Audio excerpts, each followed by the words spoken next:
Hey everyone, I was talking for a minute, but I don't think you could hear me because I was not on stage. But thank you so much for joining. They are running a little bit late today, which they usually do, so that's not very surprising. I'm going to play a video from Chris Cuomo in the meantime, and I'll keep an eye on the court stream, and as soon as they're ready to go, we'll be ready to go too. Once again, thank you so much, and welcome to day 8.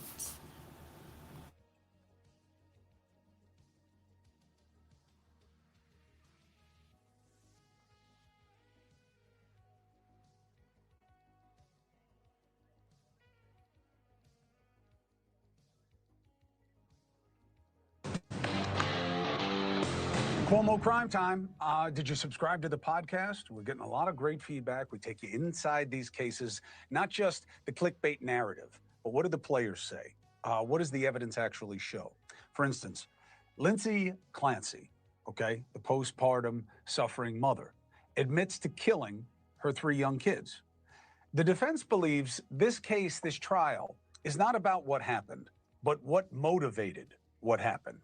And today they took an unusual step to make that point.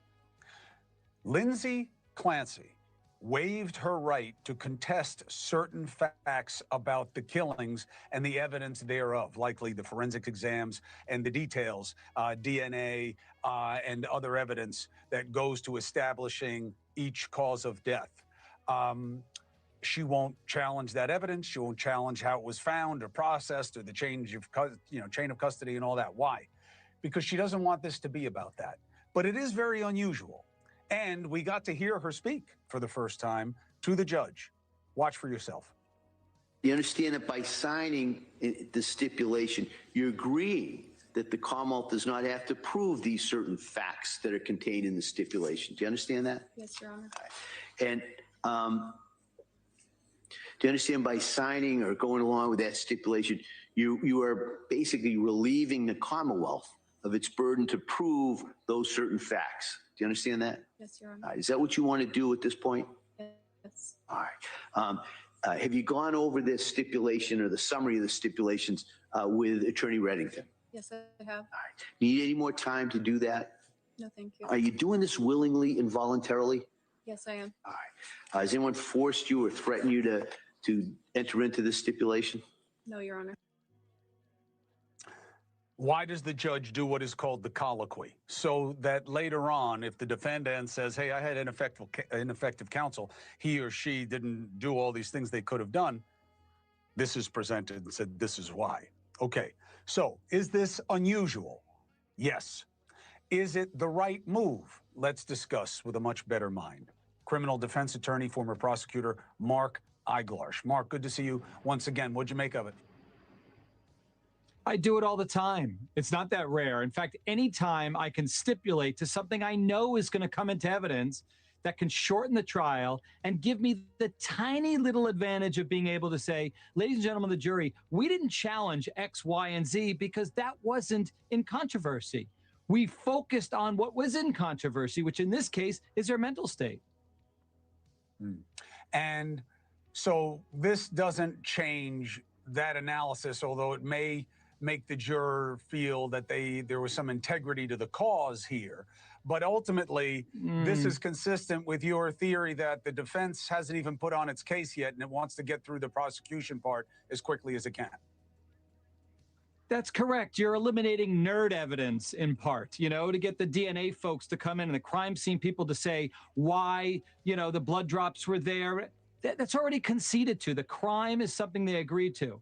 What we're going to hear, and I brought you a little gift, because you and I are both wondering, how can somebody appear so psychotic and then be so normal at the hospital? You and I both are concerned that the jury's going to go, well, gosh, that testimony at the hospital that we heard yesterday where she was so seemingly normal seems inconsistent with psychotic behavior as you and I know it, but we're not the experts. And to give you a little preview, I suspect, based on my research today, you're going to hear experts talk about waxing and waning psychosis, which is how you can have symptoms change very quickly over a relatively short period of time. So she can be delusional. She can be nutty, not to use that phrase, but out of her mind and do what she did and then appear coherent, calm, and even normal.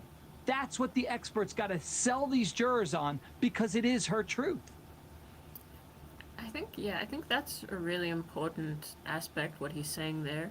I mean, when I first started watching this trial, I was also very much under the impression that these kinds of symptoms don't wax and wane and you can't move in and out of it.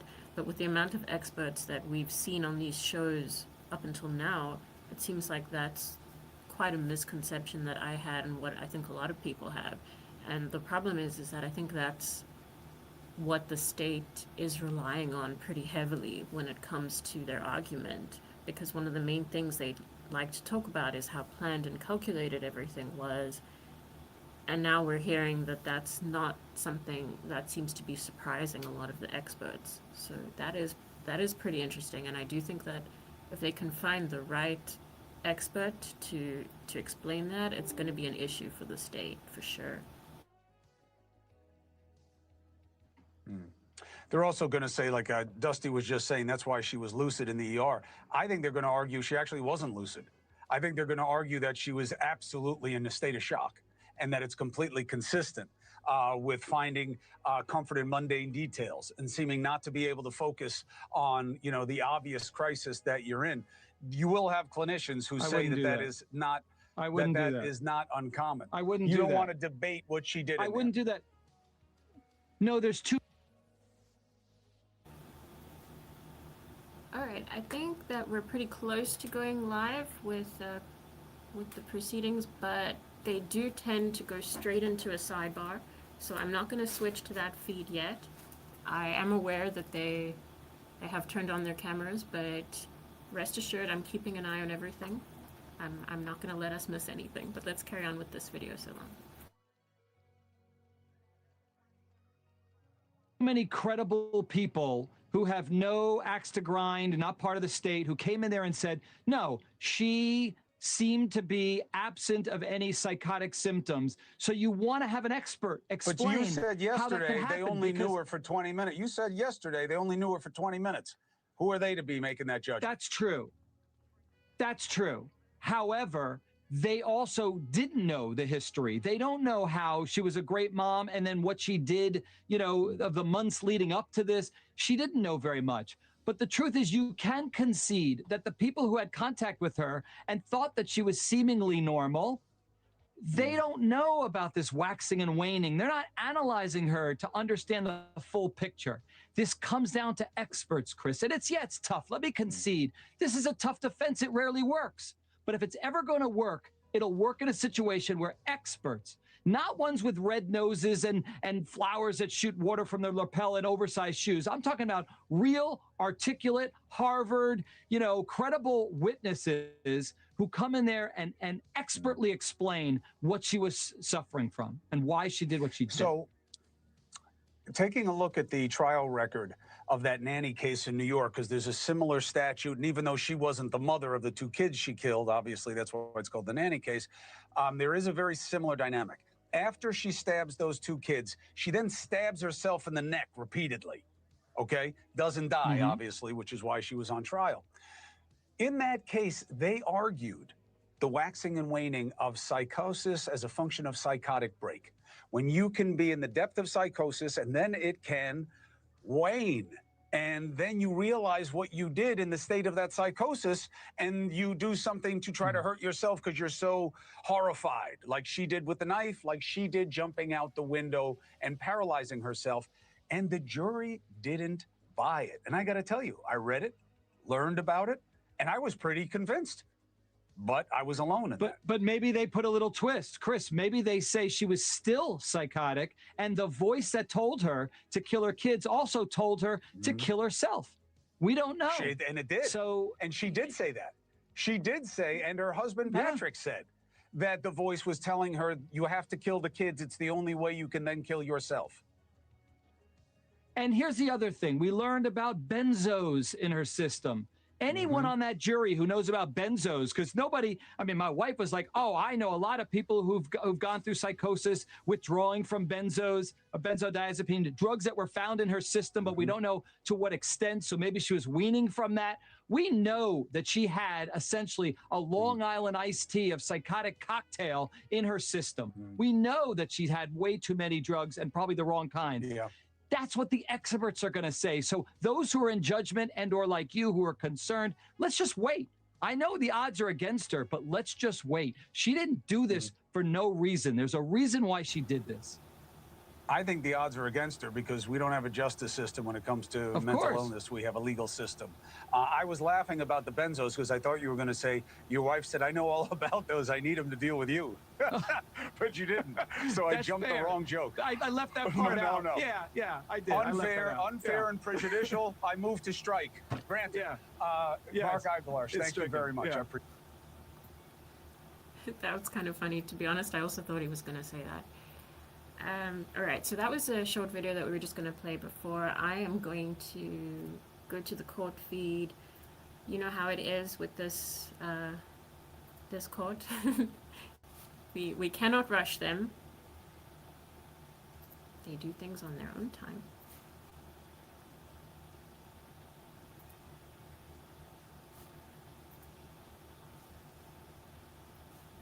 But in the meantime, thank you so much for everyone for watching. Please remember to like and subscribe. I'm going to have some polls up throughout the show, so you'll be able to give your opinion, share exactly what you think as well.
All right, jurors enter.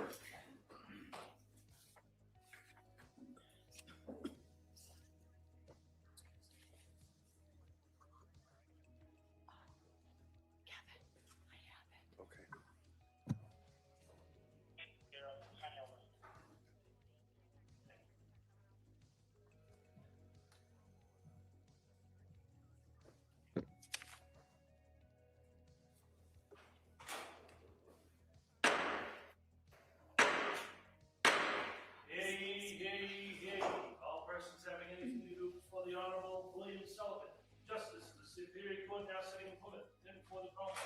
While you give your attendance, and you shall be heard. United States of the Commonwealth of Massachusetts. This court is now in session. Please be seated. Good morning, Your Honor. May I proceed? Yes, please. Your Honor, before the court today, we have the continuation of the jury trial in the matter of Commonwealth versus Lindsay Clancy. Ms. Clancy is present. She is represented by Attorney Kevin Reddington. The Commonwealth is represented by Assistant District Attorney Jennifer Sprague and Assistant District Attorney Shannon Buckingham. All right. Well, good morning, everybody. Nice to see everybody again. Thank you for being here. What I'm going to do is ask you those questions again, and then talk a little bit about today's schedule, and then we'll get right back into the Commonwealth's presentation of the evidence. And so the first question, as you probably know by now, is any member of the jury read, seen, heard, or overheard anything from any source about any aspect of this case that would affect your ability to be fair and impartial as a juror? Last question is there any other serious matter or concern bearing on your service as a juror in this case that anybody needs to bring to my attention at this time. Again, thank you for following those instructions. Today's schedule is we have a number of witnesses. We're going to start as soon as I'm done talking, and then we'll get right back into the Commonwealth's case. We'll take a break mid-morning, and then we'll continue till 1 o'clock, and then I anticipate that we'll go somewhat into the afternoon, but we'll just kind of have to see what the evidence is, if any other issues come up that I have to deal with that doesn't concern you. So with that, I'm going to turn this over at this point to the Commonwealth. Ready to call your next witness? Yes, Your Honor. The Commonwealth calls Dr. Kimberly Springer.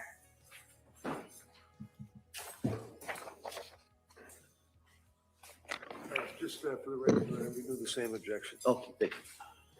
Same rule.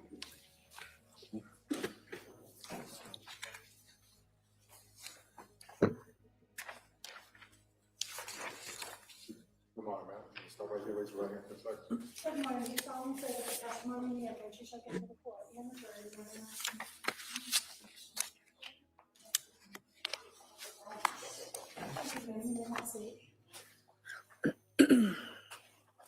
All right, good morning, Doctor. Good morning.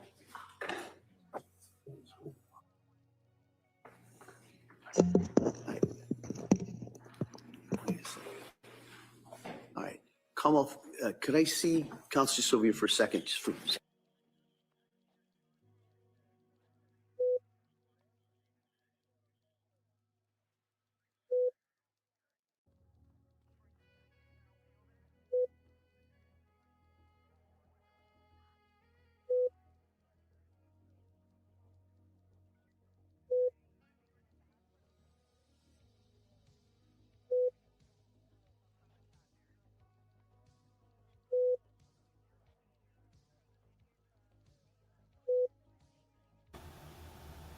Good morning, everyone. Welcome to your morning sidebar.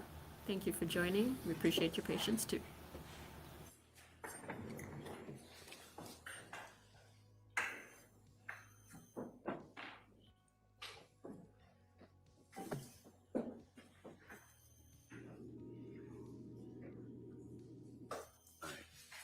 Does that work better for everybody?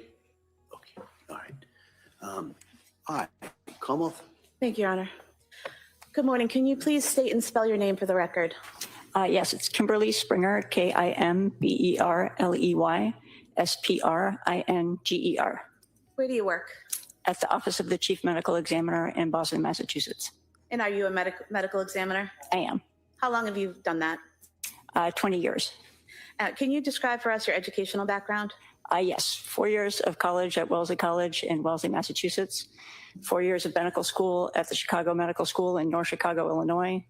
4 years of residency training in anatomic and clinical pathology, which is hospital-based pathology at the Brigham and Women's Hospital in Boston, Massachusetts. And 1 year of fellowship training in forensic pathology at the Office of the Chief Medical Examiner, which is where I now work. And throughout that 20 years at the medical examiner's office, have you conducted autopsies? I have. Approximately how many? Over 2,000. And have you testified in courts in the Commonwealth about these autopsies? I have. Can you explain to the jurors what is an autopsy? Yes. An autopsy is a tool by which we examine the whole body in an effort to determine cause of death. And it's comprised of two parts: an external examination, where we look for identifying characteristics such as height and weight, evidence of medical therapy, and evidence of trauma and disease. We may take evidence as appropriate, and then we turn to the internal examination, making surgical-like incisions and examining each of the internal organs, again, looking for evidence of trauma and disease, and taking additional samples for other tests such as toxicology. Now I want to direct your attention to January 29th, 2023. Did you perform an autopsy on Callan Patrick Clancy? I did. And when you performed this autopsy, did you follow the procedure you just described, where you did an external examination and then an internal examination? Yes. And Can you tell us what your initial observations were of Callan when you started the external examination? Yes.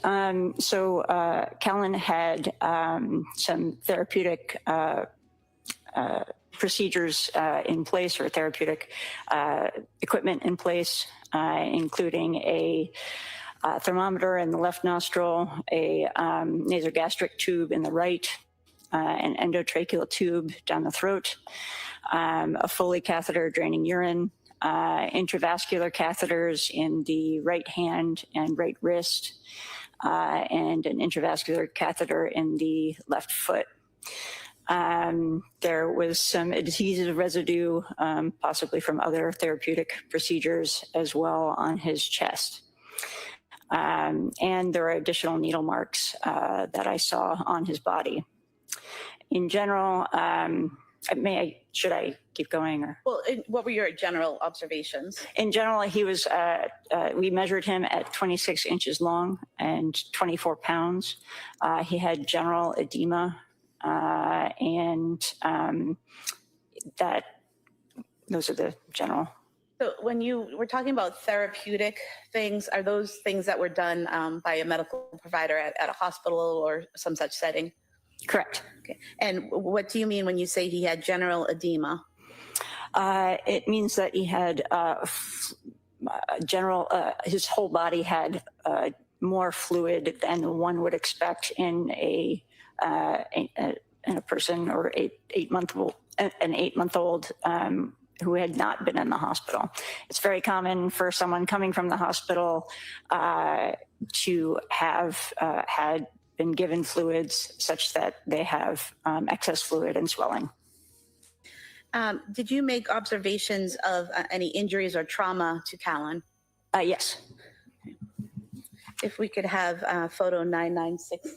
Hold on, let me just, members of the jury, I just want to give you, kind of revisit that instruction that I talked to you last week about. If you may remember, we talked about before they played that tape. All right. I just want to remind you that sometimes evidence is presented in the trial that creates emotional reactions. But as jurors who've taken an oath to follow the law, I'm instructing you, as I did last week, you must separate any emotional reaction on your part from the informational value and the weight from the evidence.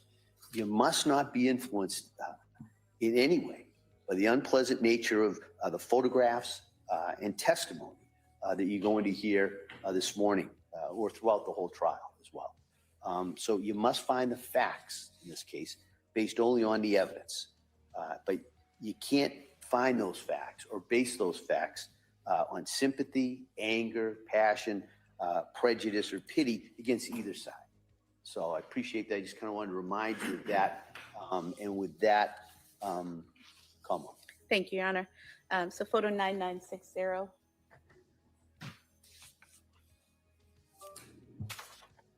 Is that on the screen, Doctor? Not yet. Yes. Okay, thank you. If you could just describe for us what we're seeing here in this photo. So this is a photograph of Callan at the time of autopsy. I'm showing a ruler underneath his neck, where above which you can see abrasions. And you can also see some needle marks that I mentioned from therapeutic procedures on his arm. I'm sorry, if you could use the tool, pressing the top button there just to highlight the area you're talking about, the abrasions on the neck. Right here on his right side of his neck, and then in the middle of the neck and on the left side of the neck. And if we could now have photograph 663.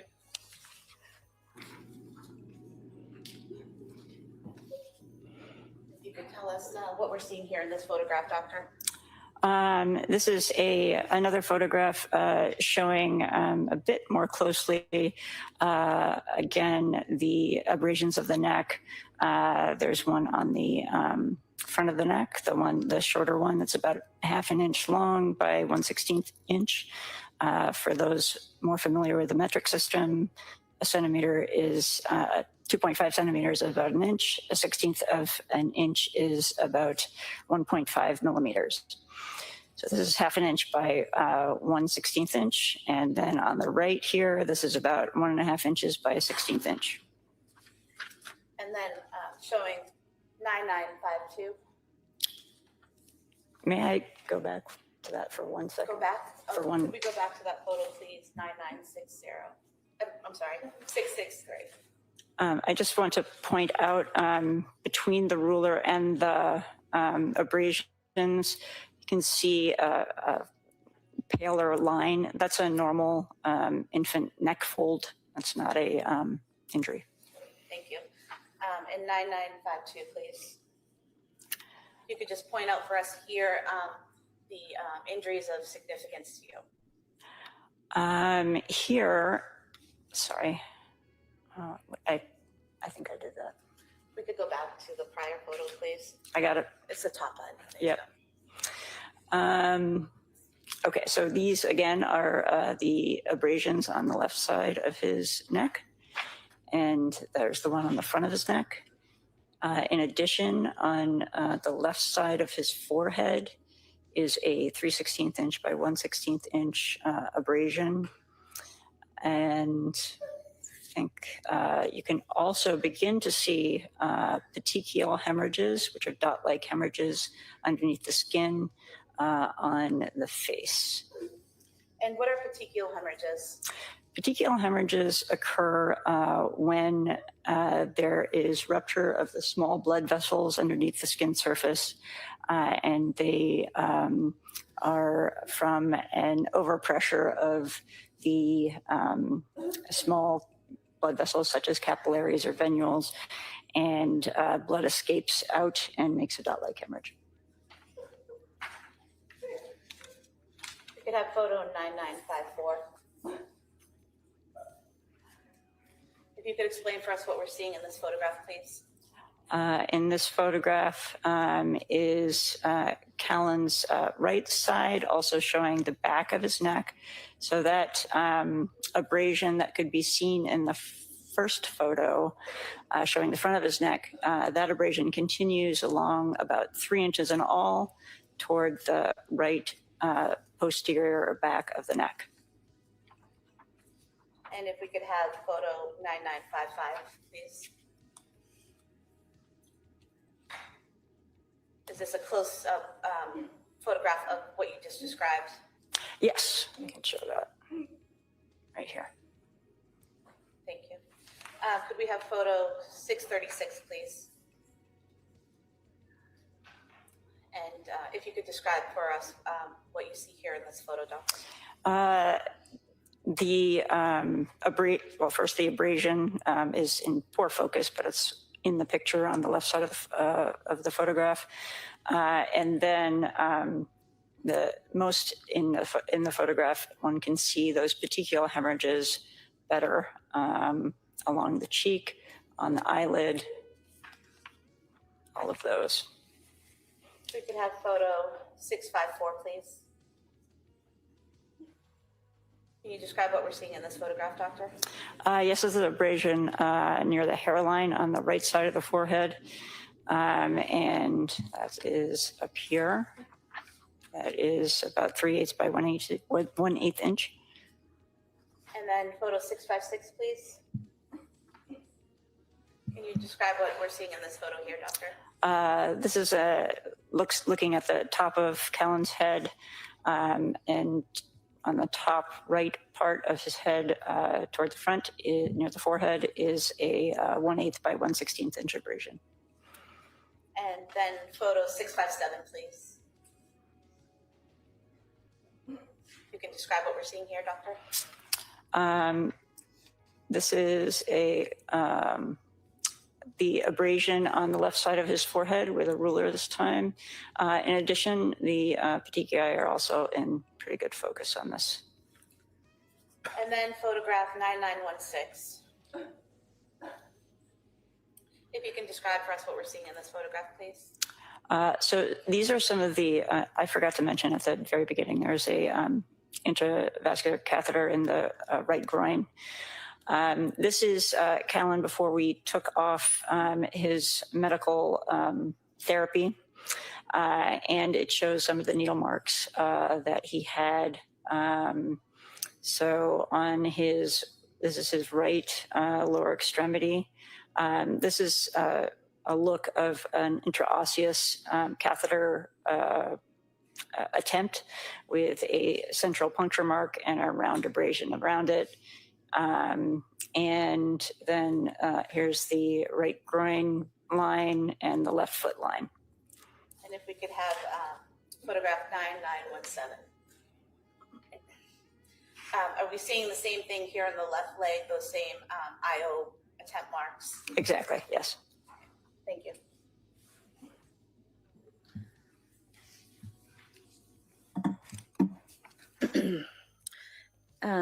Doctor, are you able to date the wounds to the head, the abrasions and marks on the head? Are you able to say when those got there or how long they'd been there? I can't precisely, but they have signs of healing in the form of scabbing. And would that indicate that they weren't fresh wounds that happened the day you saw him or the day prior? Correct. In terms of the marks around Callan's neck and the petechiae around his eyes and face, did that give you an indication here of the mechanism of death for Callan? Yes. And how so?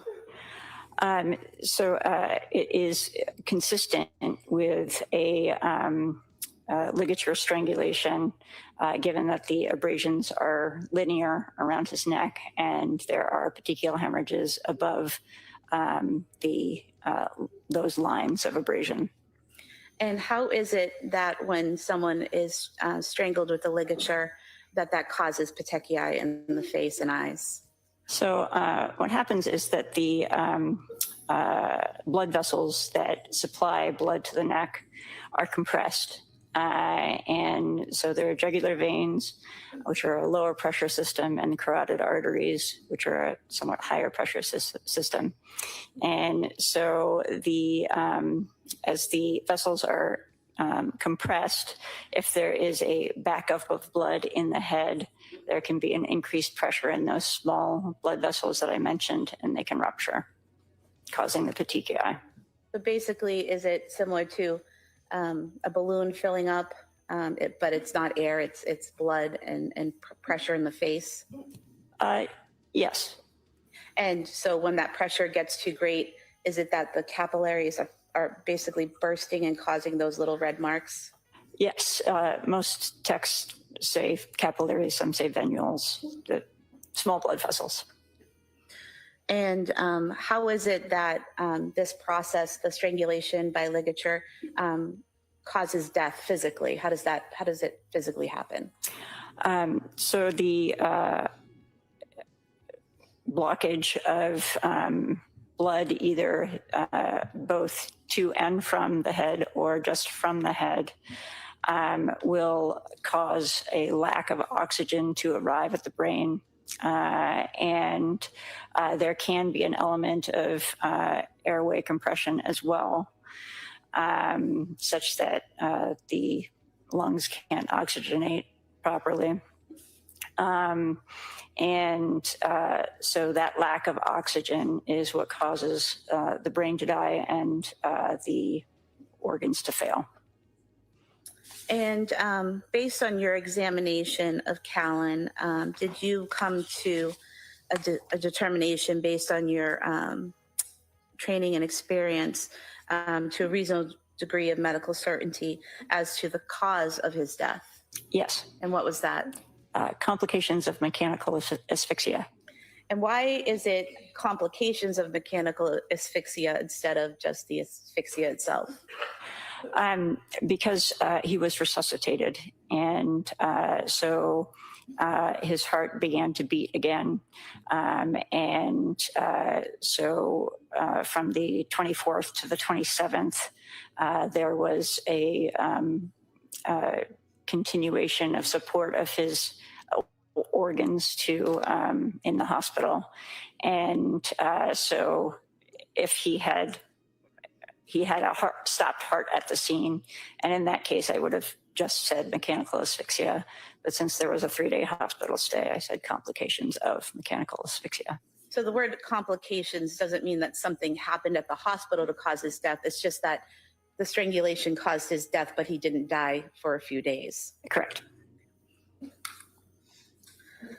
Commonwealth would move to submit the autopsy photos as the next exhibit. Same objection. Same objection. They may be admitted.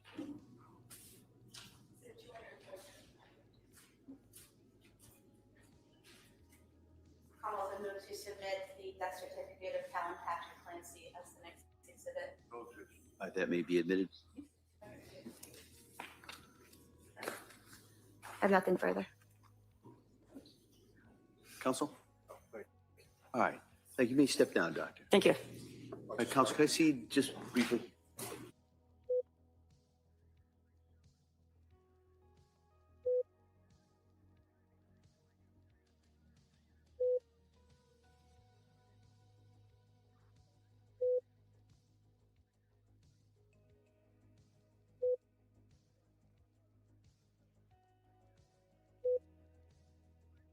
Short break at this time. Couple of minutes, okay? Court, all rise. Sure, committee closes, no folks. Wait for one chair.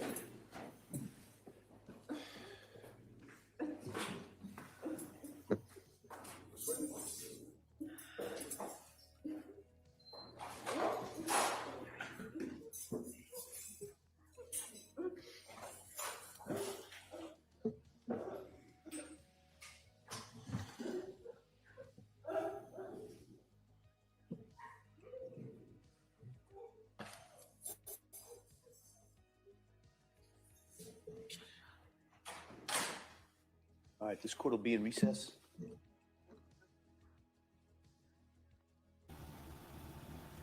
All right, everyone, we are on a break for now. I'm going to play a video so long while we wait.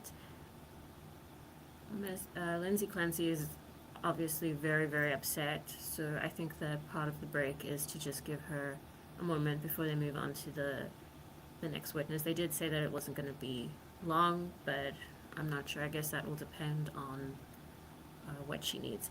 Thank you for voting. Miriam, can you submit your vote again without an emoji? Because I don't think it's registering it. So just put just the number in, and then we should see that proportion change there on the screen. So I know that a lot of you guys were watching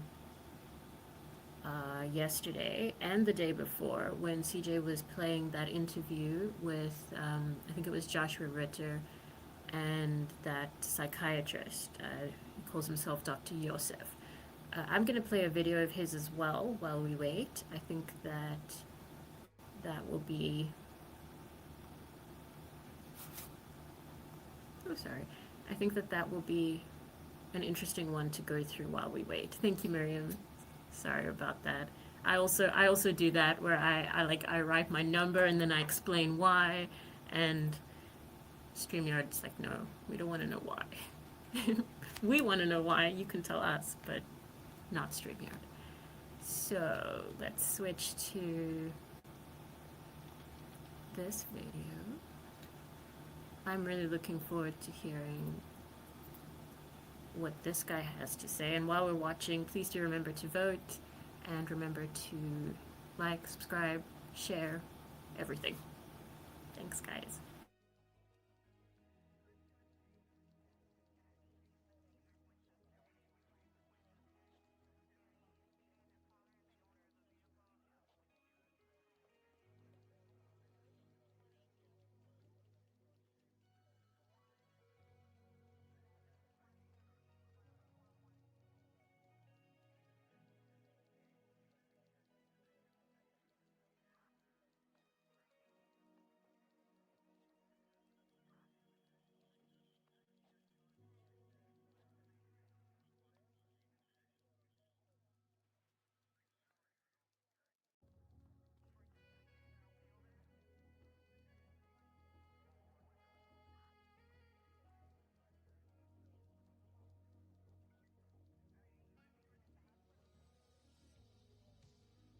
the news clip to give you an overview of the case.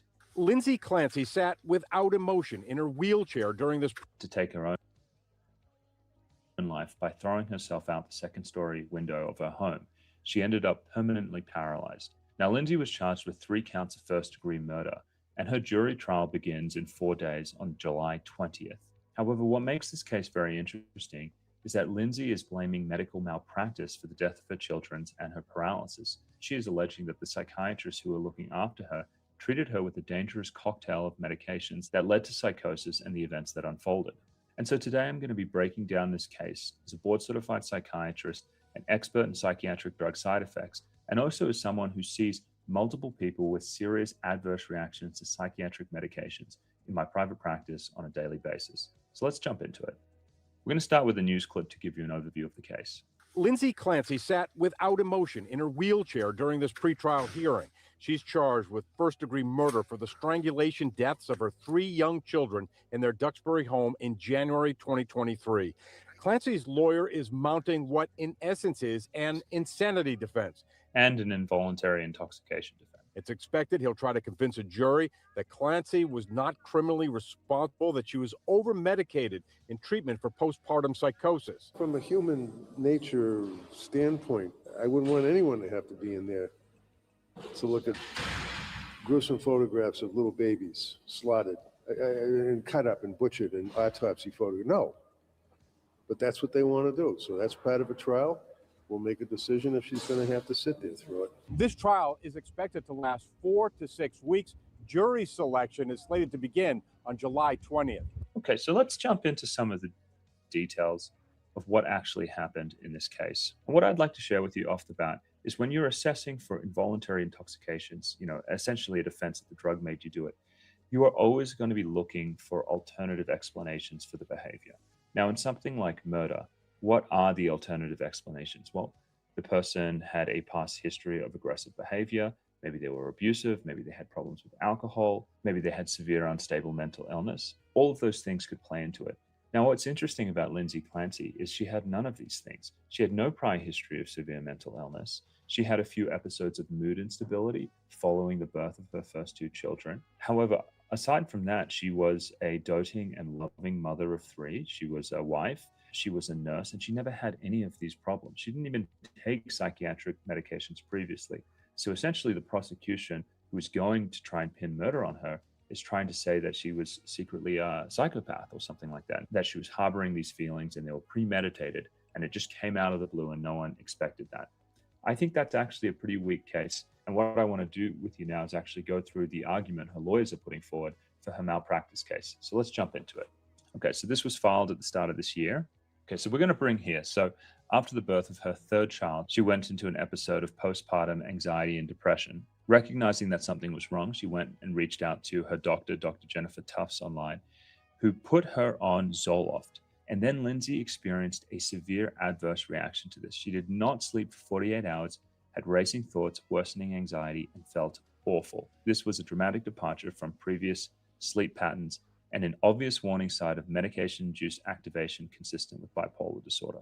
So something you're going to see about this case is that her current experts on her side are actually saying that she had bipolar disorder as evidenced by some mood instability that she had during the postpartum period of her 2 earlier children. And this can make sense because the case that they're trying to make is that she got put on these SSRI medications and they essentially triggered mania and psychosis. And if we come over here to the label of an SSRI medication, Zoloft, what we can see is this is already a recognized risk, that the drugs can cause activation of mania and hypomania, and that you should screen patients for any personal or family history of bipolar disorder, mania, or hypomania. So you're aware of this and you can quickly either avoid the medication or stop the medication if it's worse. Now, her defense experts are essentially making the case that that didn't happen. However, there are quite a few other things that can cause these problems, and I see them in my practice. These SSRI medications can be quite neurotoxic to people. It's not common, it's fairly rare. But quite frequently, I have people come in and they're exposed to an SSRI for a few days, and it causes a whole host of problems. They can have visual problems. Sometimes they get ringing in their ears. Sometimes they can have confusion and mood instability. It's almost just like a neurotoxic reaction that hits the brain. Now, a lot of doctors look at this as something called serotonin syndrome, but generally that's not diagnosed unless someone has a lot of like blood pressure problems and sweating and frank confusion. And so it's often missed, but you actually see these minor toxic reactions fairly commonly. And after you get one of them, you can have this fallout effect where for multiple months afterwards, they have nervous system instability, they respond poorly to medications, drugs make them worse, and essentially they can have mood instability and psychosis as well. And that's something that I'm not seeing in this document, but it's something that I have seen in a lot of my patients, which I know can happen. And just so you know that this isn't just me, we're back over here at the drug label now, looking at the adverse reactions that occurred in less than 2% of patients that were treated with Zoloft.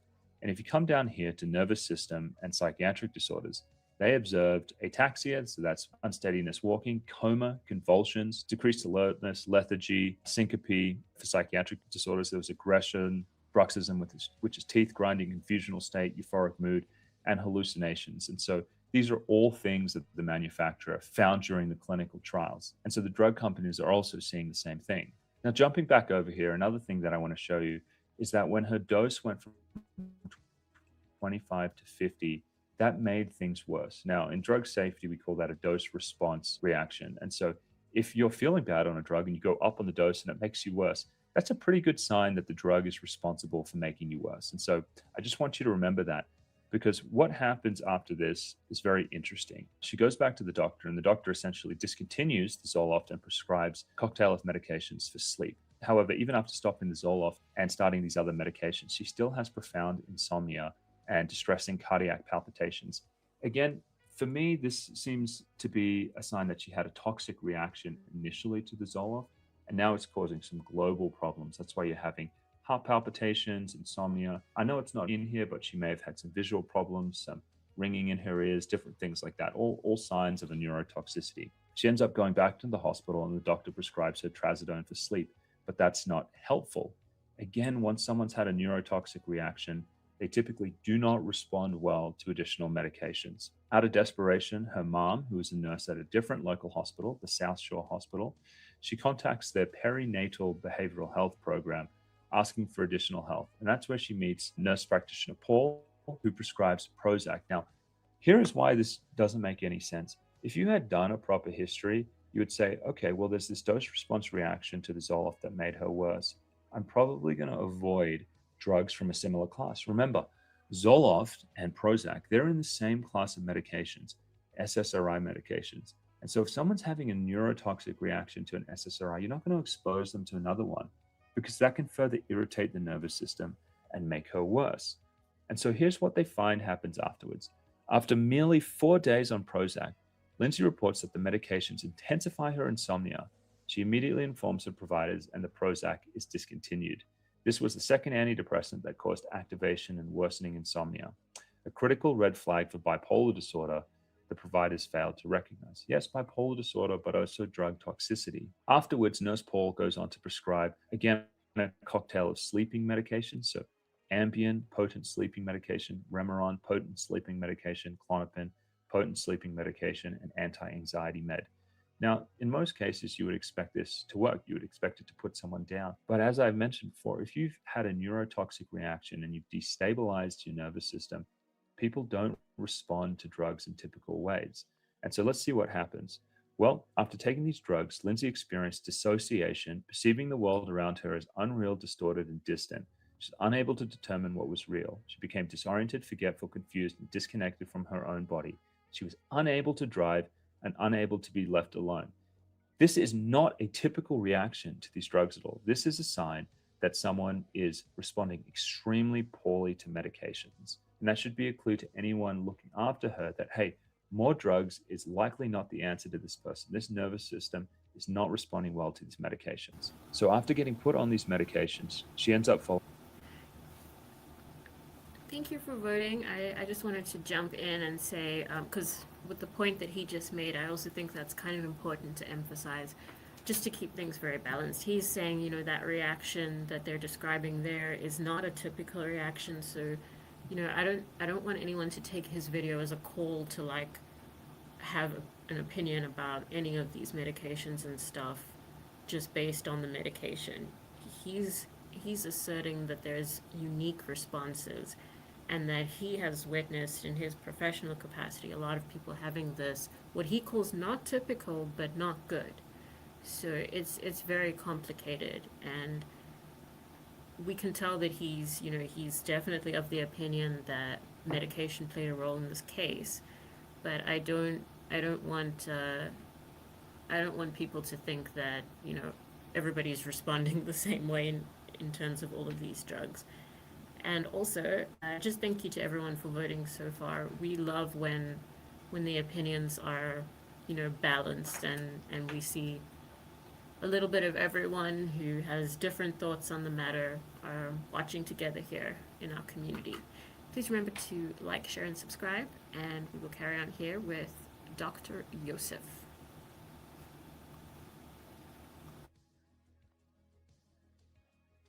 Following up with another nurse practitioner about 3 days later who diagnoses her with bipolar and prescribes Seroquel.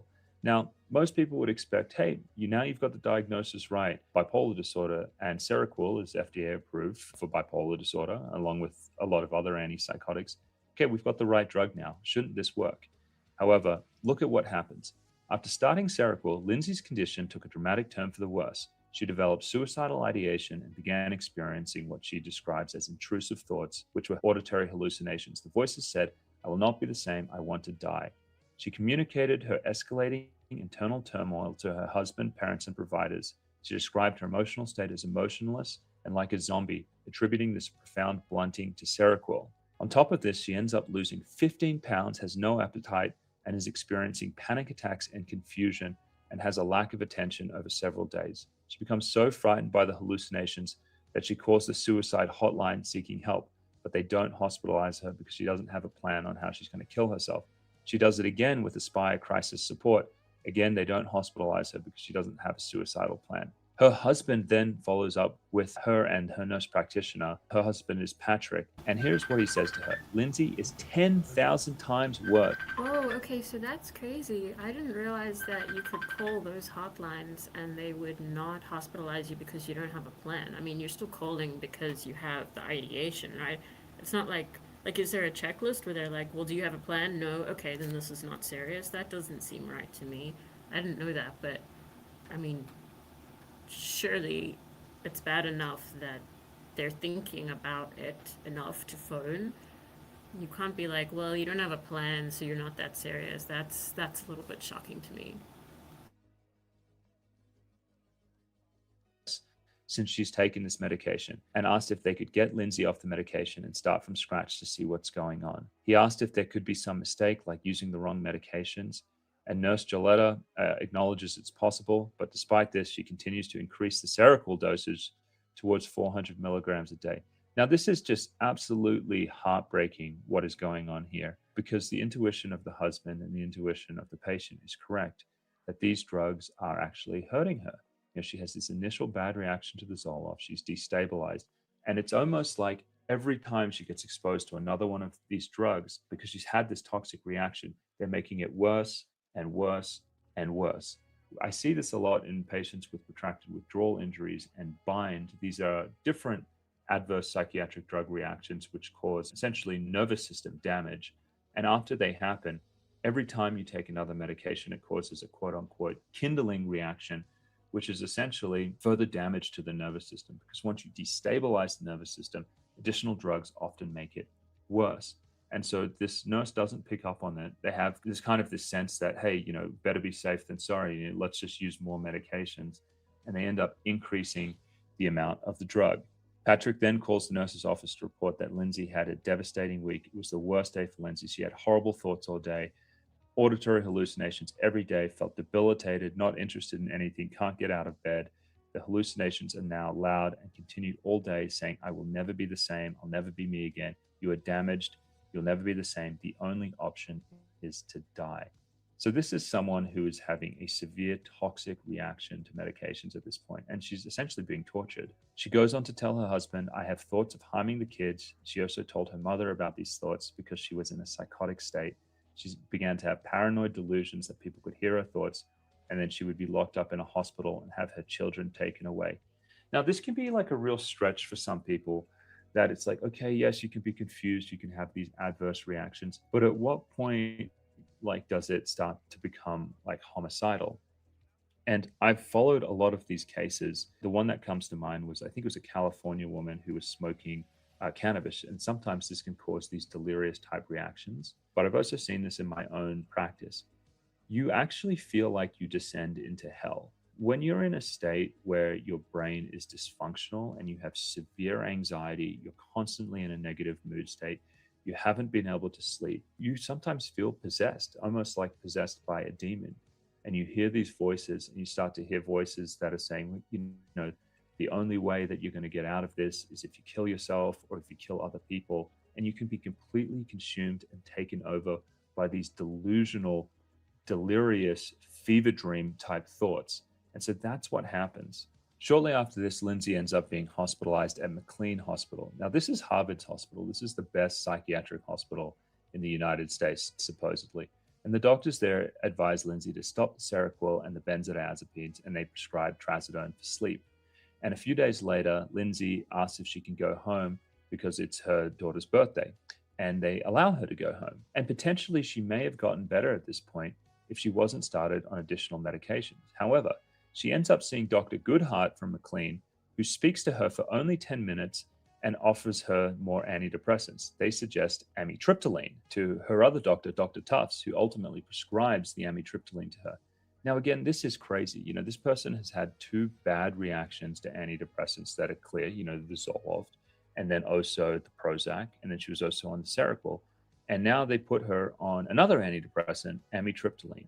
And this really sets the stage for what happens next. Because after she starts the amitriptyline at 10 milligrams a day, she still doesn't get any better.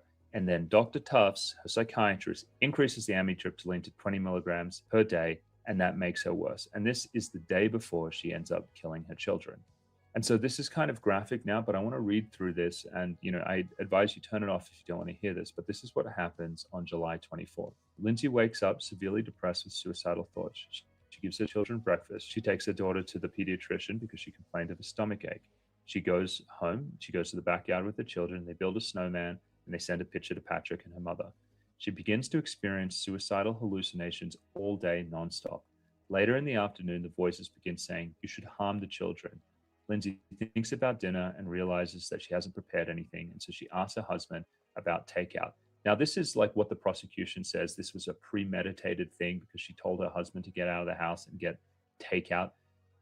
I think this is like such a big stretch, you know, in the context of everything going on, to make this case that she'd been secretly thinking about this for a long time. It goes on to say this: as soon as Patrick left to pick up the food, there was a loud, demanding, repetitious voice. "This is your last chance. Kill the children so you can kill yourself. This is your last chance. You have to kill the kids so you can kill yourself." Lindsay felt a force overcome her. Lindsay experienced command auditory hallucinations. A demanding, powerful male voice explicitly ordered her. She felt an overwhelming, irresistible compulsion to comply, entering a dissociative, dreamlike state where her physical actions felt utterly disconnected from her conscious volition. She perceived her body was just acting, and she was merely watching herself do it. She reported she had no choice but to follow these compelling directions. She described, "I lost all control. My body started acting without control on my part. I was just following commands." She then proceeded to strangle each of her children, uttering, "Go to God, baby."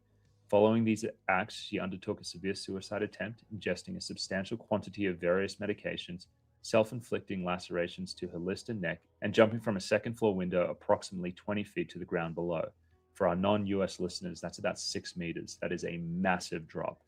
Lindsay suffers catastrophic injuries, including a thoracic spinal cord injury resulting in permanent paralysis below the sternum. That's why she was in the wheelchair at the start of this video.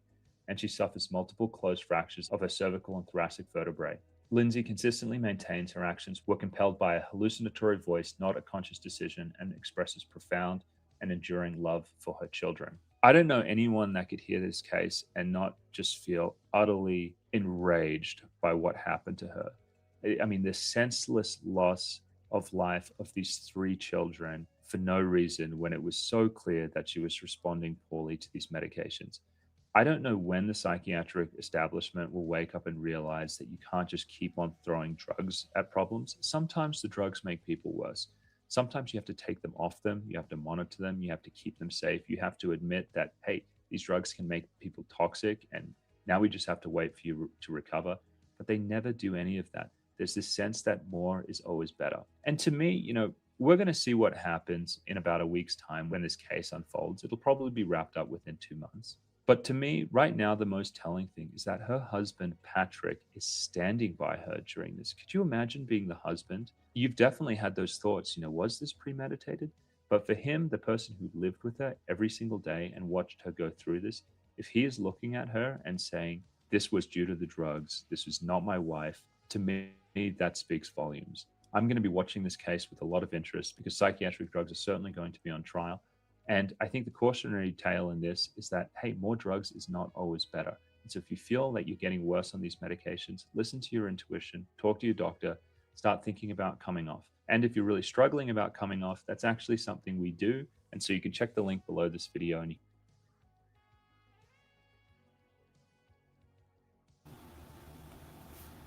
Okay, so that was interesting. Look, as everybody keeps saying with this case, it is overall, it's extremely sad. It's extremely sad that this, even had to happen, especially if it is something that is as preventable as some of these doctors are saying. And look, I know that there's a variety of opinions about it. I'm gonna play another video just for the interim because they are still on a break. Before the break, Lindsay Clancy was visibly upset. The cameraman was focusing on her. I think they asked them to stop focusing on her and then they focused on the witness, but you could still hear her crying in the background. So, and it was quite a graphic part of the testimony. So anyone who's sensitive, I think that they are going to be speaking to medical examiners today. Let me prepare the next video for us to watch in the meantime. Thank you so much for watching, everyone, and please remember to like, share, and subscribe. Don't forget to vote in the poll, and I will get the next video on shortly. One moment.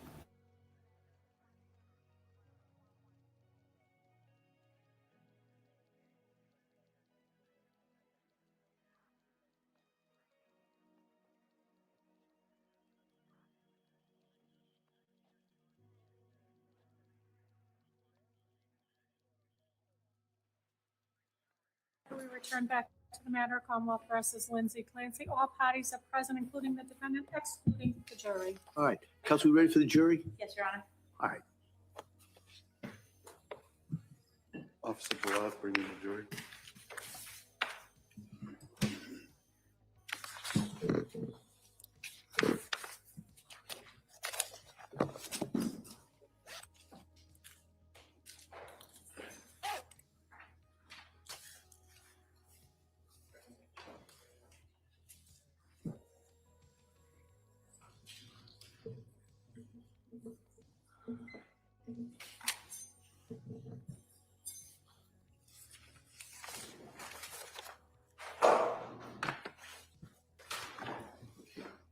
Court, all rise. Jurors entering.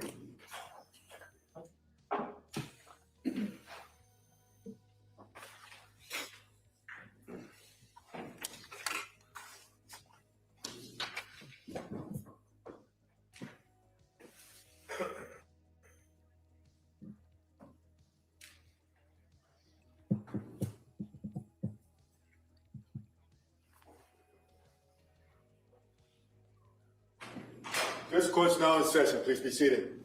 Your Honor, for the purpose of the record, we return back to the trial of Commonwealth versus Lindsay Clancy. All parties are present, including the defendant and including the 18 jurors. All right. Thank you, everyone. So we're going to now return to the Commonwealth's case. Attorney Sprague? Thank you, Your Honor. Commonwealth calls Dr. Lindsay Rochert.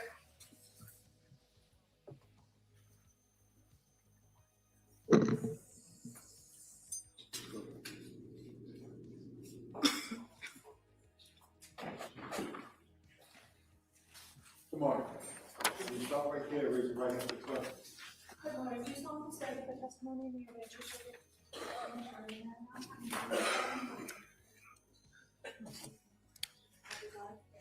Yes, you may have a seat. Just watch your step, please. Good morning, Doctor. Good morning. Attorney Sprague? Thank you. Good morning. Can you please state and spell your name for the record?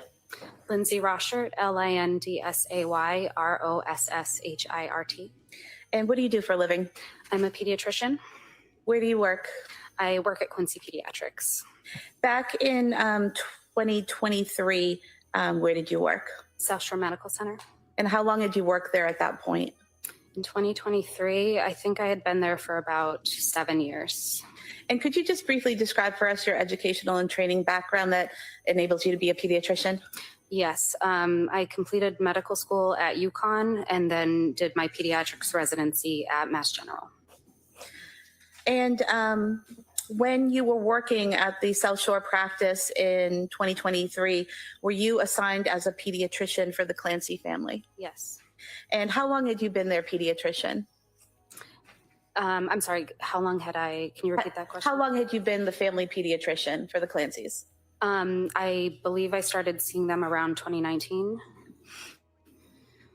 And in the practice that you were in at that time, was it just yourself or were there other doctors and nurse practitioners and staff that would treat and see patients? It was a somewhat large group. And so would you always be the one treating the Clancy children, or would some of your associates sometimes see the children? I did all the checkups, but if there was a sickness and I wasn't there that day, they would be seen by another provider.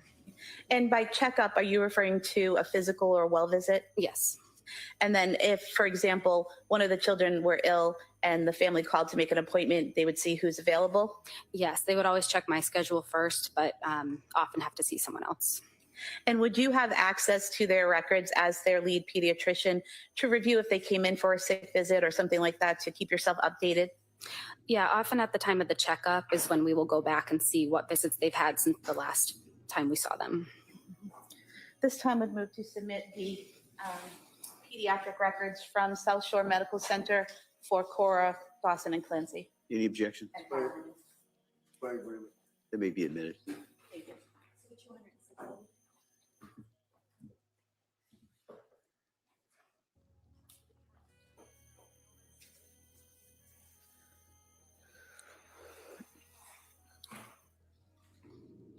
If we could focus for a moment on Callan Clancy. He was born in May of 2022, correct? That sounds right, yes. And you were his pediatrician from the time he was born? Yes. While you were his pediatrician, did his mother, Lindsay Clancy, ever talk to you about Callan having issues taking a bottle? Not that I can remember. Was there anything out of the ordinary health-wise with Callan? No. Was there any issues, or were there any issues with him meeting his milestones? No, no. What about Dawson Clancy? Did he have any health issues or concerns that you were aware of? If I recall correctly from the notes, I think just a peanut allergy, if I remember, but otherwise he was healthy. And Cora Clancy, did she have any medical issues? I think asthma, that was pretty well controlled, but she was also healthy. Now, in your role as a pediatrician, are you aware of postpartum issues, and are there certain things that you look for in new moms when you're treating babies? Yes, we're certainly aware of it, and we try to look for any kind of outward signs at some of the initial newborn visits. Do you want me to elaborate? Yes, please. So, for example, things we might look for would be if a mom is kind of has a flat affect, or not really making eye contact, or tearful, or having trouble bonding with the baby. And if there are those issues that you see, do you document them in the medical records? Yes. And what do you do in terms of treatment or care when you see those things? Yes, so since we're obviously caring for the child, we are not really able to diagnose or manage anything for the mom, but we do try to connect her with resources, whether Massachusetts has some postpartum resources, or often we'll refer to have her try to contact her OB. When you were interacting with Lindsay Clancy, when you were treating her 3 children, did you ever see the need to refer her for any of those services? No. And did you ever see any of those visible signs that you talked about, the flat affect or anything like that when you were interacting with her? I don't remember anything like that. No. I want to ask you about some of the things that are in the medical record that the jurors will see so that you can just kind of explain what they'll be looking at.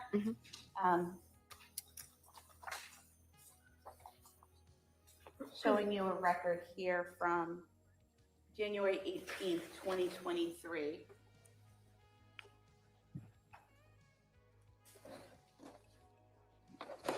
Issues with the brightness, I'll just bring it to you. You just look that over, and is that consistent with the medical records from your practice? Yes.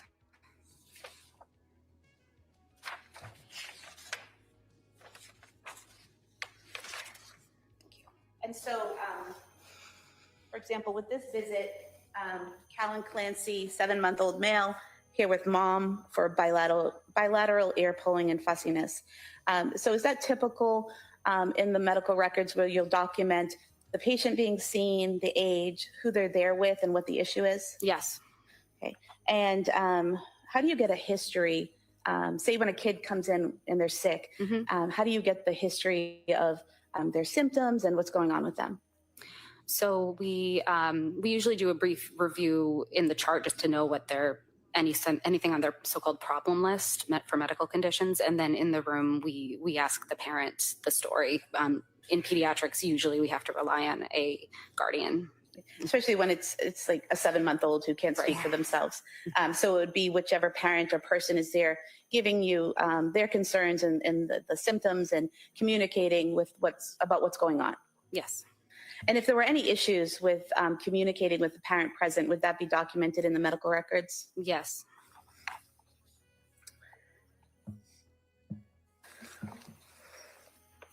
And you saw Cora Clancy on January 24th, 2023 for a physical, correct? Yes. And as you stated earlier, prior to seeing her for the physical, did you look over her chart to see if she had been in recently with any illnesses or anything like that? Yes, I would have done that.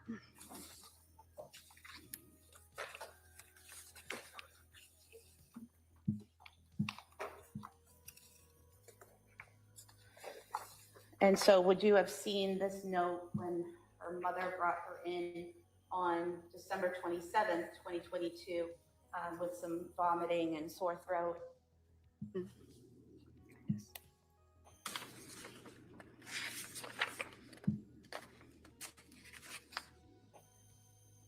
Yes.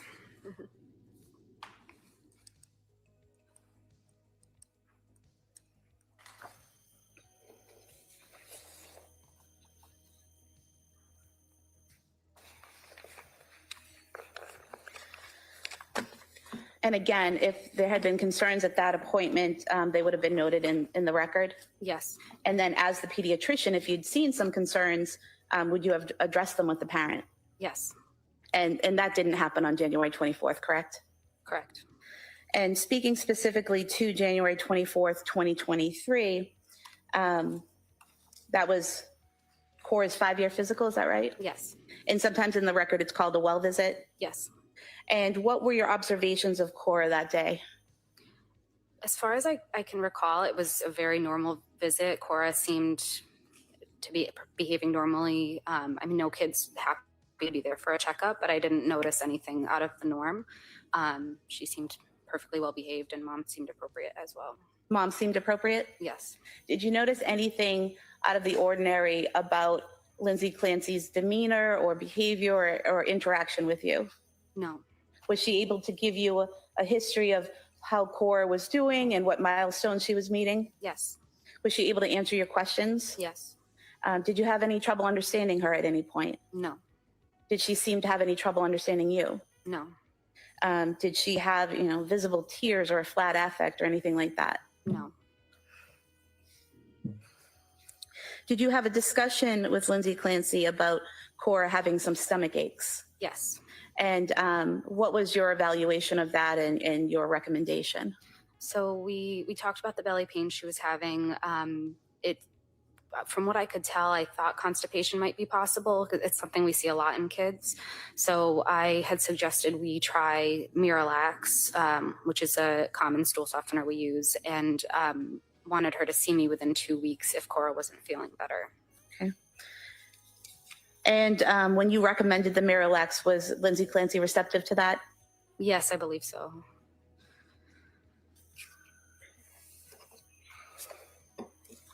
I have no further questions. Thank you. Attorney Reddington. Morning. Good morning. What's the time frame that you dealt with the Clancy children? Because you took care of all three of them, right? All three. Right. Yeah. Cora, I believe, was around 9 months old. So I want to say that I saw them from about 2019 until 2013. And when you would see the children, who would bring the children to see you for the checkups? Was it Lindsay, or was it Lindsay and Patrick, or was it? I think that Lindsay and Patrick came together for one of Cora's checkups, but as far as I can remember, every other visit was always Lindsay. And being an experienced pediatrician and being very protective of your patients, little kids, you're always looking to see if there's anything out of the ordinary, bruising, anything indicative of any type of psychiatric problems they may have, stunted growth or anything. Is that correct? Yes. You're always on the lookout for anything else, even if it's not mentioned to you, right? Right. Did you ever notice anything like that on the Clancy kids? No. Did they seem healthy? Yes. Did they seem happy? Yes. And in all the times that you would see Lindsay with the kids at your office, did she appear to be a doting or concerned mother for the children? Yes, she did. One of the questions that the DA had asked you is whether or not you're familiar with postpartum depression, postpartum psychosis, things of that nature.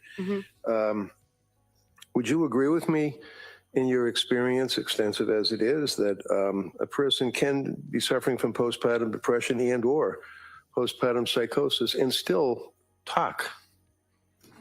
I'm not sure I have enough expertise to explain to answer that well. That's fine. That's fine. Thank you. Yeah. Was Lindsay the type of person, to your observation and your treatment of her, that she was kind of like, was she like a complainer? Would she complain to you about the kids being a pain in the neck, and that she was aggravated with the children or anything like that? Not that I remember, no. In all of the times that you had seen her, let's focus, say, on the year of 2022 up through 2023, January 24th, when you saw the children, I'm sorry, Cora, I believe it was, last. Counsel had asked you whether or not you made any observations that you would have noted if she appeared to be suffering from any symptomology of postpartum. Do you recall her asking you that? Yes. And in your treatment of the children and in your observations of Lindsay, did you know, or did she indicate to you, or did Patrick indicate to you, or anybody indicate to you, that in October of 2022, she was seeing a psychiatrist? No. Do you know Dr. Tufts? No.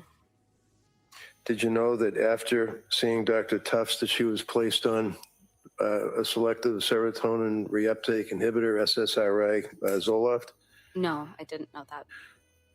And again, you're the pediatrician. It's not your job to pry. I mean, if you see something, you would make note of it and try to help them out. But I mean, if they don't tell you, you don't know, right?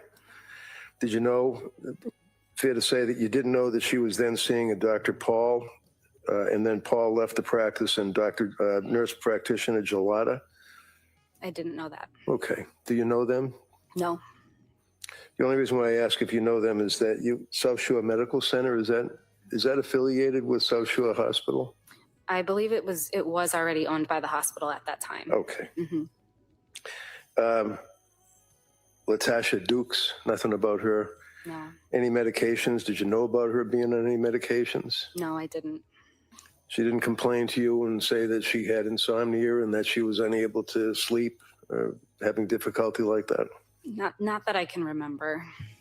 Did you know that she called the suicide hotline twice towards the end of December? Overall. I did not know that. Okay. Did you know that she had been to Mass General Hospital and then ultimately on New Year's of 2022 into 2023 self-admitted to McLean Mental Institution? I didn't know that. So when you saw her on January 24th, you did not know that she had been to McLean Hospital and had been on medications or anything, right? That's correct. Because again, she wasn't a complainer. Correct. She was a hell of a mother, wasn't she? I always thought she was a good mom. Thank you. Redirect? No, Your Honor. All right. Thank you, Doc. Thank you.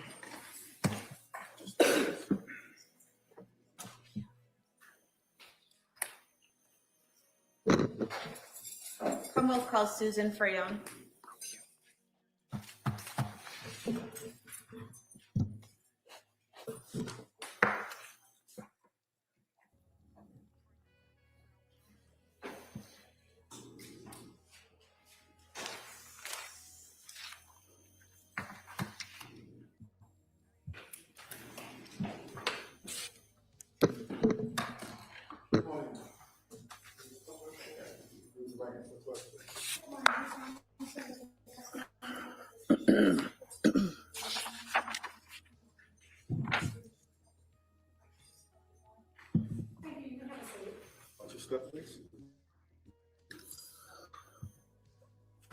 Morning. Morning. Hi. I'm going to ask you to keep your voice up and speak into that microphone.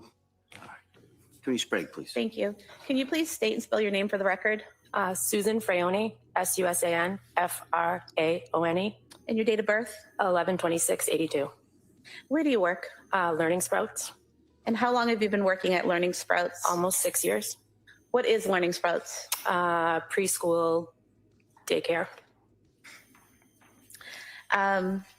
What age range of kids attend Learning Sprouts? 15 months to about 5 years. And what age range do you teach? The about 3-year-olds to 4-year-olds. And back in January of 2023, what age range were you focused on teaching? 3-year-old, 4-year-olds. Was Dawson Clancy in your classroom? Yes. When did he start in your classroom? September of 22. And did you know Cora Clancy as well? Yes. How did you know Cora? Most of the teachers help out in all the classrooms, so we get to know all the children. And did you teach Dawson from September of 2022 until you went on maternity leave later on in 2022? Yes. Do you remember what month that was in that you went on leave? November. Prior to going on leave, so from September to November of 2022, were there any issues with Dawson? He started having harder drop-offs around mid-October, I would say. Is that typical for that age, or was that something unusual? Sometimes, yes. It was a little not typical for Dawson. So prior to that, he was fine at drop-offs, and then sometime in October, drop-offs became a little harder for him? Yes. And did that resolve over time? Sometimes he would have better drop-offs, other times. But then I went on leave, so. And after you went on leave, sometime after Thanksgiving of 2022, did you see Lindsay Clancy, Dawson's mother? Don't really remember. I think I did. Do you recall having a conversation with Lindsay where she asked you how your baby was and how you were doing? Yes, we did have a conversation at some point because I was still bringing my oldest daughter to school every day. Okay. And so you had your child in November, and then this conversation is sometime either around or after Thanksgiving? Yes. And when you had this conversation and interaction with Lindsay Clancy, was that at the school? Yes. And how was her demeanor? Fine. Was it any different than any other time you had seen her? No. Did she appear to understand you? Yes. Did you have any trouble understanding her? No. Did you have any concerns about her at that time? No. Was that the last time you saw her? Yes.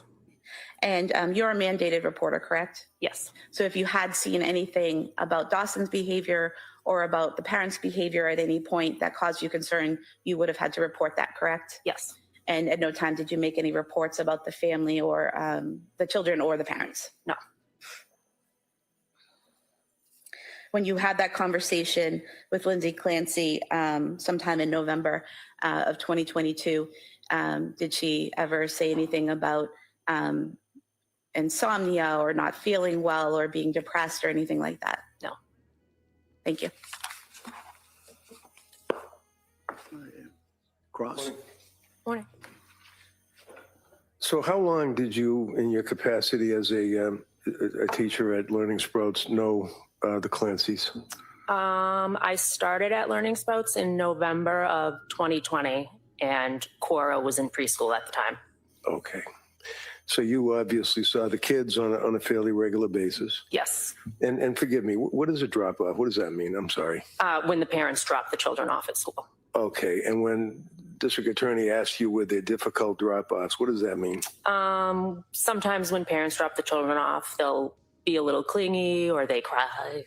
Excuse me. Okay. Or they cry. And that would be the child would cry, maybe the Yes. parent either. I don't know, but Times. would so did they have difficult drop offs on occasion? I guess that Dawson Yes. would cry.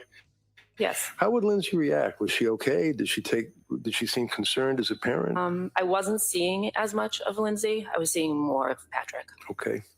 And Dawson appeared to be healthy and happy and engaged, Yes. as well as Cora. Yes. Thank you. Nothing further. All right, thank you, ma'am. Please sit down. Thank you.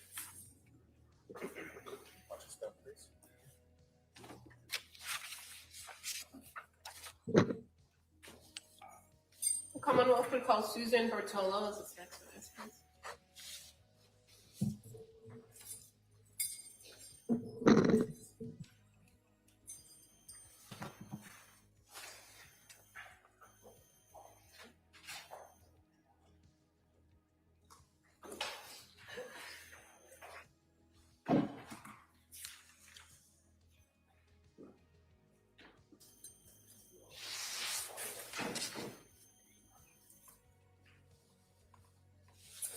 Morning, ma'am. Stop right there and raise your right hand to the clerk, please. Good morning.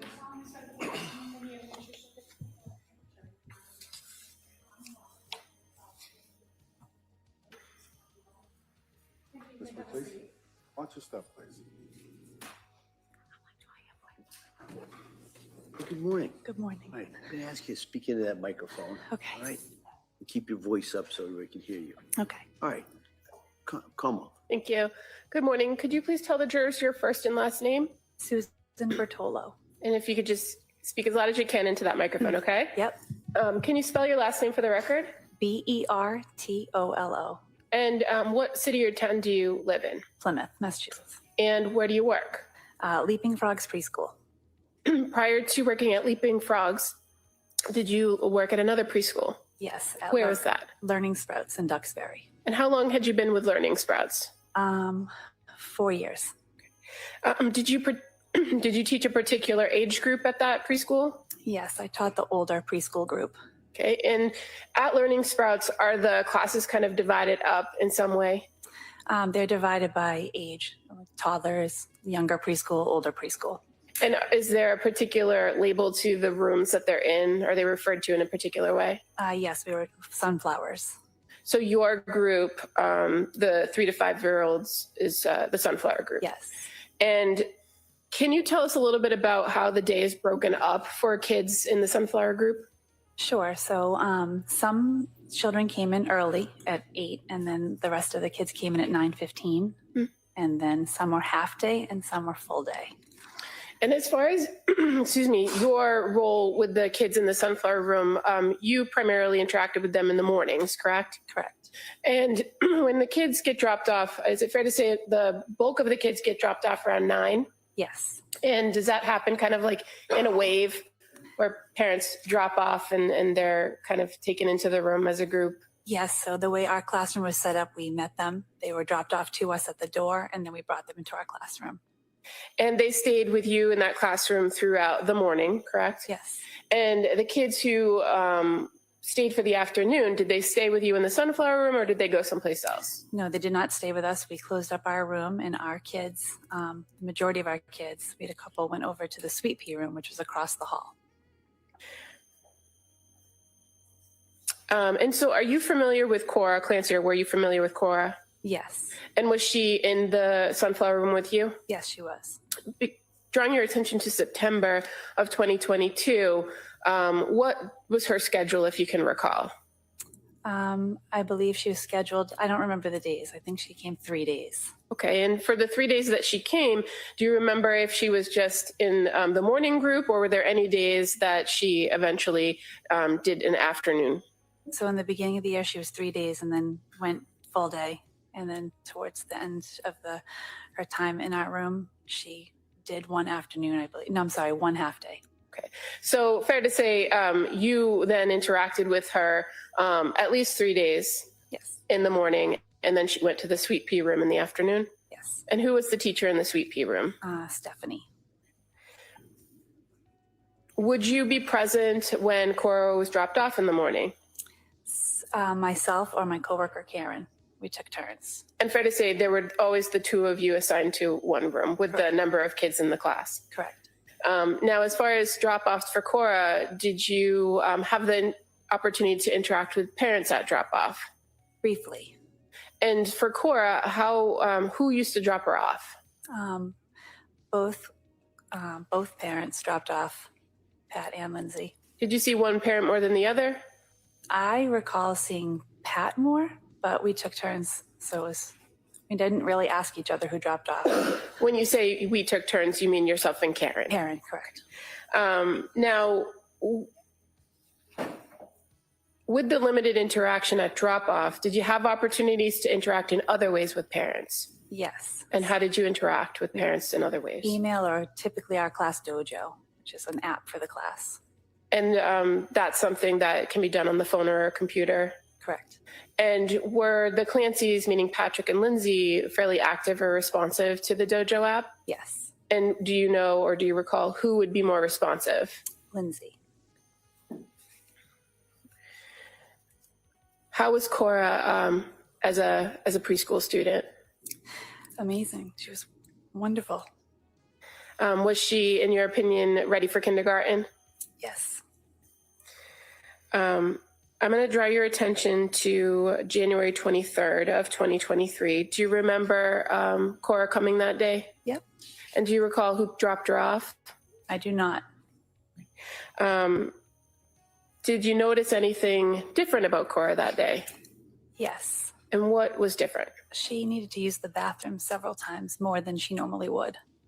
And is there a reason why that kind of stood out to you, that she used the bathroom more than often? Yes, because our classroom did not have a bathroom in it. So we would go down at scheduled times before snack or lunch.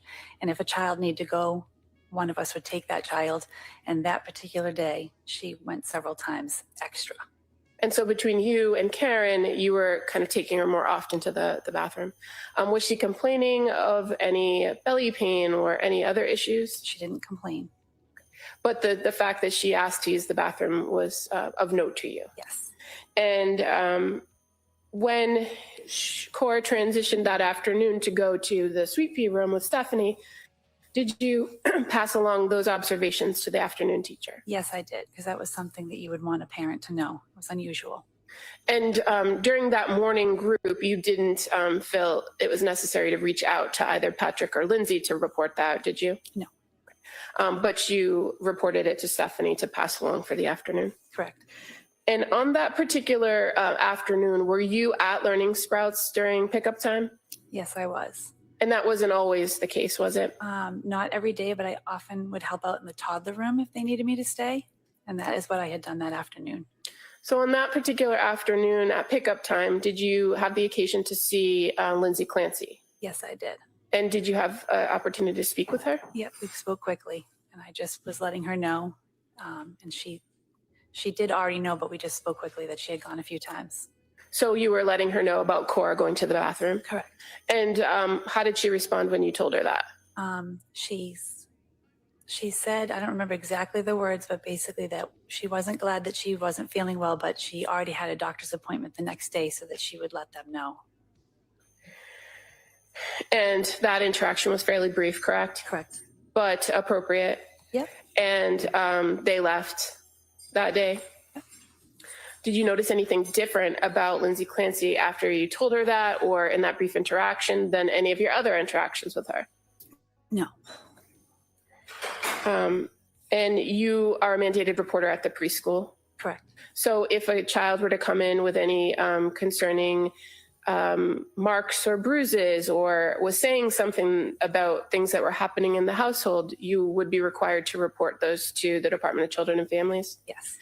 Any concerns or reports regarding the Clancy family at all during the time that you were Cora's teacher? Never. And do you recall if Cora ever mentioned to you during class, during the time that you were teaching in the morning classes, a time when her mom was in the hospital? Yes. And what do you recall about that? Just that she missed her mom, and she was vocal about that. Do you remember about when that was that she said something about her mom being in the hospital? It was I can't remember if it was in December or January. I just remember that it was said. But fair to say it was closer in time to the last time you saw her as opposed to the beginning of the school year? Yes.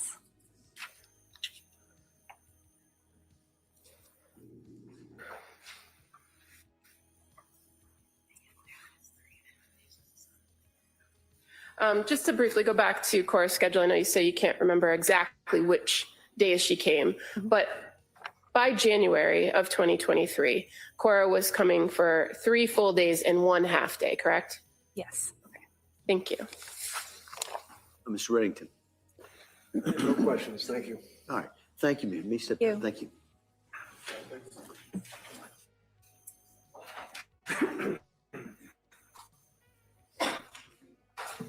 The Commonwealth would call Stephanie Williams as its next witness, please.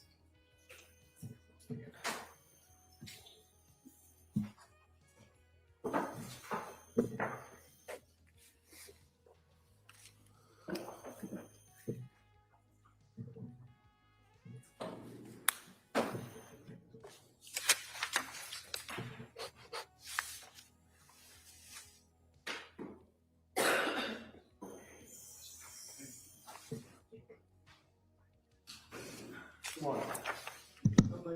Raise your right hand for the clerk, please. Good morning. Just want to serve the testimony of the evidence you shall give to the court.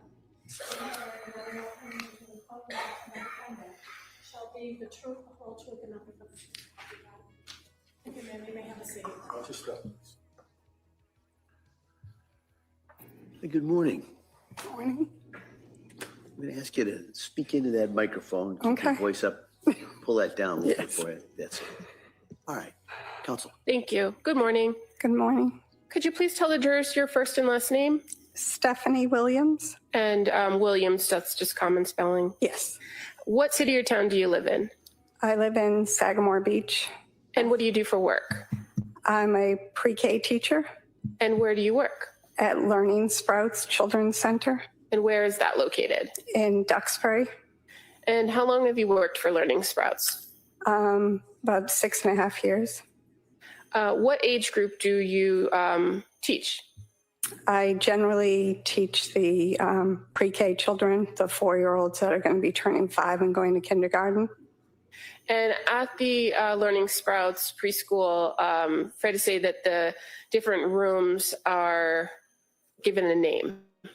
Yes. And what room did you work in, or do you work in? Currently, right now, I work in the Sweet Pea classroom. When I first started there, I worked in the orange classroom. And I'm going to draw your attention to the fall of 2022, September, into January of 2023. Were you in the Sweet Pea room then? Yes, And how many people would, teachers would be in the Sweet Pea room with you? I was the only teacher in that room. Was it a full day program for you in the Sweet Pea room? Yes. And were there some kids of that age group, the 4 and 5 year olds, that would only be there in your Sweet Pea room in the afternoon? Yes. Those kids, where would they usually be in the morning? In the sunflower class. And fair to say, the sunflower class was more academic curriculum based, and the Sweet Pea room was not in the afternoon. No. Oh, in the afternoon, yes. So tell us a little bit about what afternoons would be like. Basically, they would go outside to play. They would be playing in the room. They would take rest time, and then they would get up, have an afternoon snack. And then if there was time permitting, they would be able to play in the classroom or color, do artwork. And generally the afternoon kids in the Sweet Pea room, they'd go until 4, right? Yes. And that was the time for pickup for most of the kids? Yes, that's when we close at 4 o'clock. Okay. Did you know Cora Clancy? Yes, I did. And how did you know her? I was Cora's teacher when I first started at Learning Sprouts when she was 3. Mm-hmm. And then she came into my classroom in the afternoons from September to January. So from September of 2022, when she's still 4, into January of 2023, after she had turned 5, Yes. she would come 3 afternoons into your classroom? It was first 3, then it switched to 4 afternoons. Now, when she would come to your classroom in the afternoon, what would she be coming into? Is it snack time, nap time, rest time? Usually it would be getting ready for rest. And would she be brought to your classroom by one of the teachers downstairs or at the sunflower room? Yes. And you're familiar with Susan and Karen as the teachers in the sunflower Yes. room? Now, how would you describe Cora? She was a sweet little girl who loved her little brother. She loved to draw, play with babies, play princess. She liked Princess Sophia. How did you know she liked Princess Sophia? Because she would pretend to be Princess Sophia, and she always talked about it. And I had actually bought a Princess Sophia puzzle for her. Now, I'm going to draw your attention to January of 2023, more specifically the 23rd. Did Cora come to your classroom that afternoon? Yes, she did. And did you observe anything different about her? She hadn't been feeling well, and the teachers from the sunflower class had told me that she wasn't feeling that well. Did you observe that of her as well? Well, she did nap, and then she, when all the other children were getting up and getting ready to leave, for the day, she was reluctant to get up off her cot and was still there when her mother came to get her.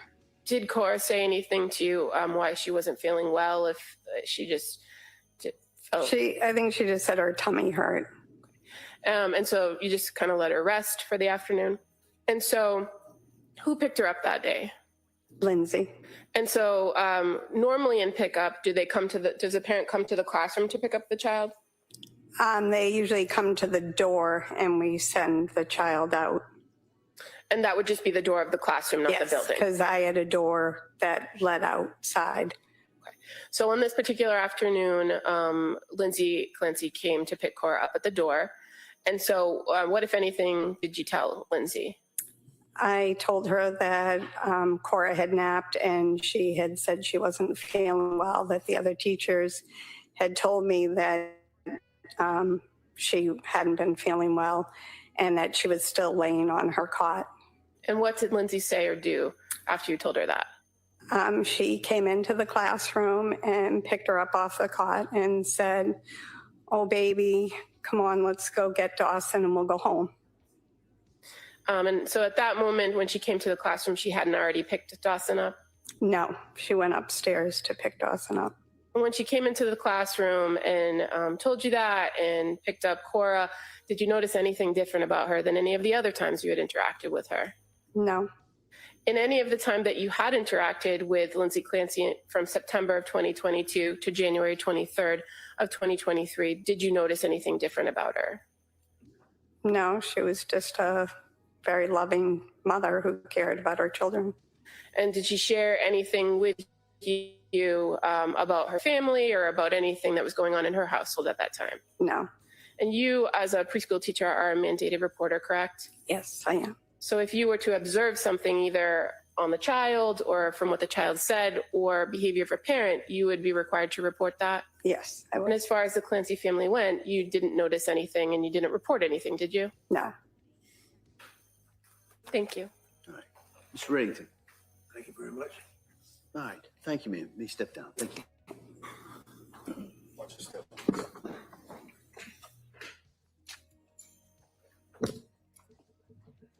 Commonwealth calls Andrea Hennigan.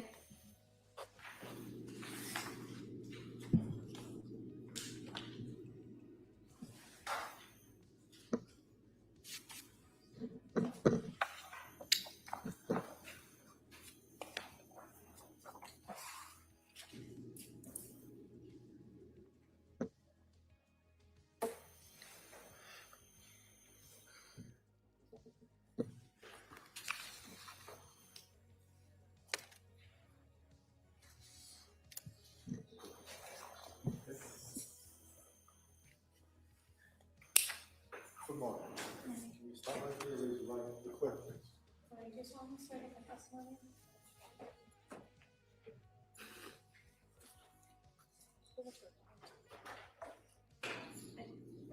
This way, please.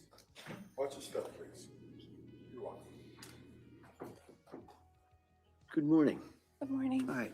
I'm going to ask you to speak into that microphone. Keep your voice up so all the jurors can hear you, okay? Yes. All right. Perfect. Ms. Sprague. Thank you. Good morning. Can you please state and spell your name for the record? Andrea Hennigan, AndreaHennigan. And your date of birth? March 11th, 1976. What do you do for a living? I'm a registered nurse. And where do you work? Massachusetts General Hospital. And do you work at any specific department there? Labor and delivery. How long have you been a labor and delivery nurse at Mass General? 25 years. And as part of your training and work in labor and delivery, are you trained in recognizing or helping new mothers who seem to be having issues with postpartum? Do you mean postpartum depression? Yes. I don't have formal training in that area, and I mostly see women before they give birth and immediately afterwards in the first 2 hours after they give birth. If they come back to the hospital during the postpartum period for a concern, we do screen patients for postpartum depression. And is that all the nurses that work for the Mass General Hospital labor and delivery unit are able to do those screenings for postpartum depression? Yes, we ask patients questions about if they're suffering from depression or anxiety, and if they have any feelings of wanting to harm themselves or anyone else. That's a standard admission question. And if these patients respond that, yes, they are having issues with depression, anxiety, or wanting to harm themselves or others, what do you do with those patients? Do you refer them to somewhere, or do you give them materials? What do you do? Well, we would talk more about their symptoms with them, and then the first step would probably to be alert the provider who's caring for them, either the doctor or the nurse midwife in our setting, and get social work involved. Now, while you were working at Mass General Hospital, did you work with Lindsay Clancy? Yes, I did. How long did you work with her? The whole time she worked on our unit, which I believe was 7 years. And so when you say our unit, she also worked in labor and delivery with you, is that correct? Yes. And In addition to seeing her at work, would you also socialize with her occasionally outside of work? Occasionally, yes. Directing your attention to after Ms. Clancy gave birth to Callan, which May of 2022. So after May of 2022, did you reach out to her, talk to her in any way?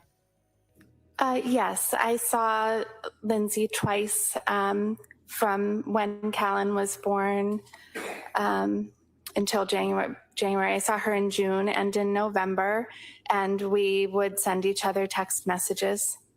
When you saw her in June, where was that? That was at her home. I brought some lunch for her and visited with her and the baby, and Patrick and Dawson were home. And how was Lindsay's demeanor during that visit? Very good. Was she her typical self? Yes. And how long was that visit for, approximately? Maybe 2 hours or something like that. And you said the next time you saw her was in November of 2022, is that correct? Correct. And where was that? It was a restaurant in Hingham. We met for lunch. And when you met with her for lunch in November of 2022, did Ms. Clancy talk to you about some issues she was having with sleep and anxiety? Yes, she did. What did she tell you about that?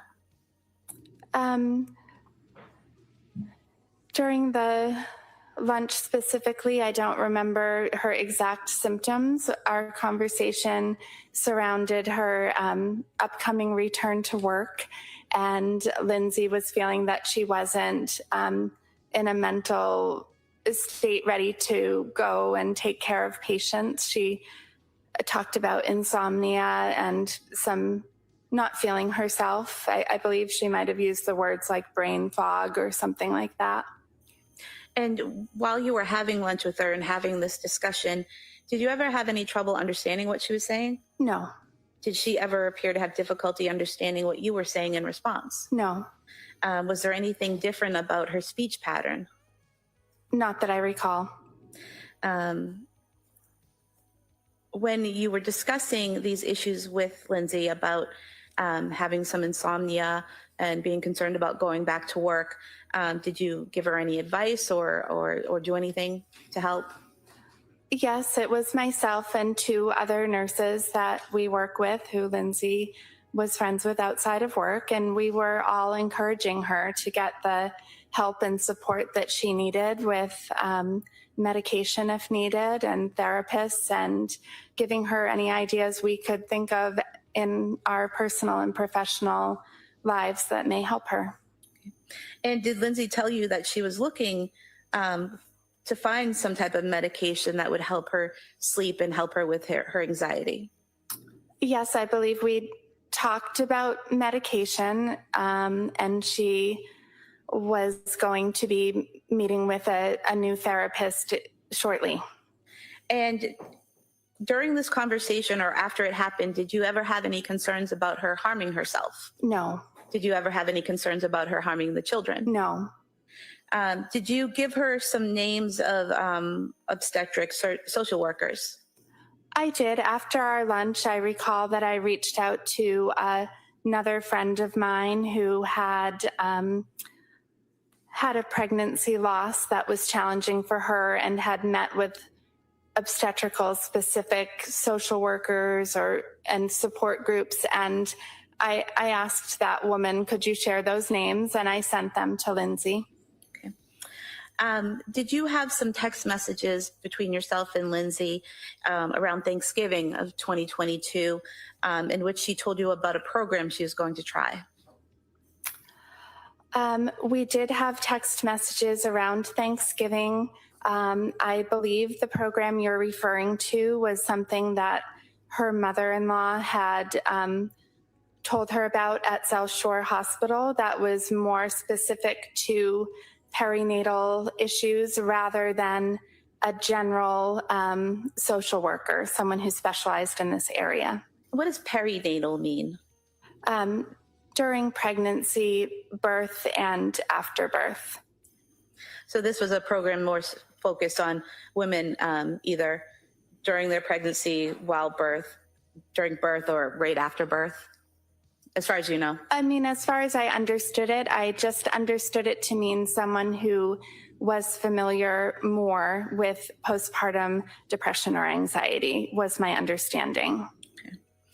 And did you also receive some text messages from Lindsay Clancy right after New Year's on January 2nd, 2023? Yes, I did. And can you tell us what that exchange was? Again, that was with myself and Lindsay and the two other nurses who she had confided in. And we asked her how her holidays were and could we get together again in the new year. And she said, I can't get together right now because I'm involved in an intensive program, but hopefully soon. Okay. And did she wish you a Happy New Year? She may have, I do not recall. And did she tell you that she was in fact at that time at McLean Hospital, or did she just leave it more vague that it was just an intense program? I believe it was an intense program. I did not know the name of the facility at that time. Did you at that time know that she was currently at a hospital? I don't recall what I knew then versus what I know now. Did you also speak with Lindsay on January 23rd, 2023? I did not speak to Lindsay. I sent her a text message on January 23rd. And what did you say in your text message? I'm paraphrasing, but I believe I said, hi, I've been thinking of you, wondering if you're still in the daily program, I believe I said. So maybe I didn't realize it was inpatient.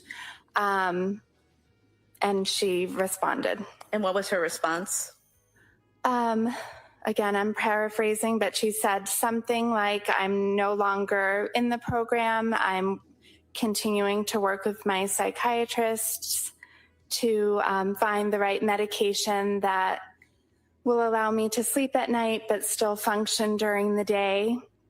I've had a lot of bad or negative side effects from the medication, so I've had to come off of them and go on new ones, and it's been very difficult. Okay. Or has taken a long time or something like that. Okay. And after that those text messages that were exchanged on the 23rd, did you have any concerns that she was going to harm herself? No. The tone of the text messages, were they more positive and hopeful that things were going to work out on the right medications? I don't know that they were more positive than previous times. I believe that Lindsay was always hopeful that she would get the care that she was seeking. So I don't know that the tone was different that day. But it wasn't a negative tone. It was that same kind of hopeful tone. Yes, as far as I remember. Okay. Thank you. Thank you. Attorney Reddington. Morning. Good morning.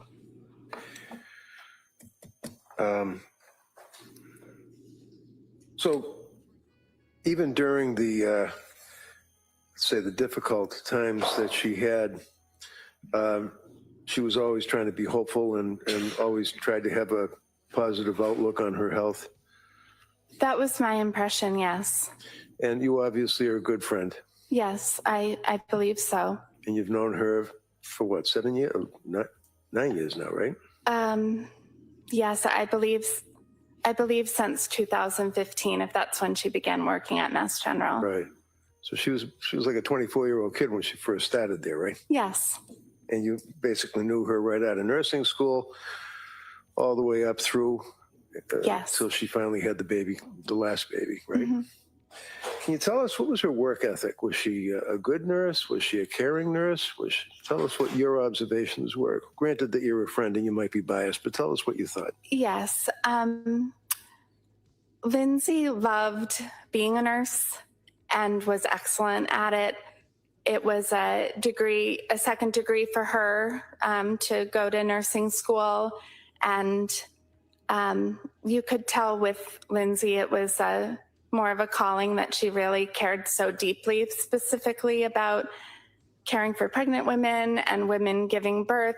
She was very attentive to all of her patients' needs. She was very smart And mostly she was incredibly nurturing and caring. Thank you. And during the period of time in the fall of 2022 up through Thanksgiving of 22 and then into 23, you obviously, as a good friend, stayed in close contact with her, texting, seeing her, dinner, lunches, and everything, right? Yes. And then when you and some of the other nurses would go to a lunch, for example, if I understand correctly, on one of the luncheons that you had in the fall of 22, she was telling or sharing with you the fact that she was going through a difficult period. Yes. Told you that she was not in a good mental state, that she had a lot of insomnia, and she even described it as brain fog, right? Yes, I believe so. She definitely used those words in our text messages, as the fall progressed, but I believe she used those words during the lunch. She definitely said that she was in a difficult mental place and didn't think she'd be able to go back to work. And she told you that she was actually actively treating with medical personnel. Did she say a psychiatrist, psychologist, or just seeing doctors, or what did she say? Yes, she talked about therapists. She talked about going on medication. At some point in that month of November, she said she had even gone to the emergency department. Did she tell you that she was having negative side effects with the medication that she had been prescribed by these doctors? She did. She did not elaborate on the side effects, but she did say that multiple times. So as close as you were for all those years working together, and you guys worked together through the COVID too, right? Yes. Is that a bonding experience for nurses? Yes. During that period of time, did you ever observe her? Was she a complainer? Like, would she come and complain to you, or was she pretty much private but would share her opinions of what was happening inside of her with you? She was not a complainer about work or home or anything, but we were friends, and she did share more personal details with me. And when she was working, would you guys be working on the night shift, or would you work in the afternoon? Or the night shift? Night shift. Mm-hmm. So did you ever see her go on her phone and access cameras to see what was going on at home with the babies or anything like that? Yes. Is that something that she would do on a regular basis, staying in touch with the family and looking at the cameras? Yes. Did she ever tell you why she was doing that? Not specifically. Okay. She, to your appearance or to your observation, appeared to be very concerned about her kids, right? Yes. Did you ever hear her complain that she wanted to leave behind the life that she had and basically move on, something better? Oh, no. Lindsay, from the time I met her as a young woman, very much desired to be a mother and have a family. And she did share with you that her mother-in-law actually referred her to somebody for some help as well, correct? Yes. In the holiday period, you guys stayed in touch again. You were texting her, and that's when she was, now we know she was in McLean Hospital, but she told you she was in an intensive program, right? Correct. In other words, she didn't say, I can't go to lunch with you guys because I'm in a mental hospital. She basically said, I'm treating my problems. Correct. To your years of dealing with Lindsay and seeing her with her kids and her family, what's your opinion of her as a mother? Lindsay was a very loving, caring mother. This is exactly what she wanted to have. She wanted a big family. She was happy to have her children close in age. Thank you. Thank you. The redirect? No, Your Honor. All right. Thank you, ma'am. Thank you.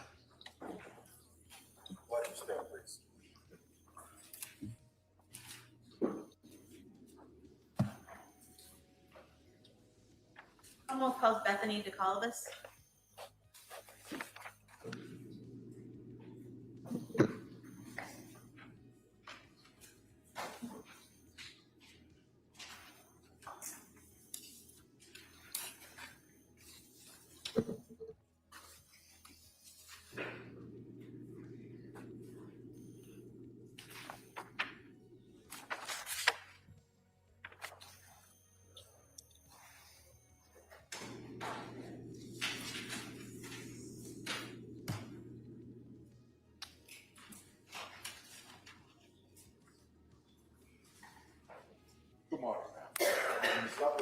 raise your right hand for the clerk, please. Good morning. Do you solemnly swear that the testimony you give that you should give to the court shall be the matter and not the Commonwealth of I shall be true to the court?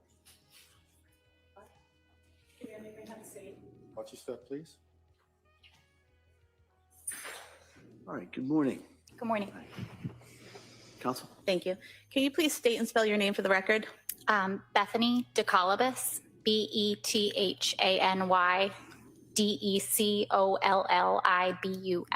And your date of birth? 6/29/89.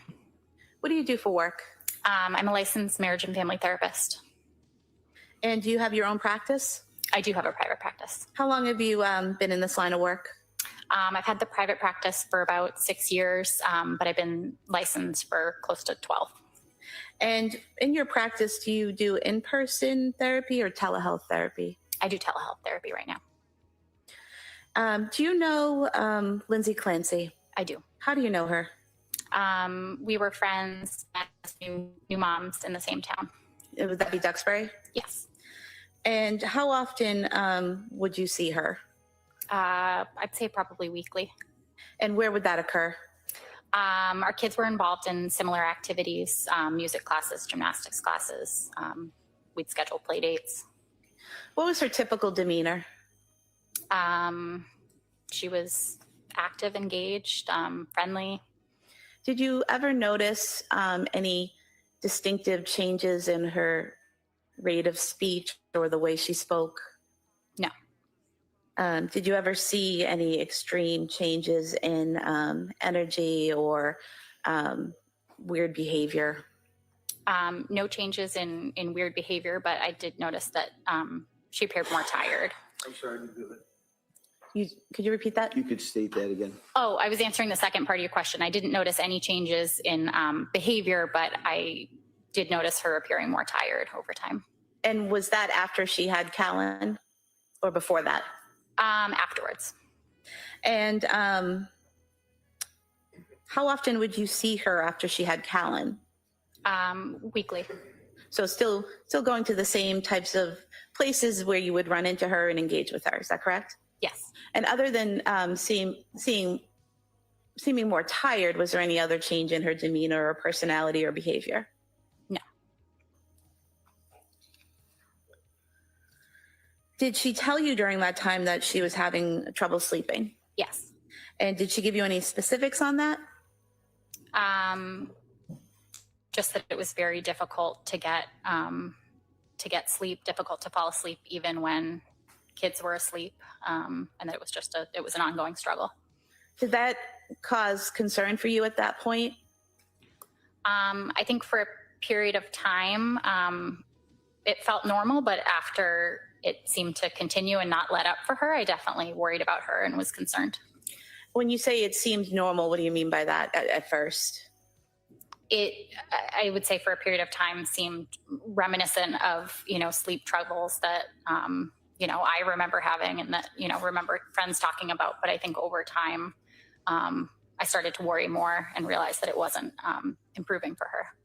And what you're talking about, is it, typically after having a baby, new moms are tired from, late night feedings and changings and all of that?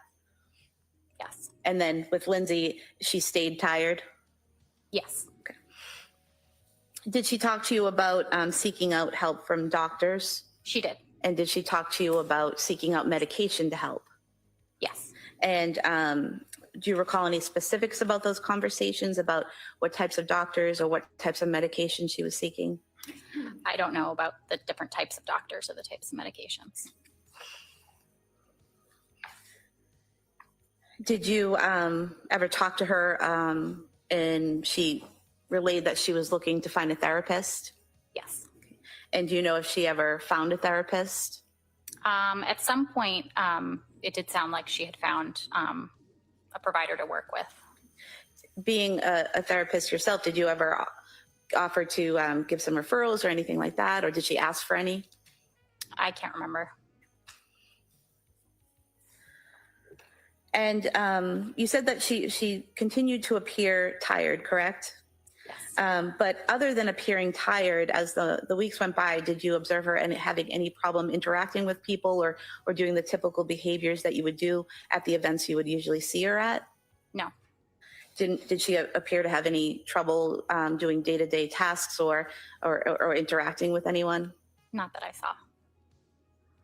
Did she ever tell you that she was depressed or suicidal? No. Did she ever tell you that she had thoughts of harming anyone else? No. Did her physical appearance change in any way? Not that I noticed. When you would engage with her, have conversations with her, were they usually in person or text or both? It was a mix of both. And did you ever have trouble understanding her, either in person or in a text? No. Did she ever appear to have trouble understanding you? No. At some point in time, did you have dinner with Lindsay and a woman named Erin Renault sometime in November? Yes. And was that something that the three of you typically did? Yes. How often would you do that? Probably once every couple of months. Was this the first time you'd done that since Callan was born? I can't remember. Okay. And what was Lindsay's demeanor during that dinner? She was engaged in conversation with us. Do you recall saying previously that she seemed normal? No. You don't recall saying that? Not specifically, no. What about her speech pattern? Was there anything different about her speech pattern? No. What did you guys talk about during that dinner? I remember catching up as we usually did, giving each other updates on, what our kids had been up to, what our families had been up to. And I also made it a point to check in with her about how her sleep was and how she had been feeling lately. And did she give you responses to those questions? She did. Did they make sense? The responses made sense. Yeah. What was the tone of this conversation? I'm not sure how to answer that question. Well, when you're asking her about how things are going with her sleep and other things, and she's responding, does she seem negative and depressed about things? Does she seem hopeful about things? Like, what's the tone? It was a serious conversation. I was concerned and wanted to check in. It had sounded like she had been able to connect with some providers. And I would say at that point, I remember her expressing feeling hopeful about the possibility that things could start to get better.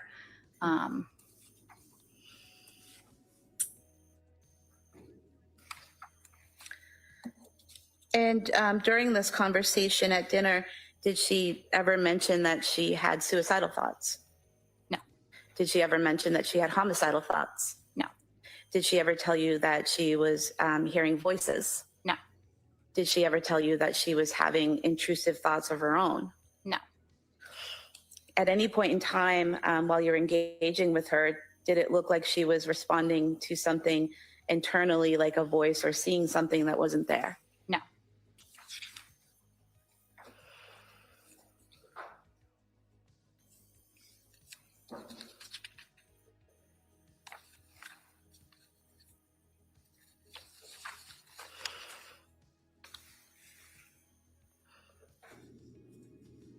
Other than having an issue with sleep, did she mention any other issues that she was having? She mentioned feeling anxious.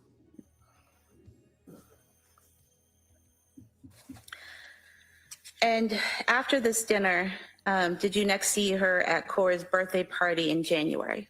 Yes. And at that birthday party, did you see her interacting with other people and parents and children, as a mom would usually do at a birthday party? Yes. Did you interact with her yourself? I did. Did you notice anything different about her demeanor or her behavior at that party? No. Did you have a conversation with her briefly about sleep? I did. And was it you basically asking how the sleep issue was going? Yes. And what was her response? She responded that things haven't gotten any better and that she feels like a zombie. Was there anything about her appearance or the way she was interacting or behaving that when you saw her, you thought she looks like a zombie? She seemed tired. But there's a difference between being tired and looking like a zombie, right? She didn't look like a zombie, no. And she was able to engage with you and the other parents there, engage with her children and the other children, correct? She was. And do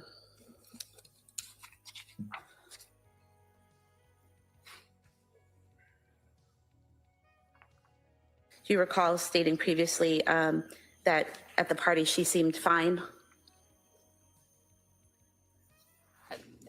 And no, not specifically. Page 11. Have you look at page 11 and bottom line 24, and then to the top of page 12.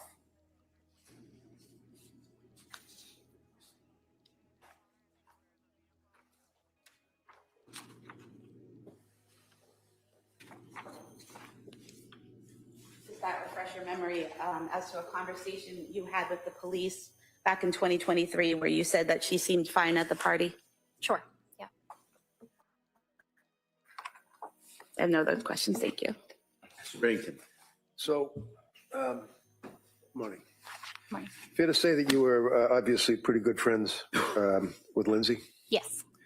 And fair to say that in that regard, you had occasion to observe objectively things like she looked tired, she was complaining that she was tired. Yes. Said that she was anxious. Yes. Told you that at one point towards the end time frame into January that she felt like a zombie. Correct? Yes. Did you ask her any questions like the district attorney was asking you? Did you ask her, well, what are your symptoms and what do you feel like? And what do you, is there anything that you can tell me about how you feel? Did you probe in that regard? I don't remember probing about specific symptoms, no. So in other words, you're friends and you and Erin and Lindsay were out to dinner or lunch and you're trying to have a good time, right? Yes. How was she as a mother to your observations? Did she, as far as taking care of her kids, being happy with the kids? Did she not like her kids? What were your observations? She loved her kids. She was warm, kind, consistent, loving. And you actually were summoned to be here today by the district attorney's office, correct? I was. And you actually were interviewed by the state police. That's what she was questioning you about, page 11 and page 12. It was a recorded interview and things of that nature, right? Yes. Would you agree with me that although she may not have been telling you that she was seeing something that wasn't there, or hearing voices or drooling or acting in some unusual fashion while you guys were out having lunch, she did express to you that she was having some difficulties, correct? She expressed that she was having difficulty, yes. And would you say, knowing Lindsay as you did, that she was the type that was not really a complainer? She would not try to be a downer when you're out to lunch and having a good time with your friends and complain about her symptoms? No. But she did tell you that she was somewhat hopeful because she was seeing healthcare providers? Yes. And one of the things that they had asked you about, fair to say that when you talked to the police, you told them that you had spent a lot of time chatting about over this period of time that she had been having a lot of trouble sleeping, and that she referenced the postpartum period, right? Yes. And when you were talking to the police, the troopers, did they try to divert you? Did you feel that they were trying to get what your observations were, or did they want you to focus on their questions when they were questioning you? Could you repeat that? No, it's a bad question. Never mind. It's a bad question. I'm sorry.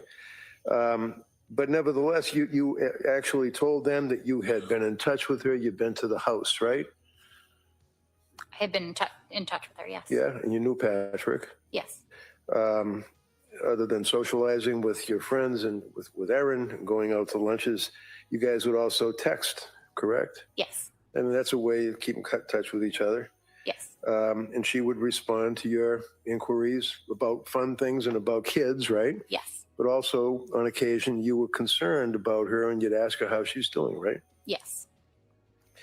And when you would ask her those things, she would tell you, for example, that she didn't know what medications were doing to her, but she in fact mentioned to you that the medications did not appear as though they were helping, and she still wasn't able to get any sleep. Correct. And further, in the statements that you gave to the police when they were asking you questions about your observations, she did indicate on a couple of occasions that she had obtained a therapist and a prescriber, and she would reference her relationship with Pat and tell you that Pat's great, things like that, right? Yes. You said yes. I'm sorry, the door Yes. closed. So in those occasions, did she ever complain about Pat, or would they seem to be getting along pretty good? They seem to be getting along great. Was he supportive to your observations of her? Yes. Then when you went out to the other dinner, did you indicate to the police that in that conversation that her mother knows everything, or she told you, my mom knows everything, and she's working it out as far as the therapist and the drugs, correct? Yes. And you still felt that it was readily apparent that she was struggling, right? Yes. Still having difficulty sleeping and being anxious, right? Yes. And as a friend, you were concerned, right? I was concerned. Yes. Now, one of the questions the DA had asked you is that she was supposed to go back to work, and that she indicated that she had canceled that date to go back to work because she still wasn't sleeping well. Is that right? She had, yes. And those were her words, that she canceled going back to work because she still wasn't sleeping well. Yes. Did she ever talk to you about work? Did she seem to like her job as a labor and delivery nurse? She loved it, as far as I knew. And then you were at Cora's birthday party in January, is that correct? Yes. And that was the one that was at the trampoline park, right? Yes. And it was that time, and that would have been in January of 23, I believe, that it was in that time that you were concerned and you said, hey, are you getting any sleep? And she was like, no, I feel like a zombie, is what her words were, correct? Yes. Is that the last time you saw her? Yes. Thank you. Any redirect? No, Your Honor. All right, thank you. You may step down. Counsel, why don't we take a brief recess at this time? So we're going to take the morning recess at this point. Court, all rise, please. Jurors, no votes.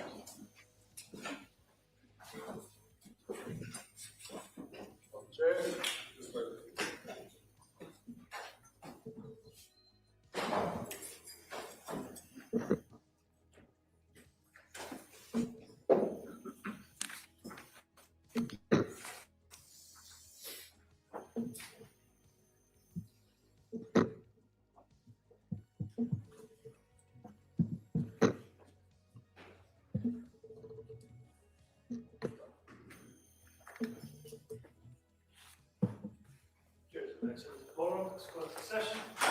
Counsel, anything we need to talk about before the break? No, Your Honor. All right, thank you. So we'll be in recess at this time. Thank you.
start out by was. And I want to point out some things that people may not have thought about. Now, let me start out by prefacing that, I am not a psychiatrist or a psychologist. I don't claim to be. And so this is my disclaimer. Anything I say here is just my opinion on possibilities, okay? But I have been a criminal profiler for over 2 decades. I also worked in hospitals for 13 years of my life, and I encountered quite a few people who I would designate as psychopathic. And I've watched their behaviors, I've watched the manipulations, I've seen what they've done. And therefore, and also in other parts of my life, I have encountered some very fascinating cases of narcissistic personality disorder, borderline personality disorder, and psychopathy. And there's, all I can say is this: psychiatrists and psychologists tend to not want to talk about these personality disorders because they're hard to fix, if not impossible to fix.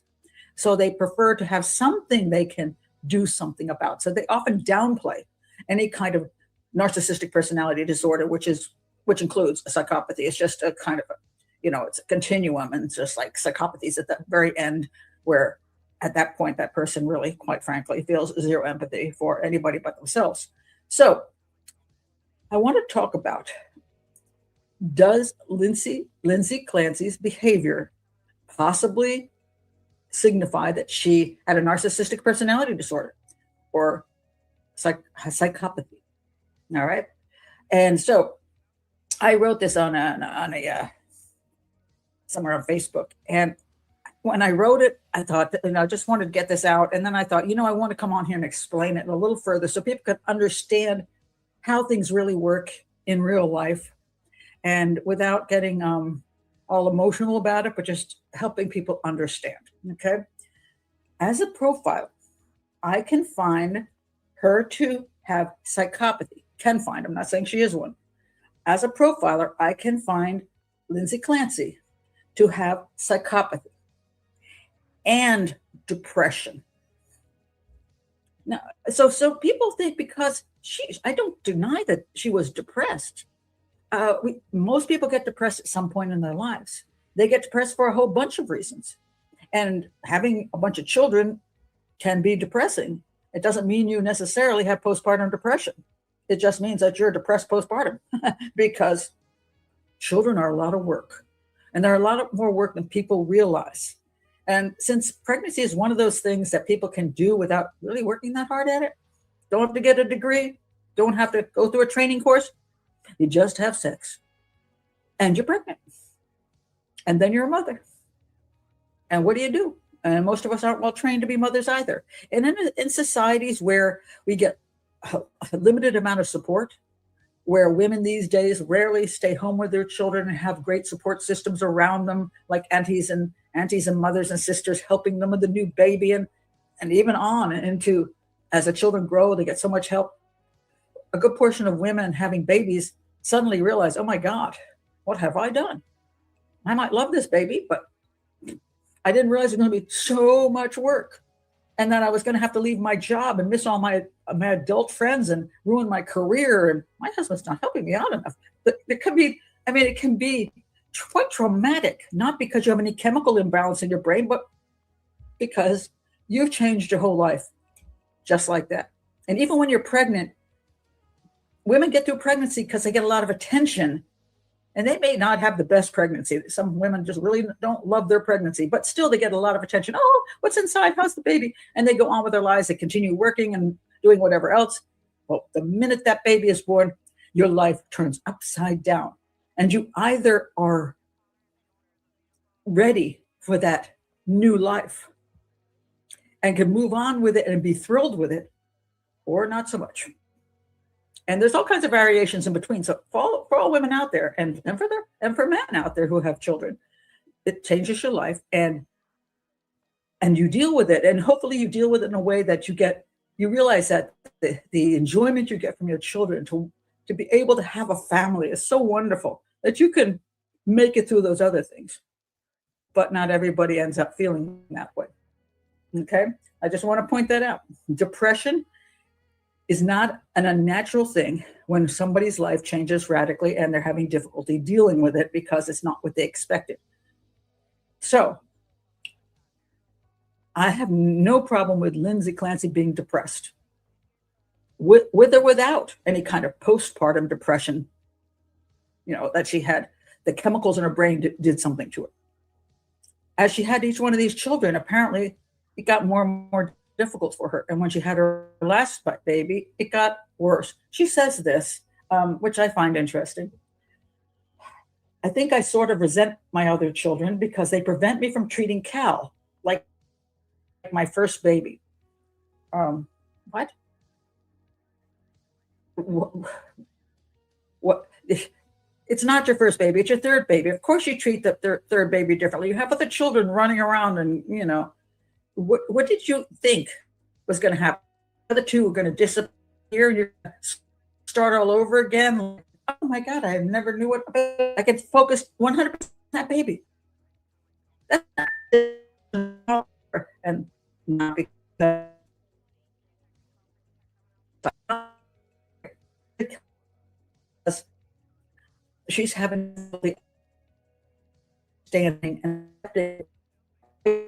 each time a child, it's resented my older sisters because I thought they got deals that I didn't get because I was a baby. Sometimes they thought I got deals that they didn't get because I was the baby. So I mean, that's the way things work in life. Things change.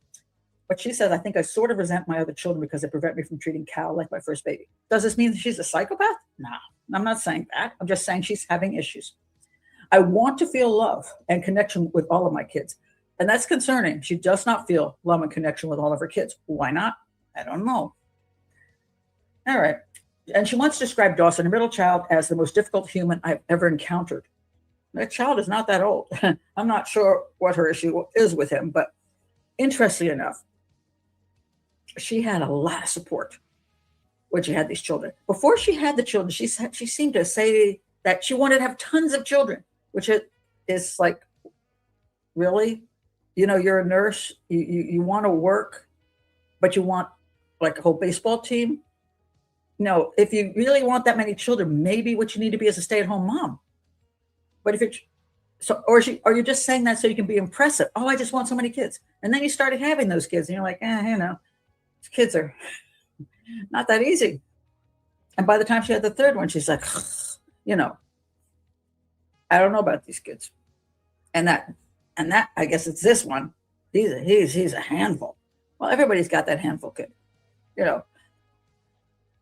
So she was struggling with her children and the baby by the time she murdered these children, and she did murder them. So don't make that something different. She murdered them, whether you believe she was in psychosis or not. She murdered them. The baby was 8 months old. And one of the things that bothers me about the postpartum depression / psychosis bit is that when does it end? I mean, I sort of get it. Like you just had the baby, whatever, but now it's 8 months in and you're still having all these issues. What about 10 months in? When does it stop? How about 2 years old? Can you still have postpartum depression and psychosis at 2 years old? What about the men who kill their children? Do they have postpartum depression? I think they do. But is it chemical? I don't see evidence of that terribly much. And she was never even diagnosed that way. So, that you have children who are becoming depressed does not mean that it's a chemical imbalance in your brain necessarily. Okay, I'm not going to get into the whole big argument here because I know everybody's going to say, yes, it is. That's exactly what it is. But is it, even if it's true? Okay, I'm going to say, all right, let's say it's true. Is it true for Lindsay Clancy? And I do not think it is. And I'm going to show you why I don't think it is. Let me reread this. As a profiler, I can find her to have psychopathy, and depression, that life isn't working out the way she envisioned. And this is important because one of the problems with people with narcissistic personality disorders of any sort is that they have this unrealistic view of life and how they're going to achieve it. Grandiose thinking is big for psychopathy, grandiose thinking. And then it doesn't turn out that way. It isn't as much fun as you thought. You didn't get as much attention as you thought. Now you're starting to get annoyed. And now you realize it's a lot of work and you become exhausted and you don't want to do that. And that stupid kid wants to nurse all the time. And that stupid kid, and even when she had a great deal, by the way, back here, her husband, she got good maternity leave. Her husband got paternity leave and he worked in the home. And he helped with the children. And these two children were going to nursery school. I think they were going like at least three full days a week and a couple other days part-time. And she had a nanny come in. I was like, wow, I didn't have that deal. That's a lot. She got massive amount of support. And it wasn't enough. Why? Probably because it wasn't working out the way she envisioned, which was, I don't know, she's going to get more kudos for being a mother, that her children are always going to be great kids, whatever delusion. And I do say delusion, not from psychosis, but delusion from narcissistic personality disorder, because that makes a person, when they have this, unrealistic about life. Unrealistic. They want to be the best. They want to be, well, better than everybody else. They want to get more attention than everybody else. A narcissist wants constant ego stroking. They have to have that coming in. It's like food for them. And if it doesn't come in on a regular basis, they become starved and they become angry or hangry. You know, they're a hangry narcissist. It's like, why isn't anybody paying attention to me? Why isn't anybody saying I'm great? And why isn't anybody doing enough for me? This is narcissistic personality disorder. Psychopathy is just at the end of that continuum where a person may become to the utmost of narcissists out there. All right. As a profiler, I can find her to have psychopathy and depression. Okay, I gotta stop here again. Anybody can be depressed, including psychopaths, because they don't get their way. So it's not like you're a psychopath or you're depressed. No, you can be both. And life isn't working out the way she envisioned, and that the children are an impediment. My quote, and I've been quoted on this many times, my most famous quote is that psychopaths either think you're useful or in the way. As long as you're useful, things go on pretty well. You'll see men who get married, they have a couple kids, maybe they're the little league coach, you know, and then one day he murders the entire family and runs off as a stripper. What? Well, because up until that point, all of you guys were useful. Because I got married, I got sex all the time. She cooked for me. It was great. And then I had these kids and, everybody said, oh, you're a daddy. Isn't that wonderful? And the kids looked up to me. And then those stupid kids got older and they started saying, I don't want to do that, daddy. And the wife started getting a little bored with the sex. So she didn't give as much sex as you wanted. And now they were in the way. And so at that point, you got rid of them all because you're either useful or you're in the way. I think somewhere along here, after the last child was born and she wasn't feeling it, Lindsay Clancy may have felt these kids were useful once, but now they're just in the way because I can't have a life that I want with these kids because I'm not having fun. All right. Now, the next part, that she sought help.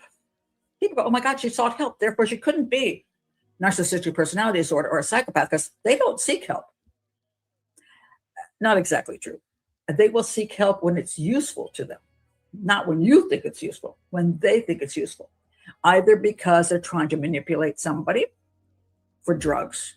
They're trying to manipulate so that they look good, like, oh, you know, I sought help, or because, in this case, I think this is what is true. I think she sought help thinking she might not have to go to the lengths she did to fix the situation. So even if she had narcissistic personality disorder, even if she was psychopathic, she might have thought, if I go to these go to the doctors. I don't think she got much in the way of therapy. If I go to the doctors and they give me drugs, maybe I can cheer myself up.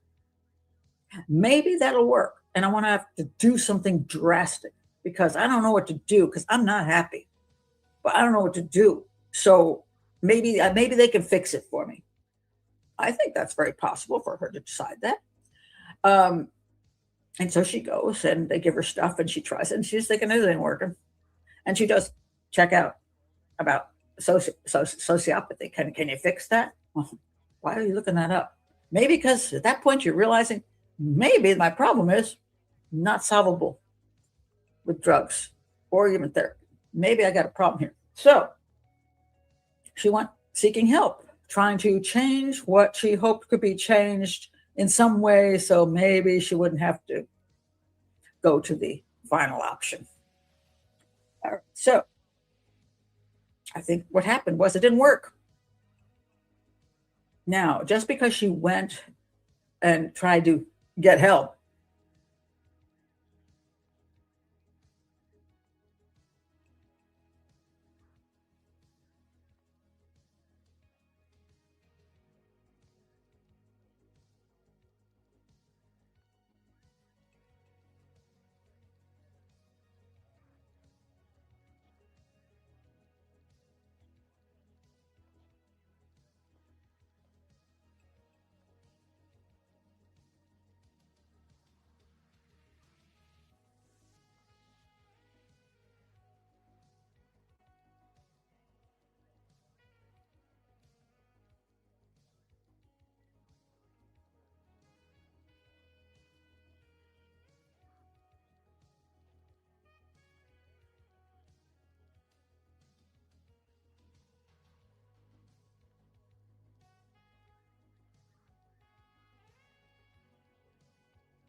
doesn't mean that she wasn't premeditating the possibility of what would happen if she didn't get help that worked.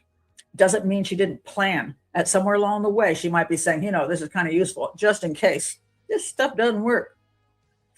Well, it will be helpful if I have this record of I've sought help. I'm going to tell them I have postpartum depression. Hey, because that's real popular today, postpartum depression, postpartum psychosis. I can tell you from the comments that I'm going to get below here, there's going to be an explosion of people going, Pat Brown, you do not understand. I suffered from postpartum depression. I suffer from psychosis. Well, you think she's an idiot? Doesn't realize these things. She works in the field. She works in the field with mothers. I mean, in the hospital. She knows this stuff. She's not an idiot. She knows this stuff. And so if she's trying to get help at the same hand, you can have double motives. People don't understand this. People think you can have one motive. You can have double motives. She might have thought, okay, if I could get some kind of something, or they could do something for me that keep me from having to knock off my children, because that's kind of like really a risky venture there. If they can do something to get me through this crap, maybe I can get I don't know, maybe it'll work. But in case it doesn't, it'll set up a very nice history of me seeking help after having a baby and saying I have postpartum depression, whatever. Doesn't mean she's not planning. You can plan. You can have two motives at the same time. You can plan. And then it doesn't really work out, but you got the history behind you and you say, okay, clearly this is not going well. So I'm going to go through with the nuclear option. And I'm going to try to survive it, which I think she did try to survive it. So I am on the prosecution side on this. I do not think she intended to kill herself. I think she very, again, methodically planned to send her husband out of the house. Her best day ever, her husband says. Well, that's what is called manipulation, because she had to make him believe everything was superb for him to be comfortable leaving the house. And she did. She was good at it. By the way, I want to let you know, people who are narcissistic personality disorder and psychopaths can be very, very engaging people. Very, very, they can smile when they need to smile. They can emote the way that you think they should emote. They can be kind and sweet and wonderful. They can be doing all this because they're acting.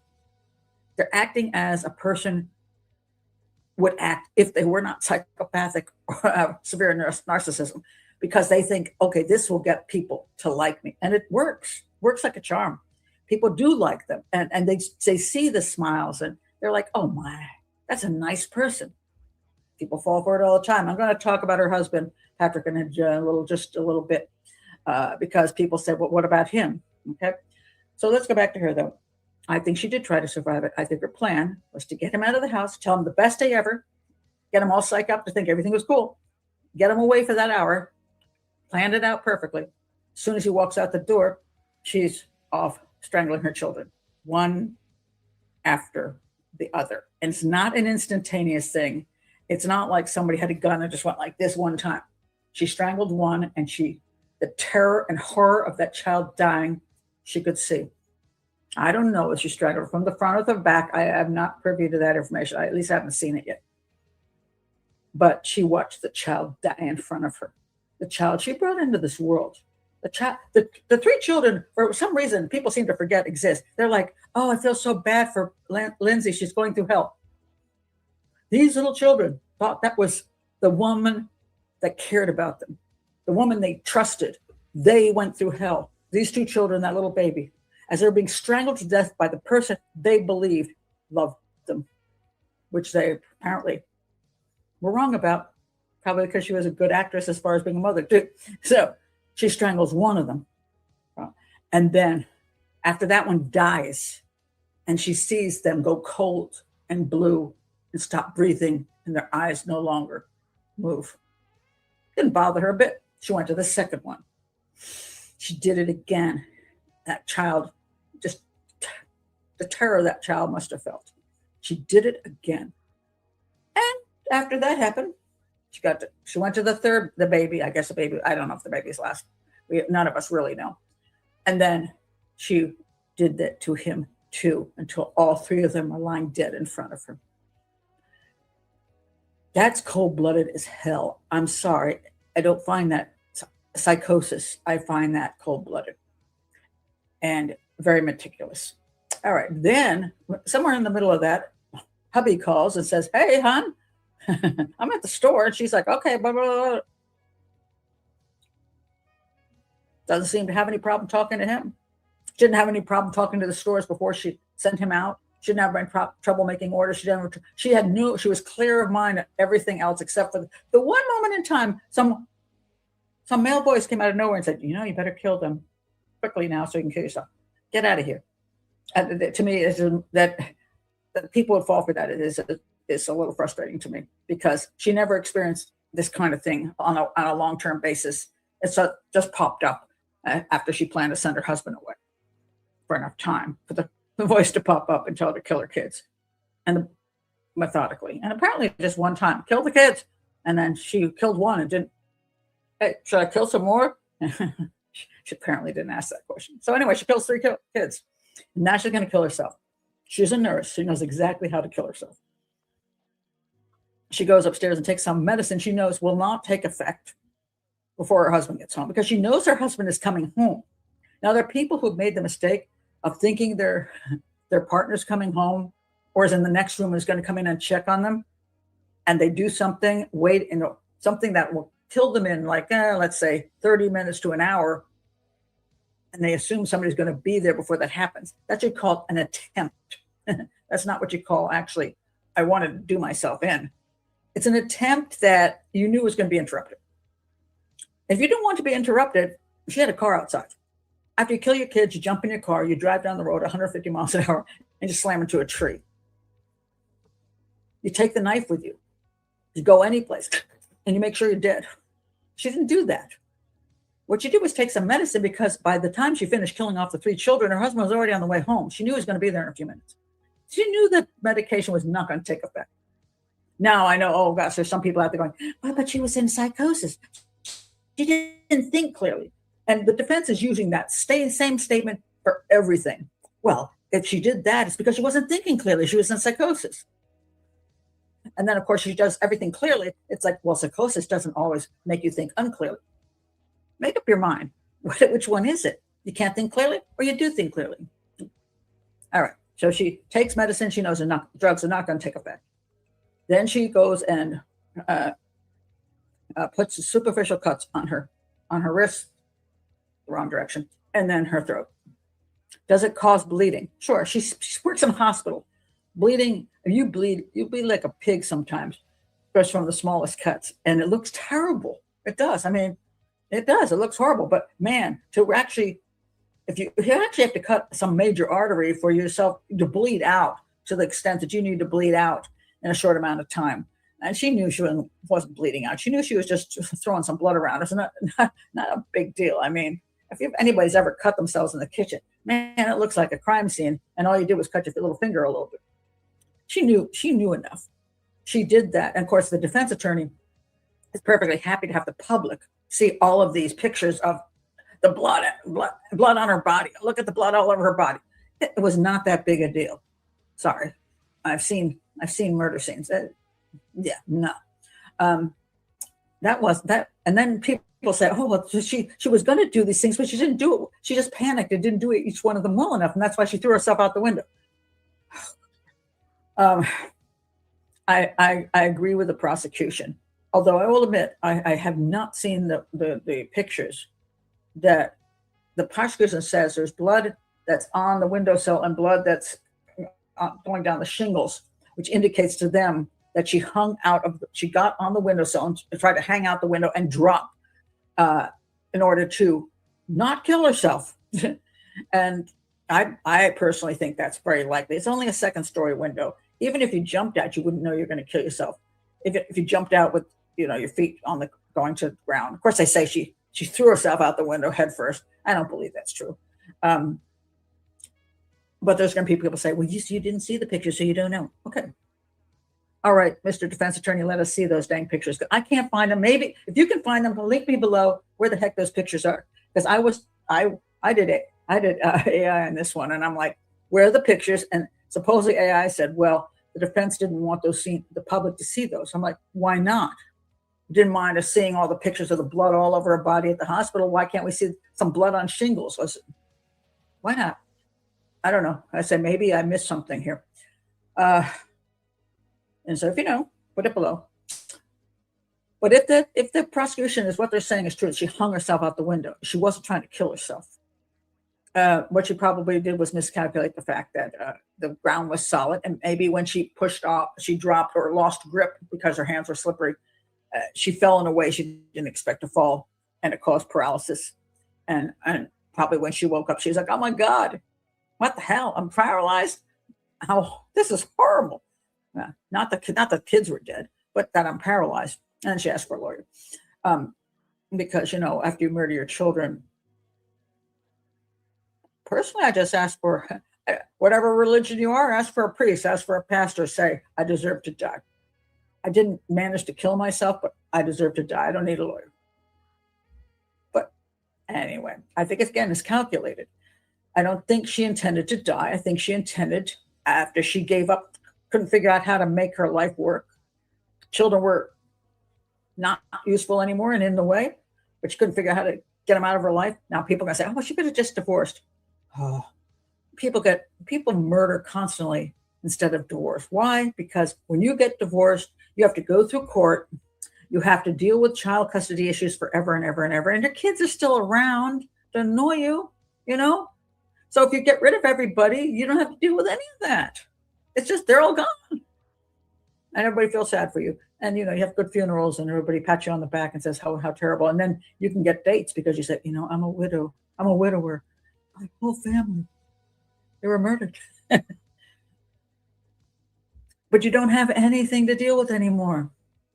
Scott Peterson, if he had divorced Lacey, he'd still have to deal with that kid. He'd have to pay child support the rest of his life. And he'd have to have phone calls with Lacey. He'd have to have, aren't you going to take your son for the weekend? But if he gets rid of Lacey and the baby,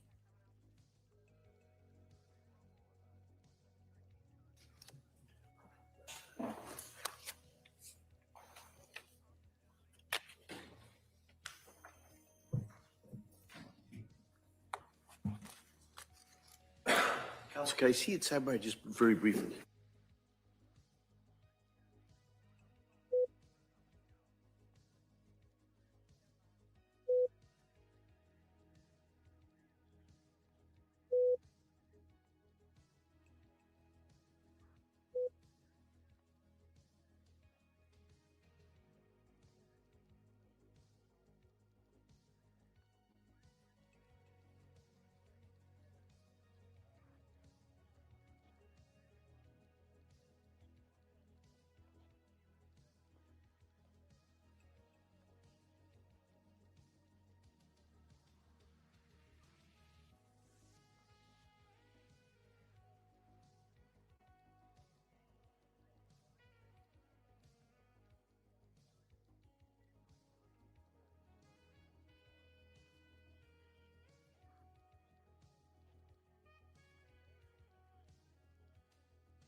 court's knowledge session. Please be seated.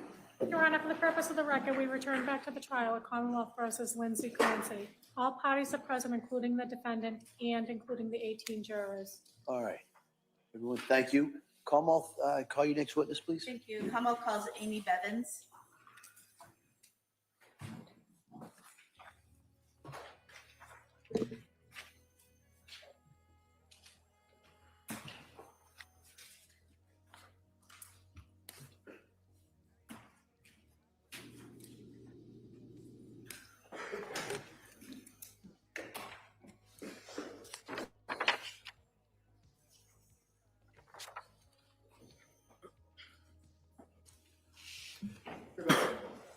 You stop right there. Raise your right hand to the clerk, please. Good afternoon. Do you solemnly swear that the testimony and evidence you shall give to the court and the jury in the matter not happening to this Commonwealth you may have a seat. Watch your step, please. Bless you. All right, good afternoon. I'd ask you to speak into that microphone. Keep your voice up if you could, okay? Okay. All right. Tree spray. Thank you. Good afternoon. Good afternoon. Can you please state and spell your name for the record? Amy Bevins, AMYBEVINS. And your date of birth? 8/22/90. Do you live in Connecticut? Yes. What do you do for work? I'm a licensed behavior analyst, but I specialize primarily in early intervention for young children with autism. If you could just keep your voice up a little bit, maybe come a little forward to the mic. How long have you been doing that? 6 years. I was a special education teacher before that for a long time as well. Do you know Lindsay Clancy? Yes. How do you know her? We have been friends for almost 29 years. So you met her when you were children? Yes. Did you go to school together? Elementary school. And after that? All the way up through middle school and high school as well. Okay. And did you keep in touch with Lindsay when you went off to college? Yes. I'm assuming you didn't go to the same college, right? No. Do you know where Lindsay went? Quinnipiac University. And how did you keep in touch? Through texts, phone calls. We visited each other at each other's campuses. And then when Lindsay went to nursing school, did you still stay in touch at that point in time? Yes. And how did you do that? The same way, like text visits? Yes. I also lived in Boston at the same time that she was in nursing school up in Boston. So was your contact more frequent while she was in nursing school versus when she was in college? I can't remember the exact amount of contact, but I would say we were always in contact together, yes. Okay. While Ms. Clancy was in nursing school, did she ever tell you that she was taking some mental health medication? I can't recall. Did she ever tell you that she was struggling with anxiety or anything like that while in nursing school? Nothing that I can recall. And after she was finished with nursing school, did the two of you still remain in touch? Yes. And how often would you see her? I moved back home to Connecticut, so whenever she was able to visit home, we would stay in touch. I traveled to Boston not very frequently, but I would visit her there as well. And did you have a text chain going between the two of you? Yes. And did you also have a group text with other friends from Connecticut that you both grew up with that you would participate in? Yes. And how often would you text with Lindsay? Pretty frequently. It depended on, I think, the point in life that we were at, but I would say there was regular communication. And growing up with Lindsay and knowing her into adulthood, how would you describe her general demeanor? She was pretty a calm person. She was nice and had a very calm approach to herself. And during that time that you knew her and would interact with her, did you ever notice any changes in her pattern of speech or rate of speech? No. Was she pretty consistent in her behavior and speech patterns throughout the years that you knew her? Yes. After Ms. Clancy had Cora, were you still in contact with her at that time? Yes. And just to kind of get it out of the way, were you in contact with her all the way up through January of 2023? Yes. And so after she had Cora, did you notice any changes in her demeanor? No. Did you notice any changes in her behavior? No. Did you notice any changes in her speech patterns? No. After she had Dawson, did she talk to you about that delivery and how that went? Yes. And what did she tell you about that? That was more of a difficult delivery than the one she had with Cora, that she would maybe need to take some time to recover prior to thinking about having a third child. And during that time, after she had Dawson, did you notice any changes in her behavior? No. Or her demeanor? No. Her speech pattern? No.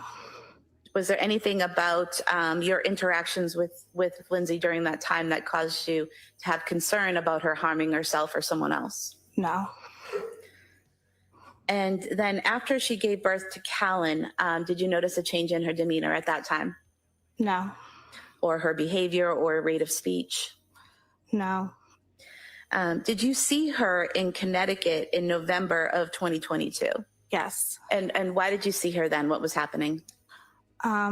She had traveled down to Connecticut. We had gotten together as a group to go out to breakfast. And had she come to Connecticut alone or with her family? Alone, I believe, at that time. And you said you went out to breakfast? Yes. Was this with that whole group of friends and spouses and everyone that kept in contact from Connecticut? Yes, there was a group of us there that had all remained friends. Did you notice anything about her demeanor or behavior at that breakfast in November of 2022 that caused you concern or was different than her typical behavior? No. Did you have some text conversations about, in January of 2023, about some issues that Lindsay was having? Yes. And do you recall when those messages started? I don't recall the exact date of the messages, but it was only, I believe, one night. And in terms of what happened on January 24th, 2023, how close in time was it to that? Can you repeat the question? I'm So sorry. in terms of January 24th, 2023, when the children were killed, how close in time were your text messages to that incident? Only a few days. Okay. And what was that text conversation?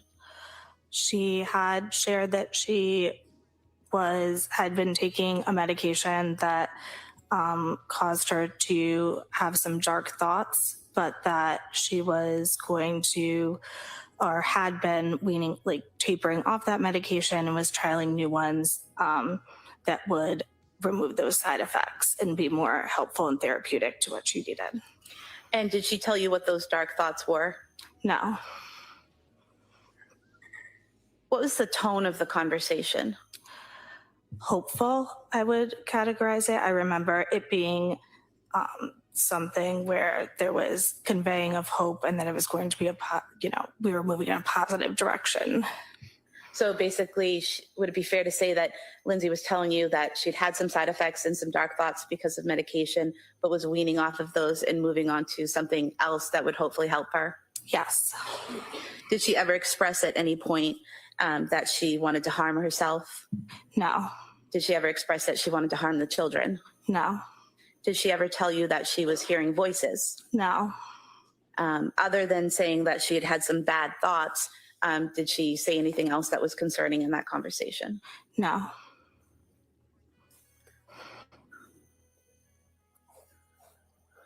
I want to direct your attention to March of 2023.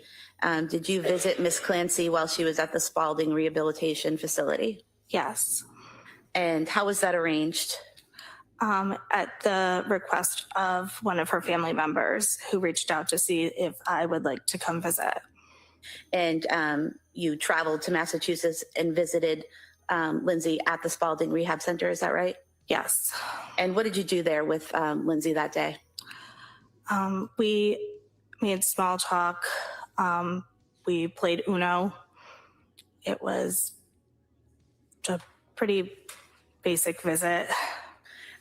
When you say you made small talk, what did she talk about? I remember her asking about my daughter.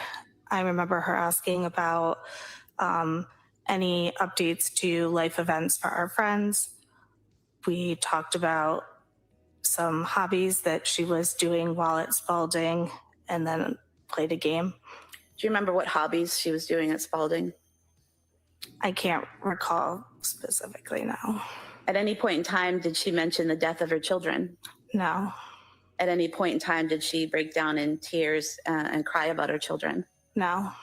What was her affect during that meeting?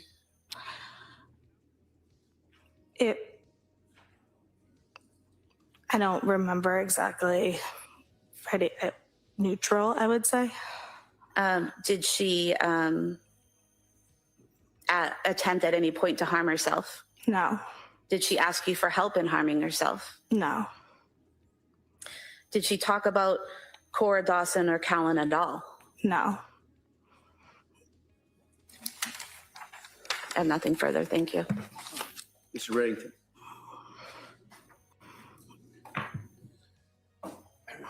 Good afternoon. You're nervous. Don't be. Okay. You guys go back how far? Almost 29 years. And over those 29 years, knowing Lindsay when you guys were in grammar school, I guess, and high school, and then you went off to college and you had your families and your marriages, tell us what your opinion was of her as a person. I knew her as a good person, a good friend, a good mom. And you had occasion to see her with her kids and how she acted with her kids, Cora, up till Callan? Yes. And did you ever observe anything out of the ordinary, or did she appear to be a loving person and taking care of her kids? I never saw anything out of the ordinary.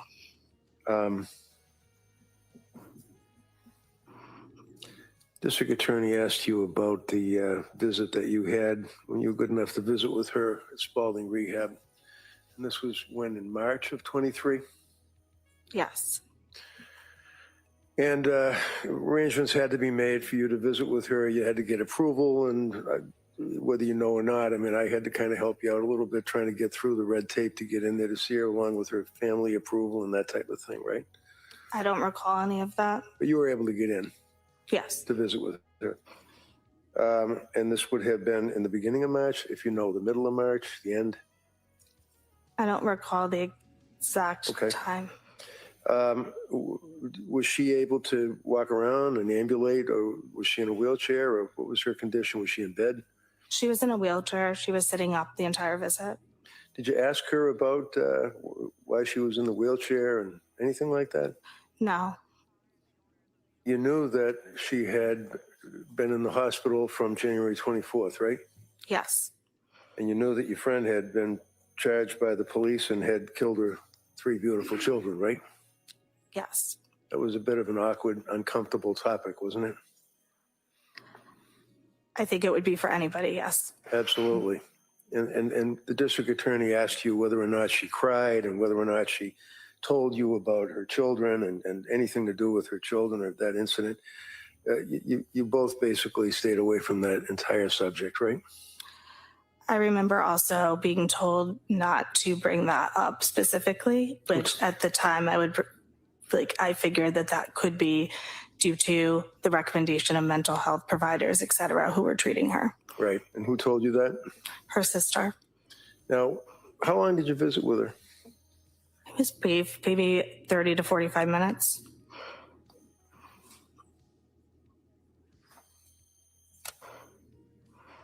That's all I have. Wait a minute.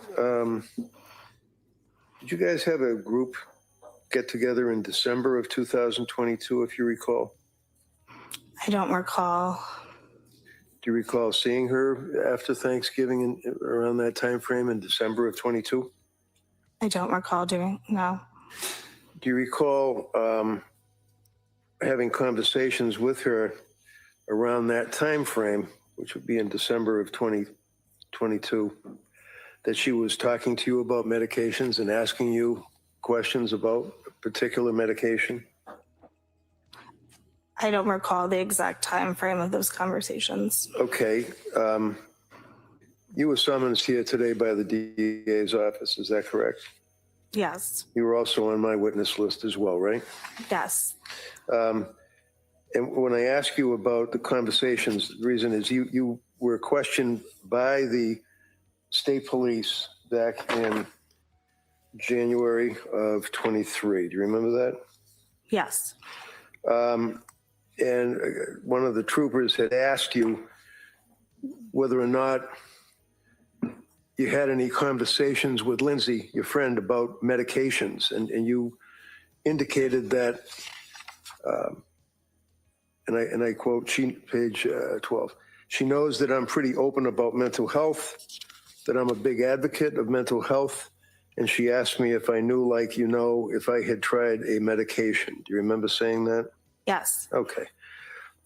Does that refresh your memory at all as to approximately what time, when that was? Would that have been in December of 22, after Thanksgiving? I don't know. I still don't recall the exact time, but I do remember that being a conversation that we had. Okay. Do you remember where you had the conversation?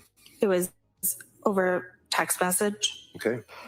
Do you recall her asking you what your experience was? Because you had some knowledge of medications, correct? As a patient. Okay. And as a result of that and being close and good friends, that she had asked you what your experience was. And again, it's page 13. And she would say, how was your experience? Did you ever take this? What was your experience with this? That type of thing. Do you remember that? That conversation? I don't recall the specific conversation. Do you recall the medication that she asked you about? Yes. What was that? I remember it being Lexapro. Do you recall in your text message exchange that she had asked you about or told you about some of the medications that she was taking and that there were some difficulties with it? Yes.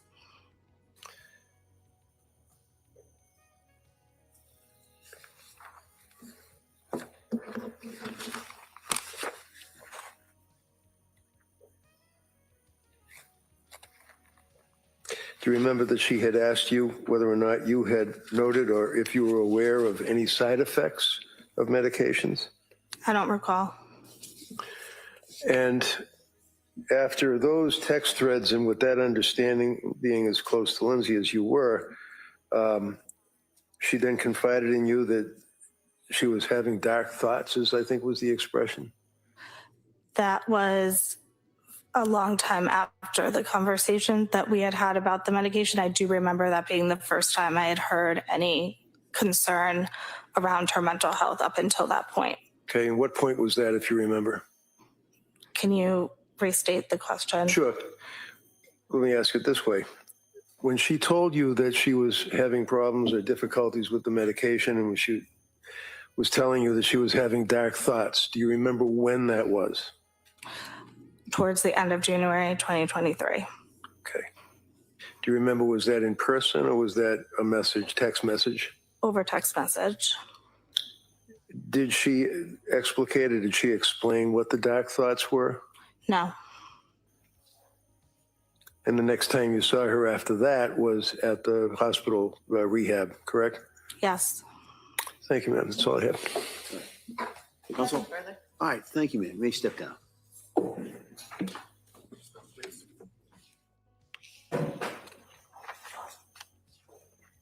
Commonwealth calls Christopher Clancy.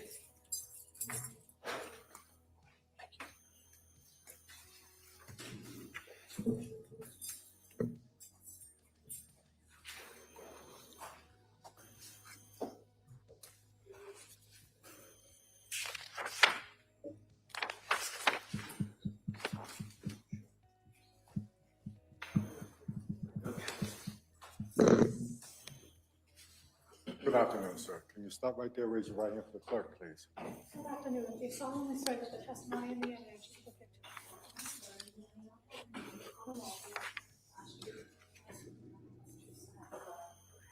Thank you, sir. You may have a seat. Start, please. Is this my water? Okay. Good afternoon, sir. Good afternoon. Hi, call. Thank you. Good afternoon. Can you please state and spell your name for the record? Say that again. I'm sorry. Could you please state and spell your name for the record? Yes, Christopher William Clancy. CHRISTOPHERWCLANCY. And what's your date of birth? 7/26/61. Where do you live? Situate, Mass. And do you work? No, I'm retired. What did you do before you retired? I was a plumbing contractor. Is Patrick Clancy your son? Yes.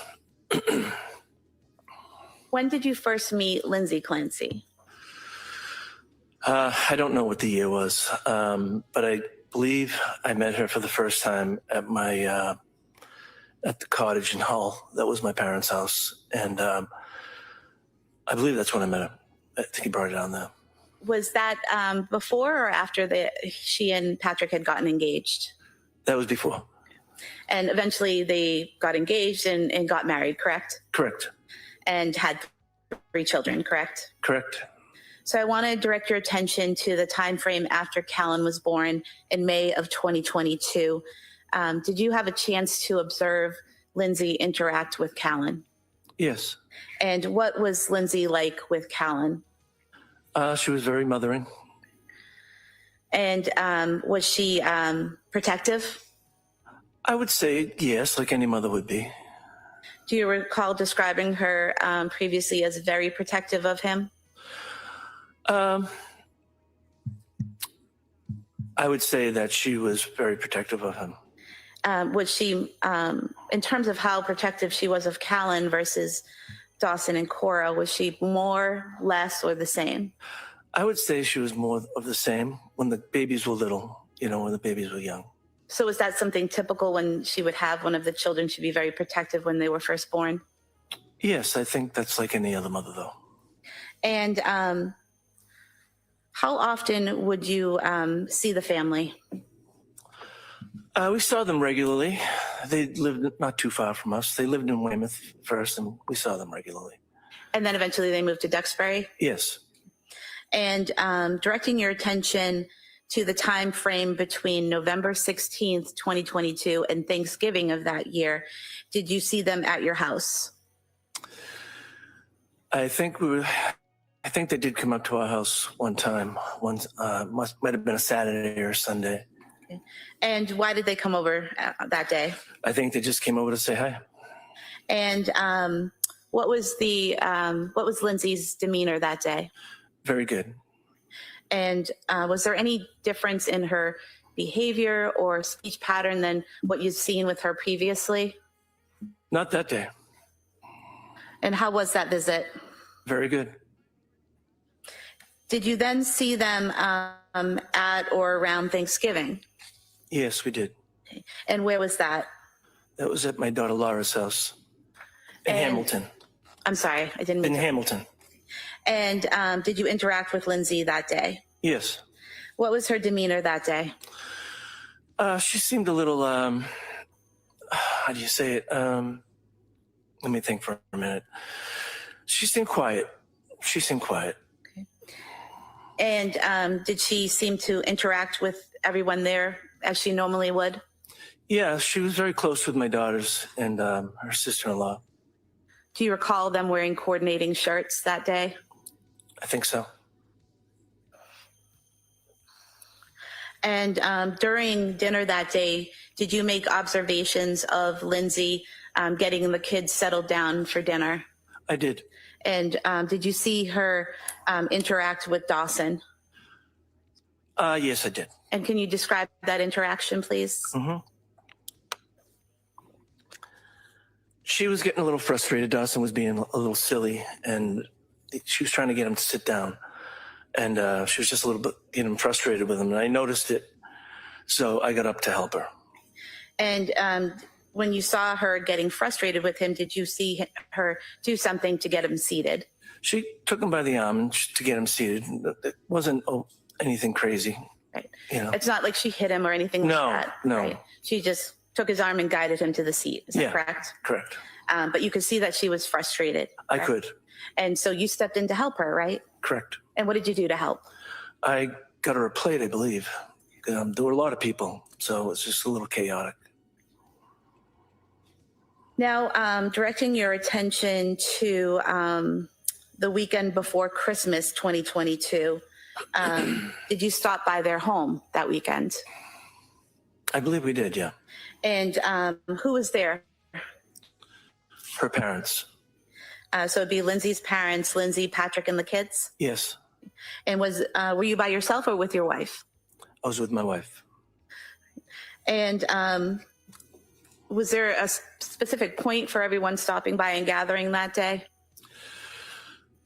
I don't recall that. Okay. Were you and your wife checking in or helping out that day? We might have just been going down to check on things. Okay. Did you know that there were some struggles going on at that point? I did. And did you know that Lindsay was, specifically Lindsay was having some struggles at that point? Yes. Did you stop by again a few nights before Christmas? I thought that's the night you were talking about. Yes, I guess we did. Okay. And when you stopped by the night before Christmas, do you recall who was there that day? I think the same people, but I'm not positive. So Lindsay's parents, Lindsay, Patrick, and the kids? Yes. And what was Lindsay's demeanor that day? It was okay. It wasn't terrible. Do you recall testifying previously and saying that she seemed like she was in good spirits? Yes. Would that be accurate? Yes. And when you were there at the house that day, did you make plans for the following day for Christmas Day? Yes, we made plans to go to Mass. And who was going to go to Mass? Lindsay, Patrick, the kids, my wife Sue, and me. And did you all, we'll strike that, the following day on Christmas, did you go over to Lindsay's home before going to Mass? Yes. Okay. Did you all gather for breakfast? I don't recall. And let me approach. Page 33. If you can just read to yourself lines 2 through 7, and then just look up when you're done. Okay. Take your time. All right.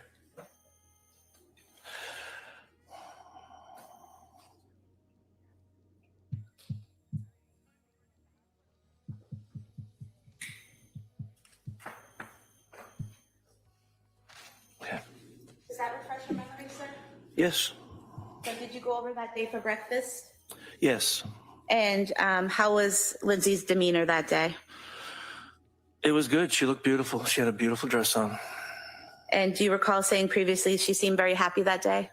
Yes, she did. And after breakfast, did everyone go to church as planned? Yes. And how are the children in church? Fantastic. Very well behaved? Very well. And then after church, did you have a conversation with Lindsay outside of the church? I think we talked a little bit. I don't remember what we said, but we were going our separate ways. Do you recall saying previously that Lindsay said she was glad she came and she really loved it? Yes. What was her demeanor while she was engaging with you after Mass? She was quiet.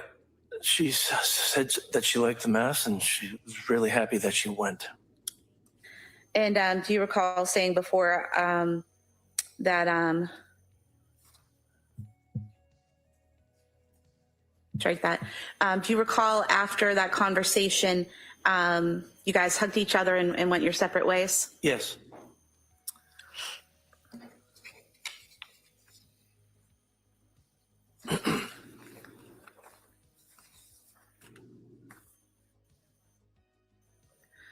Did you see the family again after Christmas?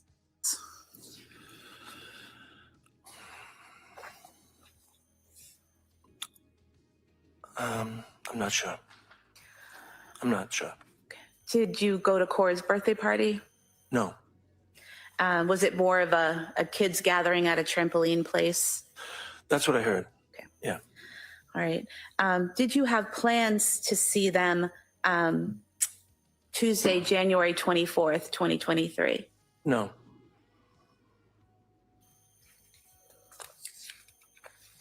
Do you recall saying previously that there were plans to get together for dinner that night, but they changed because your wife had plans with her brother? No, we never had plans to go there Tuesday night. They asked us to come to the Tuesday night, but we already had plans with Sue's sister Joan. Okay, so there weren't set plans, but you were asked to come to their house that night. Yeah. Okay. And then you couldn't go because you had other plans. Right, we were going to make it for Friday. Thank you for clarifying that. In terms of your interaction with Lindsay and Patrick and the kids, while there were some struggles going on, did you and your wife offer to take the kids to your house overnight to kind of give them a break? I did mention that to my son. And was that offer declined? Yes. And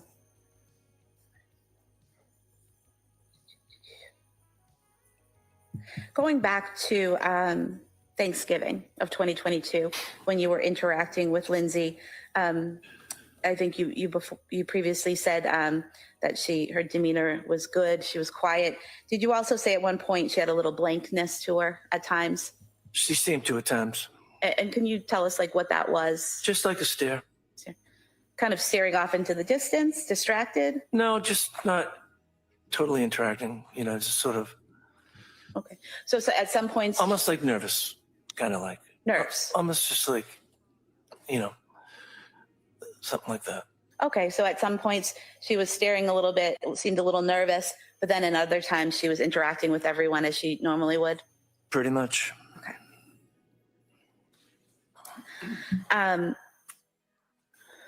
You mentioned earlier when you were talking about Lindsay having a little bit of difficulty getting Dawson seated at Thanksgiving that he was being a little silly. Yeah. Was that typical for him to behave in that way? Yeah, he was a handful, but he was good. He was a good boy.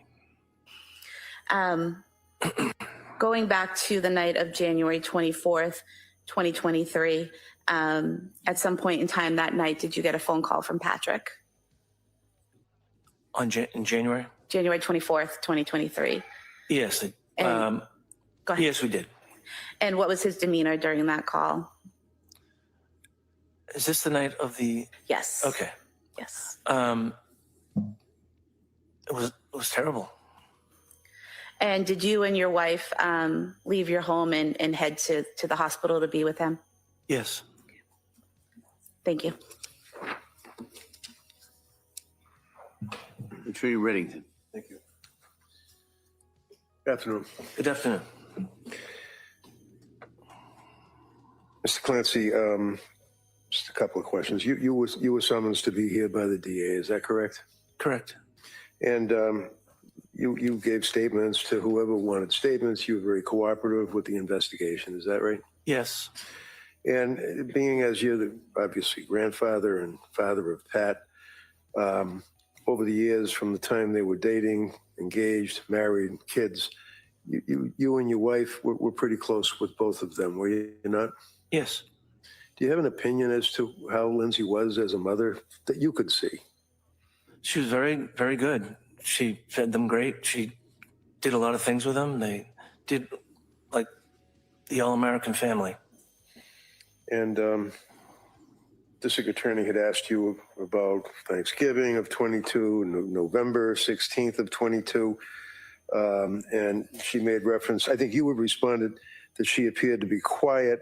And then she used the term, did you know about the struggles? Can you tell me what the struggles were? Do you know what she meant by that? I knew. Go to sidebar. Sure, yeah.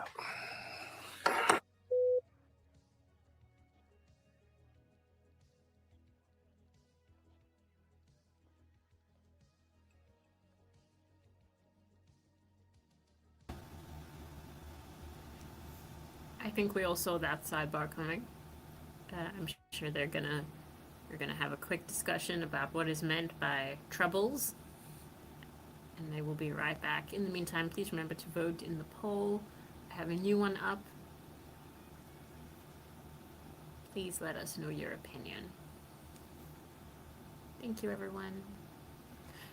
I have to say, I think that there've been a couple days where I personally felt it was pretty strong for the defense. Like they were, to me at least, seemed like the stronger side. But today, I think that the state is doing well. Like, I'm feeling a little doubt. I voted 2 in that first poll, and now I'm feeling a little, I don't know. What do you guys think?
So for anyone just coming in, they are sidebarring, and we have Lindsay's former father-in-law, Christopher Clancy, on the stand at the moment. They were kind of just starting the cross-examination, and then they needed to talk. So while they have their talk, we're just waiting here.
This one's turning out to be a little bit of a long one.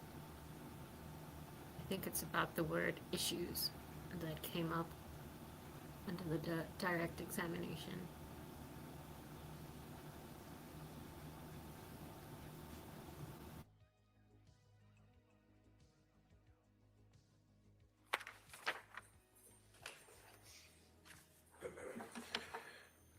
Thank you, sir. I think I was asking you about the word, the struggles, and can you just tell the jury what was meant by the struggles?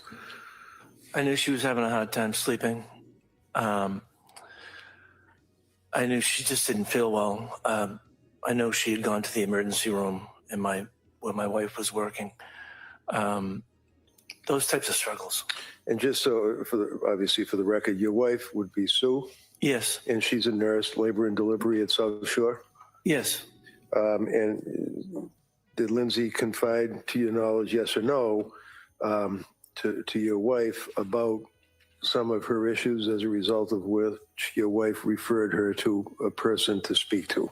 Yes. Do you know who that person was? I don't remember the person's name. Okay, would that be the South Shore perinatal, I think is what it's called? Yes. Okay. And understanding that you're the father-in-law, would you agree that the two of you and Lindsay, had a pretty good relationship? Yes, very good. And you told us about November 16th and then Thanksgiving of 22 and then up until Christmas and then after Christmas, and the time frame actually right up to January 24th. You guys were supposed to get together that night, right? Correct. Well, no, we weren't. We were asked to come to dinner that But night. you had other plans. We had other plans. Okay.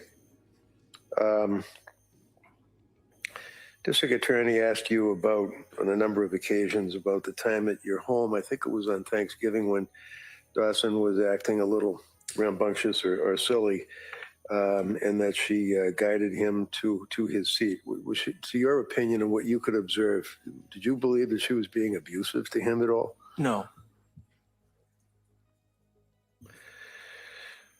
And you know her mother and father as well, correct? Yeah. And the four of you, the in-laws from both sides, you and your wife, Sue, and Lindsay's mother and father, both were all kind of pulling together to try to help this young couple out during that time frame, right? Yes. And your son, Patrick, he was very concerned about his wife, was he not? He was. And he confided in you on a number of occasions. Yes. I'm sorry, sir. Thank you. Como? Nothing further. All right, thank you, sir. Let me sit down. Thank you.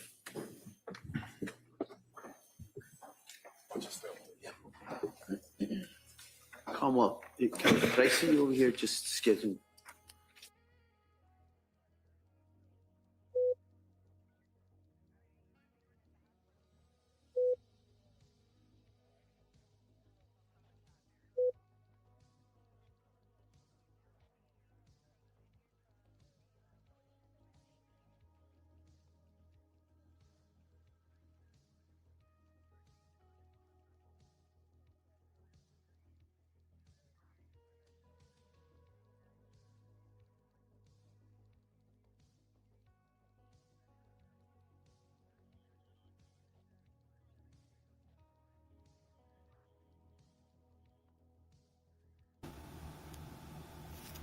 So it seems like that witness is dismissed. That was Christopher Clancy. Another one of the more, quick testimonies, but I think it was pretty straightforward for the most part. He did say that incident that he observed, he didn't feel that she was being abusive. So we'll have to see how that goes.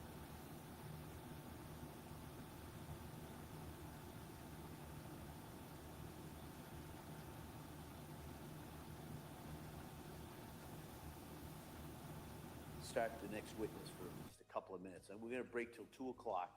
So I'm going to ask you to be ready to come back here at 2 o'clock. Same instructions I've been giving you the whole time during the break.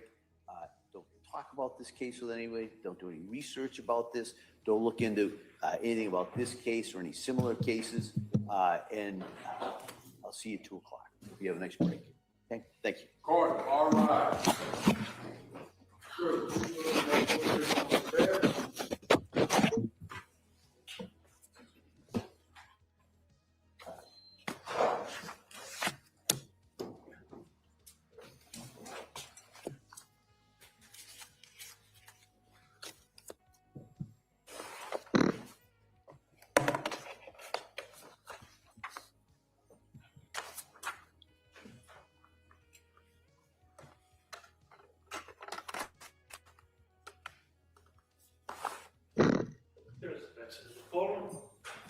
So we'll be in recess on this matter till 2 o'clock.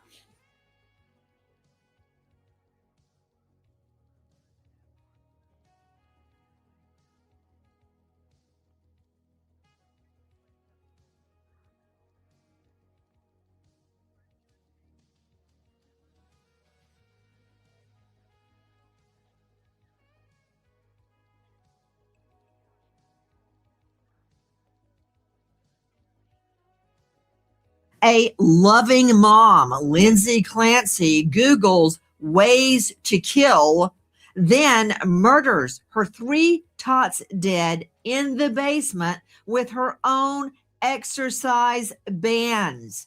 Tonight, she claims I was crazy.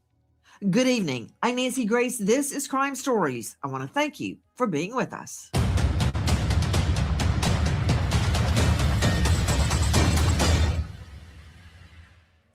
She knew right from wrong. What appears to be perfectly sane, obviously, was not. This woman, whatever happened, whether it was planned in her mind, committed one of the most heinous acts I have ever heard. 147 Summers Street, respond with the police. Tail party off the top floor of the house, slice her wrist as well, and neck injuries, neck laceration. She's conscious at this time. We're going to check with med flight. It was over a 20-foot fall. It's unknown where the knife is or whatever she used to slit her.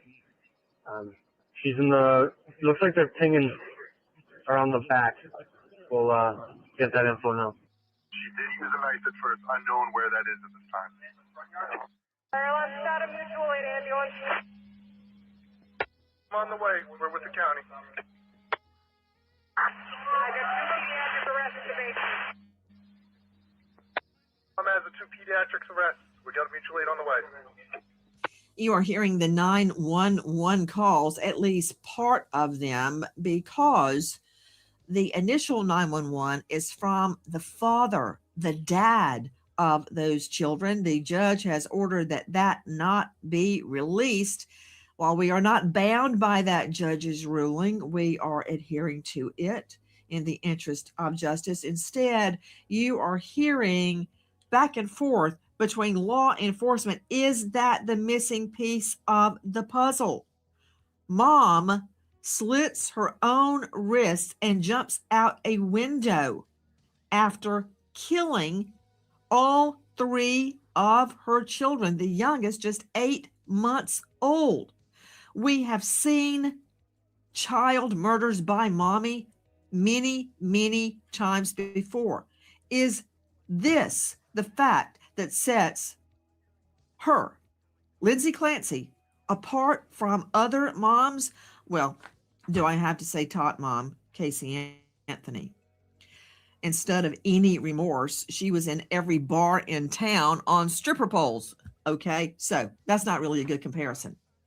What about Andrea Yates? Andrea Yates murdered all of her children. Similar to this case, she waits until her husband, Rusty, is gone, locks the doors, and methodically kills each child. And they fought to live. Their bodies were bruised from fighting to get out from under the water where she held them under. Andrea Yates claimed postpartum psychosis, and she was deemed to be psychotic at the time of the murders, and she is in a mental facility today, years later. But then you've got Deanna Laney, also known as Rock Mom, who bludgeoned her children dead with a rock, leaving one of them, as I recall, with permanent brain damage. She claimed psychosis. After 8 short years, she has walked free. Different scenarios, same underlining theory. Joining me an all-star panel, but first let's take a listen to those 911 calls again to the control room. Do not play dad. 147 Summers Street, respond with the police. Tail party off the top floor of the house, slice her wrist as well, and neck injuries, neck laceration. She's conscious at this time. We're going to check with med flight. It was over a 20-foot fall. It's unknown where the knife is or whatever she used to slit her. She's in the, looks like they're pinging around the back. We'll get that info now.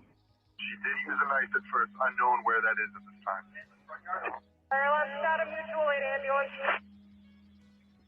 I'm on the way. We're with the county. I got 2 pediatric arrests in the basement. I'm as the 2 pediatrics arrests. We got a mutual aid on the way. Mutual aid at this time. before I head out to our all-star panel, including Christina Rex out of this jurisdiction, who has been in the courtroom since the beginning and was at the crime scene the night of the murders of the 3 children. Before I go to Christina Rex and the rest of our panel, I want you to hear what Clancy's defense attorney has to say. She's extremely emotional. However, she's unable and has been unable to express any happiness or sadness or cry. And in fact, sometime about a month or 2 ago, she made the comment, "I just wish that I could feel something." Now, our society fails miserably in treating women with postpartum depression or even postpartum psychosis. From our friends at Court Shop, let me see a picture of the 3 children. We are seemingly focusing on the mom, Lindsay Clancy, and not on the 3 murder victims who could not fight back. They were strangled dead with mommy's exercise bands after she Googled ways to kill. After she Googled, can you treat a sociopath? After writing in her journal that she resented her older 2 children. She sends the dad out for takeout food and to the pharmacy, waits for him to leave, and murders her children. And let me remind everyone, Lindsay Clancy is presumed innocent. Joining me, Christina Rex, reporter, WBZ TV, in the courtroom from the get-go and on the crime scene that night. I hear the defense lawyer saying she's been crying. Oh, okay. I guess so. She should be crying. Some junctures she says she's crying. Sometimes she says she's not crying. I don't care if she's crying. They're dead. First, before we get to what's happening in the courtroom, there's going to be hand-to-hand mutual combat over this case because the prosecutor is digging in that mommy made a plan. The defense is digging in. This is not just postpartum depression, it's postpartum psychosis. But I want to go to the night of the crime itself, Christina Rex. What did you observe at the scene? Yeah, so this is top 3 worst crime scenes I've ever been to. You know, as a reporter, we're behind the crime scene tape. So luckily I didn't see the gruesome details, but I've never seen police officers weeping at a crime scene the way I did that night. When we had gotten there, it was, a breaking news. We just heard it over the scanner. We didn't know what was going on. We just could tell it was something bad. But when I got to the crime scene and I saw police officers leaving the house in tears, we knew it was really, really a bad situation inside the house. Christina Rex, is my understanding that it was so bad that these seasoned officers had to get counseling. Yeah, it's not unusual in Massachusetts after a traumatic event, often ones involving children, for the police stations to offer counseling. But in this case, we know, officers took the station up on that. It took the department up on that and really did need that support because of just how traumatic this crime scene was. The children were all found herded into the basement and dead, strangled with mommy's exercise bands. You get there on the scene. Again, what did you actually observe? Police officers in and out of the house, bringing out evidence bags, which is pretty standard to see. Police officers crying. And I remember the district attorney showed up on the scene and held a press conference after 10 p.m., which I know that doesn't seem odd maybe to the general public, but for the district attorney, the head of the department for that entire county, to show up on scene to speak to the media that late at night, you knew this was something really serious.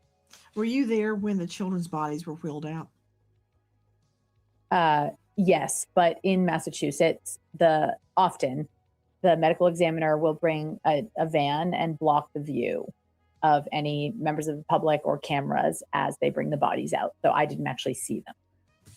I want to go to that night. Christina Rex joining us out of WBZ TV.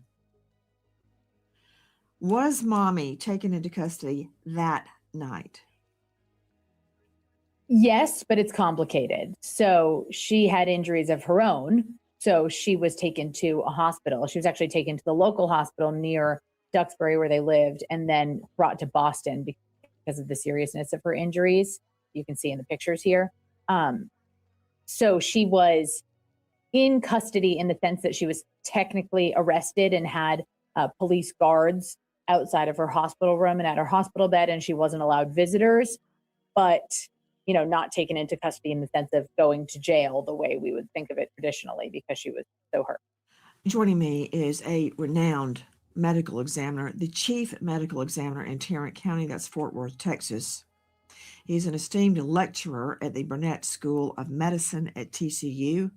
He's a star of a hit podcast, Mayhem in the Morgue, and he has performed well over 10,000 autopsies. Not only that, he is a husband and a father. Dr. Kendall Crowns, we've got two divergent views of what happened. I don't know the truth of it. Was she in postpartum psychosis, not depression, psychosis, where you actually do not understand what you're doing?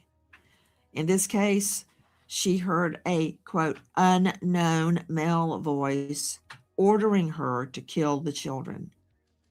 She states that she said, "Go to God, baby," when she killed her children. So I've got the injuries to the three children, what happened to their bodies, and I've got mommy trying to slit her wrists and jumping out of a window and apparently paralyzing herself. Let's start with the children, Dr. Kendall Crowns. Strangulation with the use of exercise bands. What would the bodies reveal? Would I be able to tell if they fought back like I know they did in the Andrea Yates case? Because their bodies were covered in bruises. So exercise bands are these kind of rubbery silicone or latex bands. They have a fair amount of stretch to them. Each child has them tied around their necks quite tightly. So as far as findings would be, it's a ligature strangulation. So it would leave an impression around the neck that you could find at autopsy. Due to the young nature of the children, their throat structures, hyoid bone, thyroid cartilage wouldn't fracture because they aren't bony yet. You might see some neck muscular hemorrhages.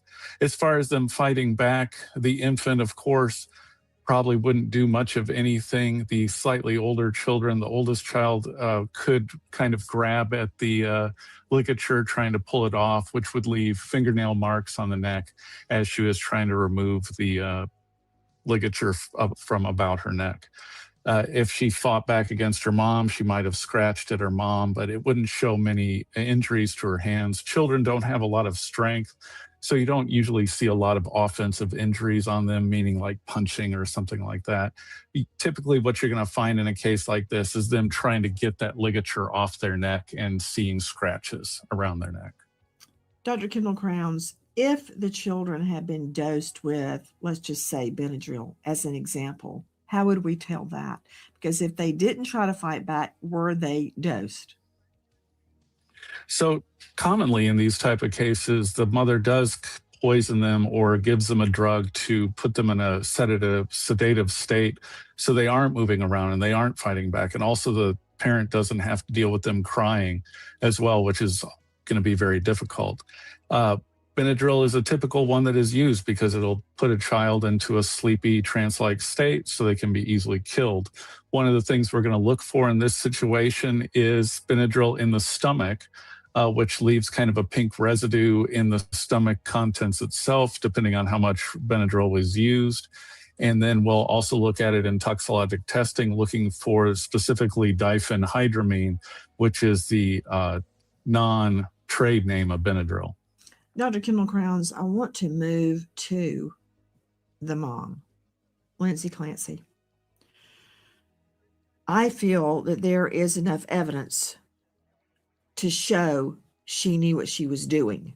She had the wherewithal to lie to her husband, saying she was too exhausted to cook dinner and could he bring home takeout, and to the pharmacy to make sure he would be gone long enough time to herd the children, get them down to the basement, to retrieve the exercise bands. However, have you seen the list of meds she was on? It's called polypharmacism.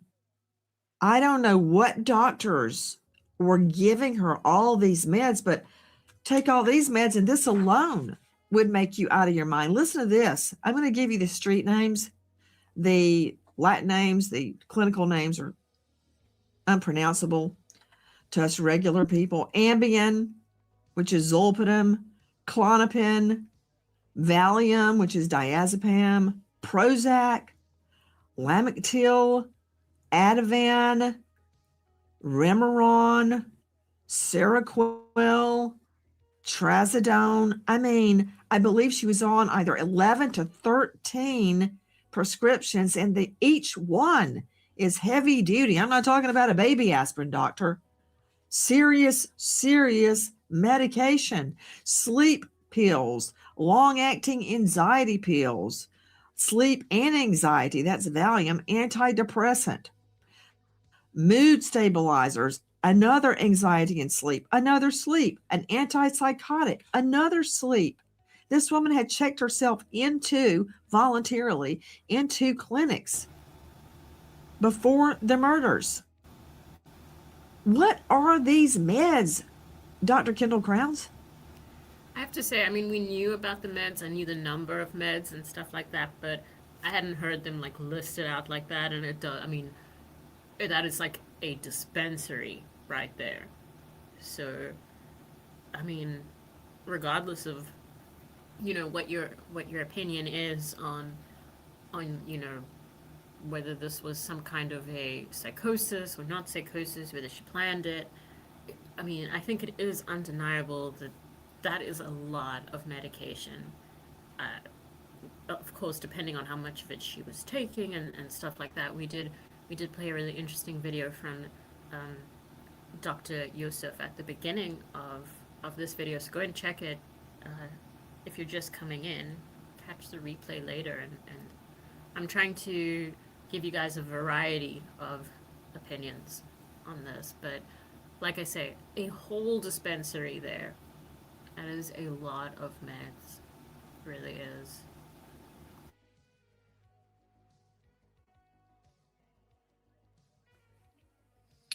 So the medications you're describing are a mixture of anti-anxiety, antidepressants, and as you said, sleep aids.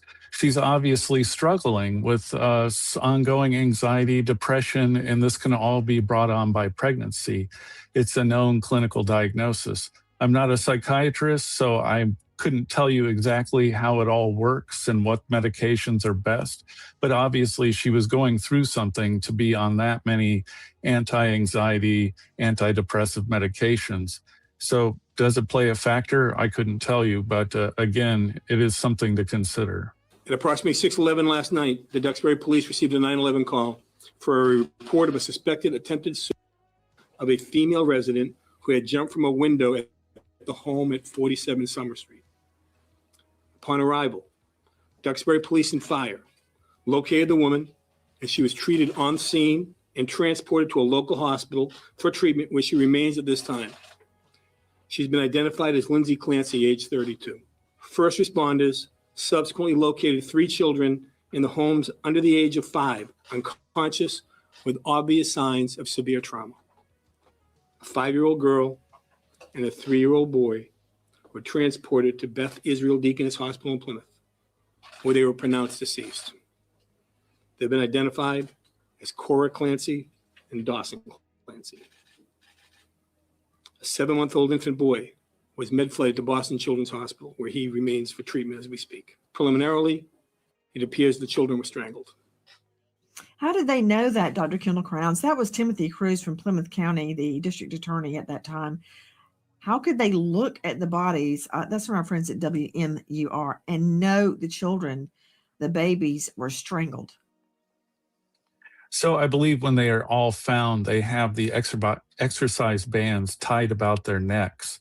So right there, you're going to know they're strangled. If the exercise bands are not there, you're going to have a ligature impression left around the neck from the band itself, which is this kind of gray-red to tan impression that matches the exercise band. The other thing is because it's going to clip off the internal jugular and the carotid artery, you're going to get petechial hemorrhages. So you'll have multiple little petechial or pinpoint hemorrhages about the face, in the inner eyelids, and on the mucosa of the mouth. All those findings externally point to strangulation. Hi guys, Nancy Grace here. If you are a homeowner, you've probably thought, should I call American Financing to restart today? The 5S start at 6. An arrest warrant. Good luck. As a result of information gathered during the course of the investigation, we developed probable cause and today are seeking and obtaining an arrest warrant out of Plymouth District Court, charging 32-year-old Lindsay Clancy, the mother of these children, with their homicides. Lindsay Clancy, as I stated, is being treated at a Boston hospital. As soon as able, we will be arraigning her on the 2 charges of murders and the deaths of her children. The baby, Callan, was being treated. He died. Again, that's Timothy Cruz, the then Plymouth County District Attorney from our friends at WMUR. Dr. Kendall Crowns, let me remind you, is the Chief Medical Examiner in Tarrant County. That's Fort Worth. Dr. Kendall Crowns, if they had lived, would they have been brain damaged permanently? It is a possibility because of the fact that it only takes a matter of minutes, about 3 to 4 minutes, for you to have enough lack of oxygen to the brain to cause permanent brain damage. So even if they had survived, there would have been long-term implications or sequelae from the lack of oxygen getting through their brain. They potentially would have been in a persistent vegetative state for their entire lives. Okay, hold on. I knew it was only a matter of time, Dr. Kendall Crowns. You're hitting me with Latin doctor phrases. What is sequela? That is the consequences of having the lack of oxygen to your brain parenchyma or your brain starts dying. So the sequela of brain death means you might be paralyzed, you might be unable to breathe for yourself, you might have to be on all sorts of machines to keep you alive, which would be the vegetative state that they potentially could have been from the brain damage caused from the lack of oxygen to their brain. Dr. Kendall Crowns, how do you do it? How do you stay so calm and clinical? I was thinking about you explaining sequela. It sounds like the Latin derivative of sequence, the sequence of events following the strangulations with mommy's exercise bands. The sequence of events would be that they are forever in a persistent, as you say, vegetative state. In other words, like a coma. They can't move, they can't talk, they can't play, they can't speak. They're just lying there on life support until they die. The sequela, the sequence of events, vegetative, a vegetable. That's what happened to them. How do you, Dr. Kendall Crowns, especially in light of the fact you're a dad, how do you not talk about this case and think about your own children? So any pediatric case, well, really any case is upsetting. It's sad when someone dies, especially with children. Children really can't defend themselves. Children are innocent and they had a long life to live. It's upsetting. It's upsetting to me. I mean, like you said, I have kids, but I separate myself from the fact that they are not my children. And I have a job to do. And if I get too emotional, I get wrapped up in the emotion of the death of this child, I cannot perform my duties. I have a job to do to determine the cause and manner of death, no matter how upsetting it is. That's what I'm there to do, is determine their cause and manner of death. And I would be doing a disservice to the decedent or the dead person and the family, the living family, if I don't do my job correctly. So I can't sit there and be upset about this horrible tragedy that has occurred, because I have a job to do, and that's what I do every day. Dr. Kendall Crowns, I want to talk about the mother, and then I'm going to go to Dr. Catherine Bendorf. She is a psychiatrist, postpartum expert, co-founder and CEO of the medical director at the Motherhood Center in New York. You know what? Hold on, because I want to come back to you about the physical nature of her injuries, Dr. Kendall Crowns. And I would like to state that I can't think of anyone I would trust more performing an autopsy than Dr. Kendall Crowns because of his, of course, experience and education, but his steadiness. And as a former prosecutor, what am I going to do with a doctor that gets on the stand and cracks up and starts crying or gets upset? I mean, okay, I'm already upset enough. I don't need my medical examiner to be upset. Dr. Catherine Bendorf, you just must be like a limp dish rag because you deal with this every day. Oh my goodness, I've got so much to say about you. I'll try to say it quickly so we can get to the case. Okay, hold on. Founding member, Payne Whitney Women's Program at Weill Cornell Medicine. That's New York Presbyterian Hospital. That's not shabby, doctor, not shabby. Author of What No One Tells You, A Guide to Your Emotions from Pregnancy to Motherhood. All I had was What to Expect When You're Expecting, and I was too tired to read it. I never heard about this. What No One Tells You, A Guide to Your Emotions from Pregnancy to Motherhood. And The 9 Rooms of Happiness, Loving Your Life, Finding Your Purpose, Getting Over Life's Little Imperfections. Dr. Bendorf, I could go on, but I want to get to the case in chief.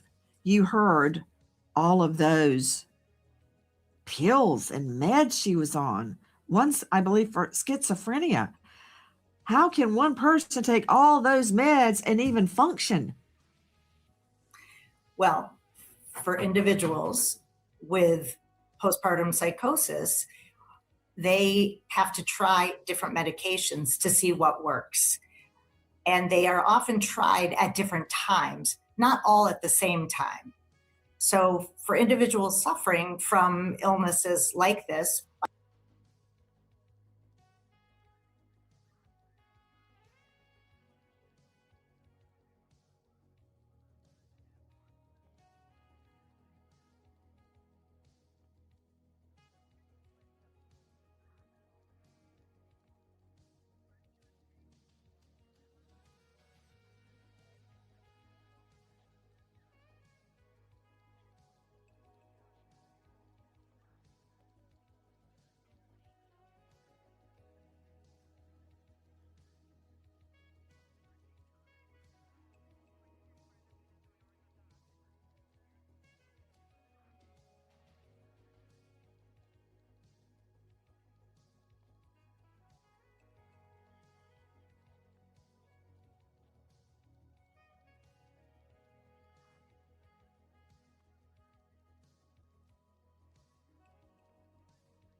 bipolar disorder, psychotic disorders, depression, anxiety. We generally try things. These are trial and error. Psychopharmacology, as you said, polypharmacy, might be seen because there are multiple different medications being tried at different times. Sometimes there's a cross taper when you're putting one on and taking one off. So, I don't have an understanding of how these meds and what sequence they were used. But for someone with postpartum psychosis, they are medication. They sound like medications that are legitimately used for such an illness. What do you make of her being on this potpourri of serious drugs? Again, for individuals with postpartum psychosis, I would say typically one is on 3 medications at minimum, right? A mood stabilizer, an antipsychotic, and probably an anti-anxiety medication. That's a typical group of medications to treat, to really get a hold of this severe, serious, life-threatening illness that is a psychiatric or medical emergency. You need to use the big guns, so to speak. And not all medications the first time work for somebody, so you might have to try something else.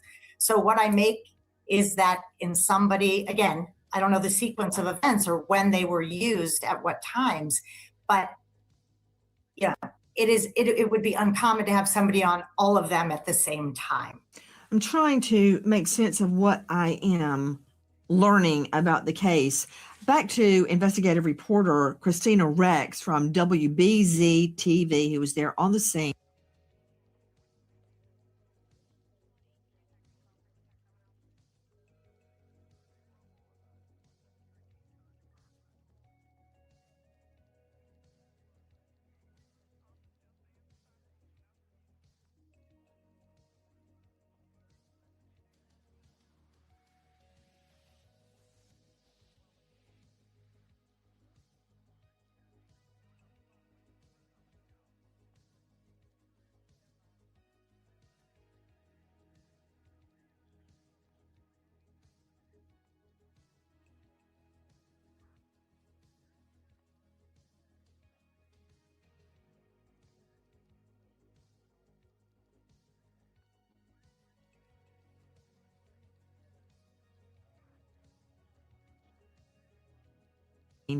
The night of the murders.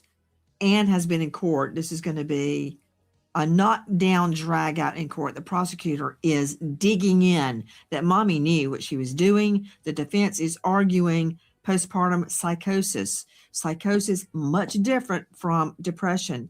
Christina Rex, is it true that mom tried to commit suicide? Yes? In this case, yes. It seems to me the state is going to argue, why would she try to commit if she didn't know what she had just done was wrong? Yeah, it does seem like they're going to try to argue that. And not only that, they claim in their opening statements that there was a phone call that Lindsay actually called Patrick back. So, if the defense is arguing that she was in a state of psychosis, they're going to have to say when that was. Was it the entire time? And at previous hearings, the prosecutors had kind of insinuated that maybe this attempt was, feeble at best, which is something that the defense attorney really dug into in his opening statement, fighting back against that allegation. Christina Rex, WBZ TV, you stated that a phone call was made. What is the significance of the phone call? When was the moment the call was made? So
we always knew that there was a 14-second phone call between Lindsay and Patrick at the point where Patrick was away from the house and when Lindsay was at home alone with the kids that night.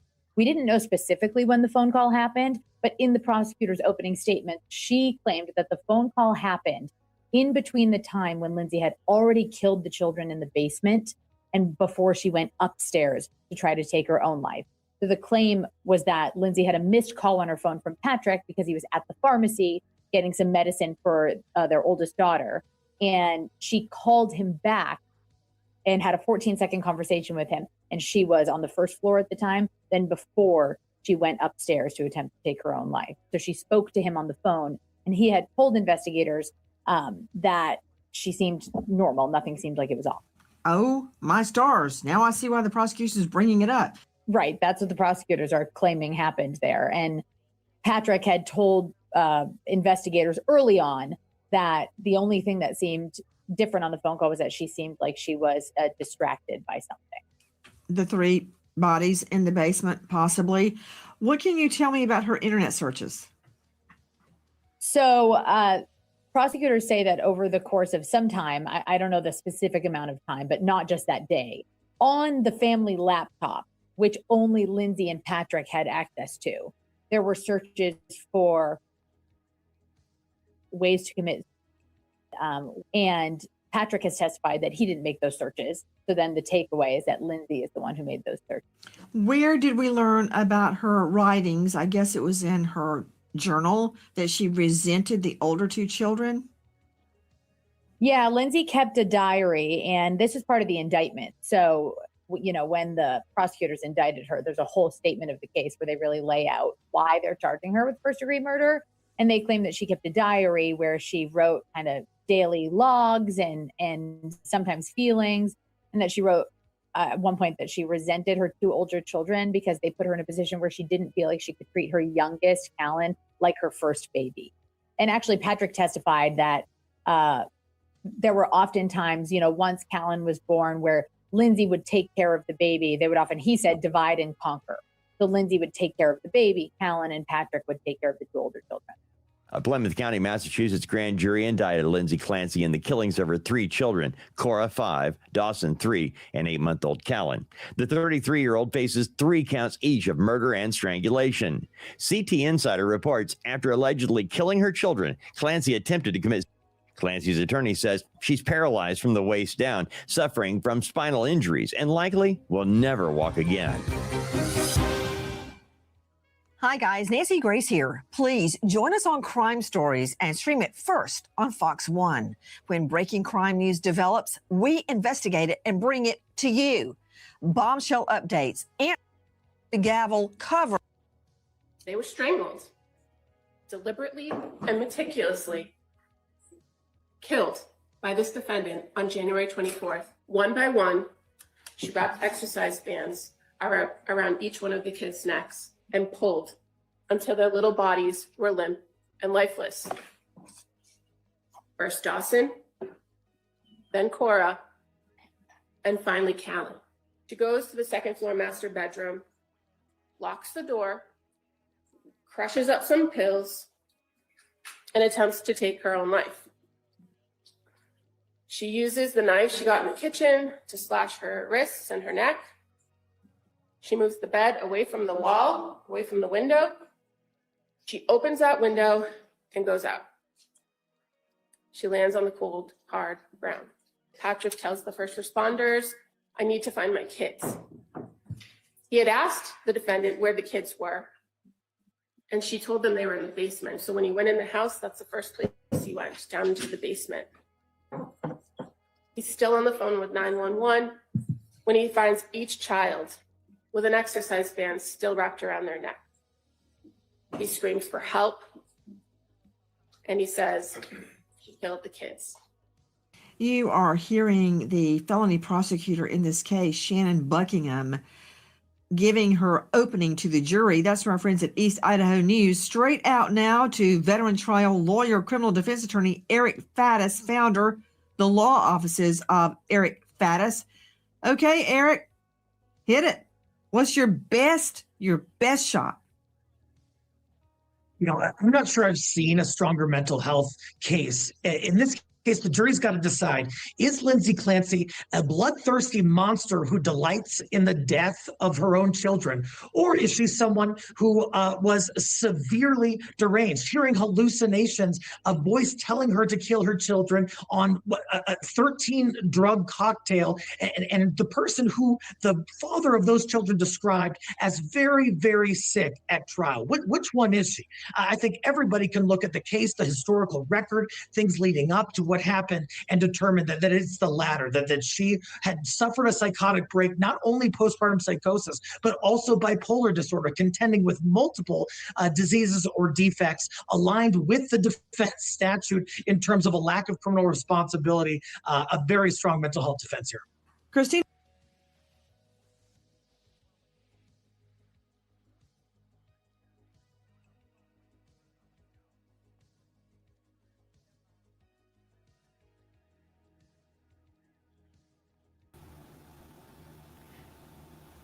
Sorry for the technical issues, everyone. I keep getting kicked off the stage.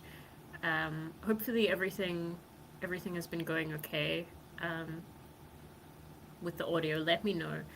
But I did want to just weigh in on that comment that he just made about, like, just from a defense attorney's perspective on the matter. I think that is interesting, and he says that he hasn't seen a stronger case for this kind of thing. So yeah, I guess it really does, as always, depend on which way you look at it.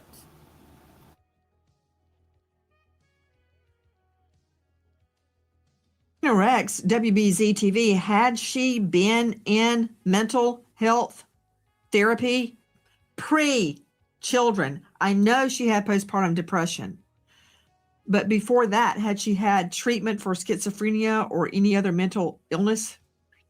So no, at least what her ex-husband Patrick testified to was that her mental health issues, she struggled and had maybe seen a therapist briefly after her first or second child, but really when she got into mental health treatment, numerous different kinds of treatment, was starting in September of 2022, which was just, 4 or 5 months before she killed the kid.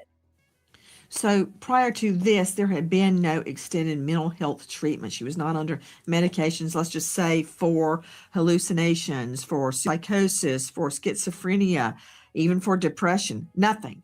Okay. That's correct. That's significant because the state's going to argue. So she suddenly went crazy now and killed her children. And back to you, Faddis. Why are you saying either she is a, quote, your words, not mine, a bloodthirsty monster, or a woman that had been overprescribed serious drugs? Those aren't my only two choices, and I don't really accept either one of them.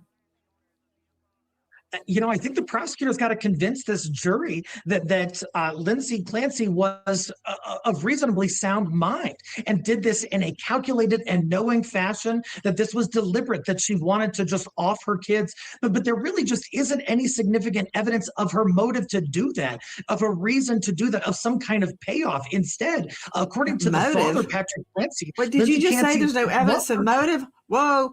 Let me send you back in the time machine to criminal law 1L.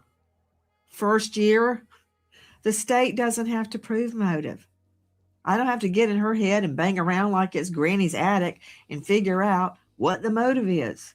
We don't have to prove motive. So you don't erase. Jurassic erase. Okay, try again, Faddis. Even though motive is not an element that the prosecution has to prove, don't you think a jury wants to be given a reason why she would do this? The reason they have is that she voiced some frustration about some of her kids at some point. Haven't all parents done that? Does that equate to a motive to strangle 3 of your children to death? I don't think it does. I think that's common parental activity. Don't need to show motive.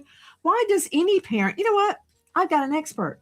Brian Bennett is joining us along with Dr. Catherine Bendorf. Brian Bennett, former state law enforcement officer over 25 years, senior instructor in advanced behavioral science at the State Police Academy in South Carolina, 16 years, and he specializes in strangulation assaults, domestic violence, and elder abuse.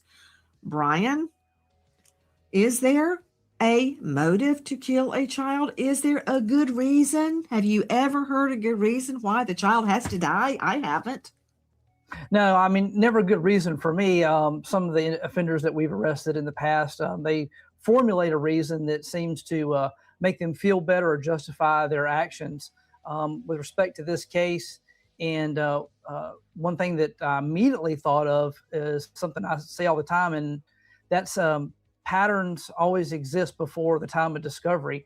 What really matters is, what do those patterns tell us? Certainly we have patterns of searching the internet, patterns of sending the husband out, but we also see patterns of mental health treatment, patterns of going to doctors and getting medication.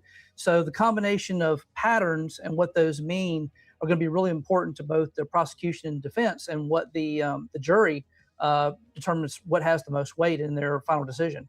Dr. Catherine Berndorf? If it's medically determined that she had postpartum psychosis, the symptoms of it are, having delusions, hallucinations, confusions, beliefs that are out of touch with reality. And that can exist in a very circumscribed way inside what appears to be very normal behaviors. So you won't always see it. It comes and goes, it waxes and wanes. And that is why there's confusion. It's a tricky illness, and we don't have enough education around it or training for it at places like the Motherhood Center or through PSI. We don't have enough discussion about it so that healthcare professionals can recognize it and swiftly and get people to the care they need. It's a very tricky illness. So it comes and goes, and it may appear that someone is doing okay, and simultaneously there is this almost, let's say, abscess within the brain that is psychiatric, that is includes command auditory hallucinations, delusions, fixed false beliefs that what they are doing is right and has to happen for various non-reality based reasons. So again, if it's medically determined that Lindsay Clancy had postpartum psychosis, then her behavior is consistent with this illness. At this hour, Lindsay Clancy is in the fight of her life. She is in a court of law. She's being tried for the murders of her 3 children. Her husband was listed as both a defense witness and a state's witness. He was witness number 1 for the state. He has moved, remarried, and started a new life, trying to get beyond the murders of his 3 children. And let me remind everyone that this defendant, Lindsay Clancy, and all defendants are innocent until proven guilty. Proven guilty with evidence that pierces the presumption of innocence and proves beyond a reasonable doubt the defendant is in fact guilty. So as we go to air tonight, Lindsay Clancy is presumed innocent. If you know or think you know anything about this case, dial 781-934-5656, 781-934-5656. Okay. Yeah, so I just want to apologize as well for the technical issues that we've been having in the interim between, in this interim while they're adjourned for lunch. There've been a couple of issues, just a little bit of StreamYard stuff. Sorry, everyone. Hopefully everything sounded okay with that. Let me know. And hello to everyone coming in. Please remember to vote in the poll. Thank you so much for joining. We are waiting for them to resume. So as always, thank you for waiting with me. I'm going to find another video for us to watch. So please bear with me in the meantime. I will be with you shortly.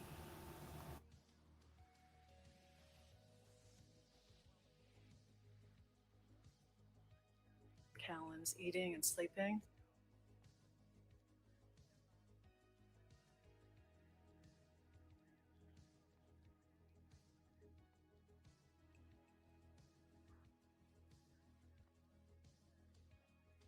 She was a wonderful mother. It's hard to imagine the horror of that day, January 24th, 2023. The day Lindsay Clancy took 3 exercise bands and one at a time strangled her 3 young children to death. At the time, Lindsay Clancy was being treated for mental illness and as a result believes she is not criminally responsible for what she did. But prosecutors see things much differently and have charged her with 3 counts of murder and want to put her in prison until she dies. Could it also be from someone hanging out the window holding on to in those spots? Correct. Lindsay can no longer walk because she somehow fell out of that 2nd floor bedroom window after killing her children. She also cut her wrists and throat, but prosecutors do not believe she actually wanted to kill herself. And now it'll be up to a jury to decide if Lindsay Clancy is a mass murderer or a mentally ill mother who could not control her own actions. It's the case that has divided the public, and this is our special coverage of the trial of Lindsay Clancy. We're going to take a look at the biggest moments from inside the courtroom today as a jury must decide whether or not Lindsay Clancy is criminally responsible for killing her kids. I'm Vinnie Politan. Let's investigate.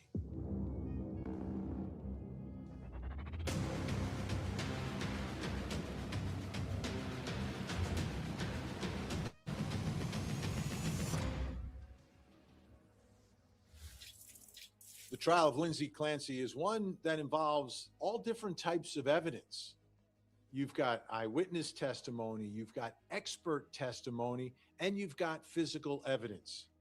And the jury must evaluate all of them to figure out what happened here. Why did Lindsay Clancy kill all 3 of her children? We're taking a look at the biggest moments from inside the courtroom today. Let's start with number 1. What was your role or your expectations of the role? My role was to take care of Callan when she went back to work. Okay, and did you know when that was expected to happen? I believe right around Thanksgiving. And did you start working for them prior to that? Prior to November? Yes, I did. I started first week in September of 2022. And so while the original terms were for you to primarily watch Callan, did you take on a slightly different role in between September and November? I did. And so what were the responsibilities, or what did the Clancys ask you to do for the family during the time of September through essentially when you stopped working for them? It was to get to know the family, to get to know how they worked as a family, to get to know their schedule, and essentially mostly to take care of Callan. Occasionally, Cora and Dawson would be home and I would interact with them as well. So going into it, you knew that you would sometimes be spending time with Cora and Dawson. Yes. But to your understanding, were they at the home all the time? No, they were at school. And other than caring for Callan, did you agree to take on some other responsibilities in the household? I did. And what were those responsibilities? It was food prep, light housekeeping, laundry, things like that. Was that something that you offered to do as part of your services, or were you asked to do it? I offered initially. I said those were things I did as a nanny for previous families. And what was your expected schedule going to be for the Clancys? It was 3 days a week. I believe it was 8:30 a.m. to 1:30 p.m. And was the 3 days a set schedule, or was the expectation that it might change? Initially, it was set, and then it changed. As far as your original expectation, fair to say, you were originally asked to do Monday, Tuesdays, and Thursdays? Correct. And then as you started working for them, you were asked to kind of adjust some of the days? Yes. And was that something that you could do? If I could, I would. And how about the time? You said from 8:30 to 1:30. Were the times flexible too? Yeah, sometimes it was 9 to 1:30. That was about the only difference. Okay. It was about a half hour. And how would you communicate with Lindsay? So we communicated via text a lot. Lindsay also had a notebook in her kitchen that we communicate. She would leave notes for me for the activities or the instructions for me for the day. Okay. And you started, you said, the week of Labor Day. That was your first week with the Clancy family, right? And primarily during that week, did you care for Callan? Yes, I did. Did they come to call you something particular as far as like a nickname? They called me Lainey. And that was something the kids called you as well as Patrick and Lindsay? Yes.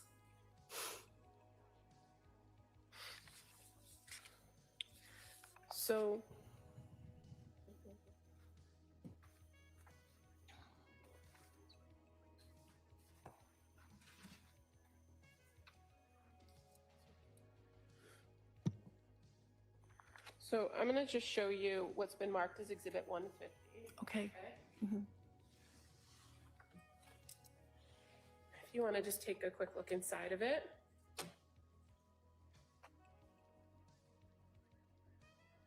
You can flip through the pages if Okay. that's helpful. Okay.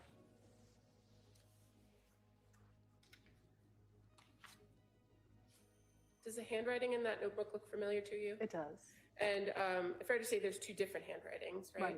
Right. Did you come to know one of the handwritings as Lindsay's handwriting? I thought all of it was Lindsay's. Okay, but as far as the second set of handwriting, do you recognize? Oh, it's mine. Okay. I'm sorry. No, it's okay. And so is this the notebook that you would kind of communicate with her back and forth about Callan and his schedule? It is. And fair to say she left you pretty detailed instructions She did. on his care. Yes, she did. And you were aware that she was very particular about sleep and food and keeping on a schedule, right? Yes. And so that's the purpose of this notebook. Yes.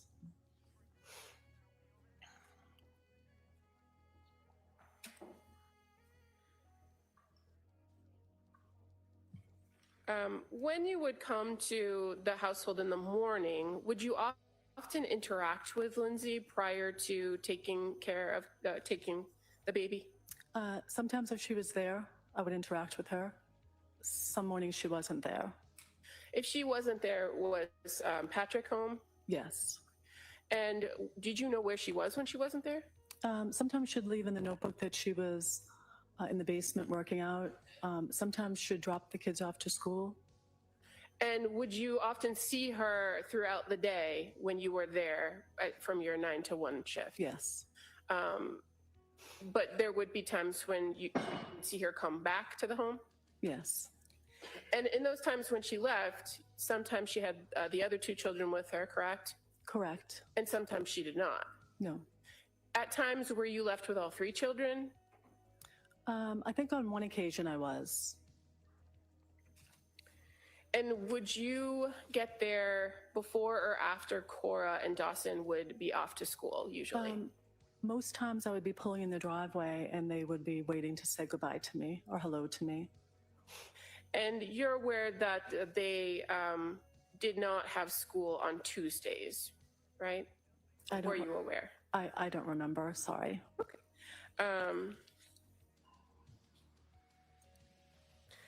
When you started working for the Clancy family, was there conversation with Lindsay about Callan not taking a bottle? I don't remember that. Did you often feed him a bottle when you were caring for him? I did. And do you recall at one point that you actually videoed Callan taking a bottle and sent it to Lindsay? Oh, yes, I did. Yes. And that would have been on September 9th, correct? Yes. At this point, Your Honor, I'd like to just play a short video. You love you about that? He's loving it.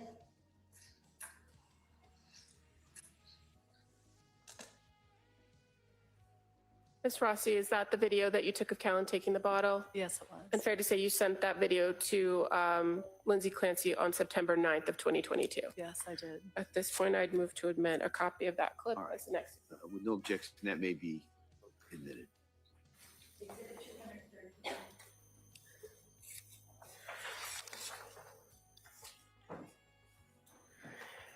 In your care of the children, were you ever permitted to take them outside of the household, like to the park or the library or anything? I took Callan for a walk on one occasion, and I took Cora and Dawson to a tumble fun gymnastics class. And that would have been in October of 2022 that you took Cora and Dawson, correct? When you went to Tumble Fun, what is that? It's a toddler, like, gymnastics place, indoor gymnastics place. Did you only take Cora and Dawson, or did you also take Callan? Just Cora and Dawson. And why was it that you took them on this particular day? Lindsay had mentioned to me that they had Tumble Fun, but they wouldn't be going because she couldn't drive. Okay. So I offered to take them. Did she tell you why she couldn't drive at that time? She didn't. So you took them. Did you drive her car or your own car? I drove her car. And you were able to bring them home, correct? Correct.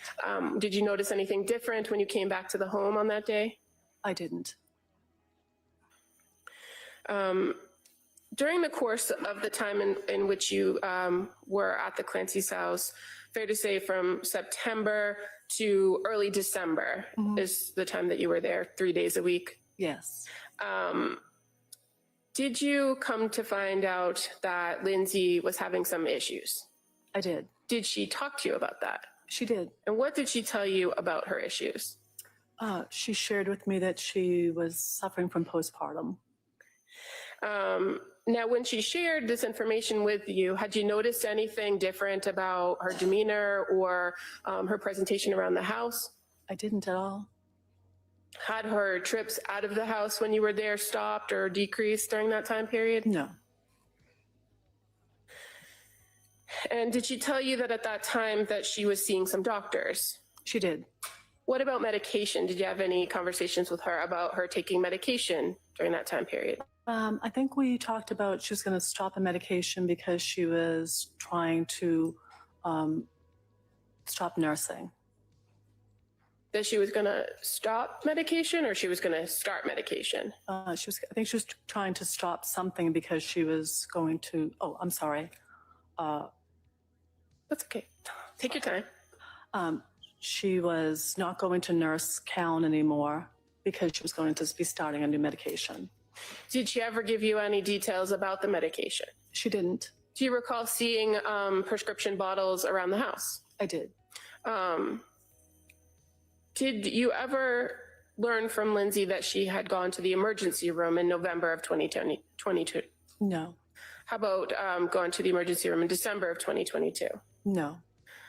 Did anything about your arrangements with coming on the 3 days, caring for Callan and sometimes Cora, did any of that ever change because of what she reported to you about having postpartum? Only at the end of my time with them. Okay, we'll get there in a second. But did you have the occasion to observe her interacting with the children? I did. And did you have any concerns about her interacting with the children? None at all. She was a wonderful mom.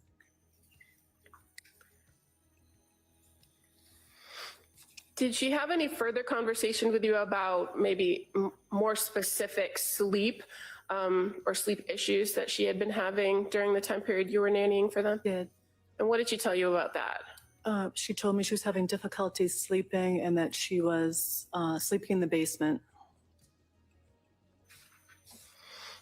Now, when you would watch Callan and she would be in the basement, would you often see her in the basement?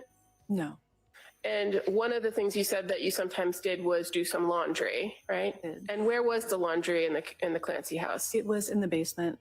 And so you'd have to go through that living room area down there where the couch was to get back to the laundry room? Yes, it was in the back.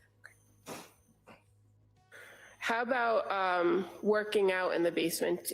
Do you recall if you went down the basement stairs to the right that there'd be like a little area where there'd be weights and that kind of thing? Did you ever see her working out there? I don't recall if I did. Okay.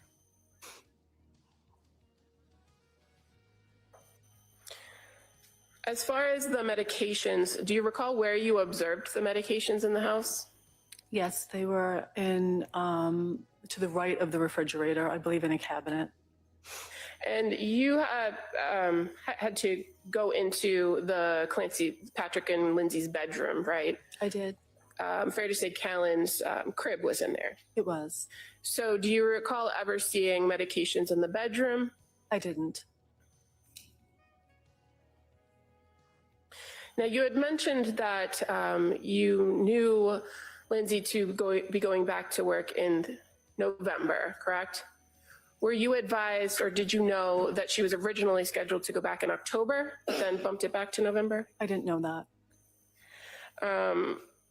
But as you began working for them, that November date was in mind, right? Yes.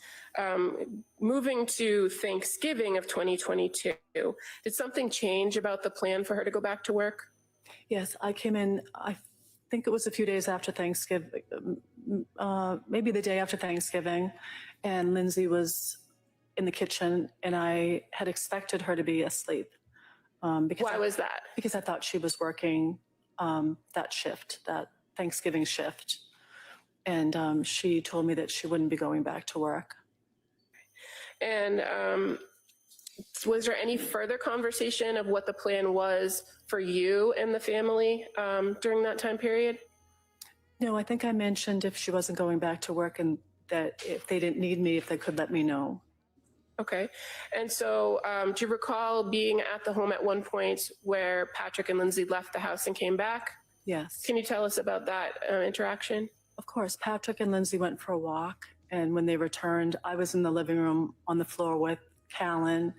And they came in and told me that they would have to let me go because Lindsay would not be going back to work and the two of them would be home to care for the children.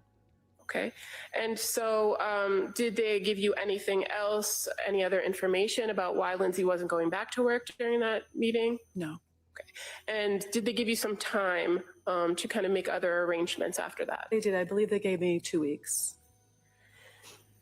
And during that time after Thanksgiving, did you have the occasion to see Lindsay interacting with the kids in the home?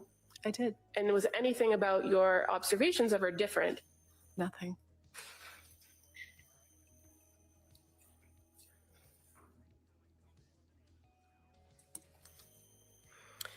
Now, the kids themselves, you had the occasion to spend some time with Cora. And how would you describe Cora? Oh, Cora was a girly girl who loved her babies very much. She was very sweet and she loved arts and crafts and loved playing with her Fresh Mart, which was a little children's supermarket. She was lovely. And Dawson, how about him? How would you describe him?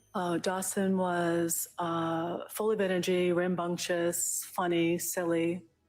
Did you ever have any problem watching Dawson or keeping him under control? Or Not at all. I was only with him on a handful of occasions. Did you ever see Dawson kind of interacting with his siblings, with Cora or with Callan? I did. And did you see anything, or could you tell us a little bit about Dawson's interactions with them?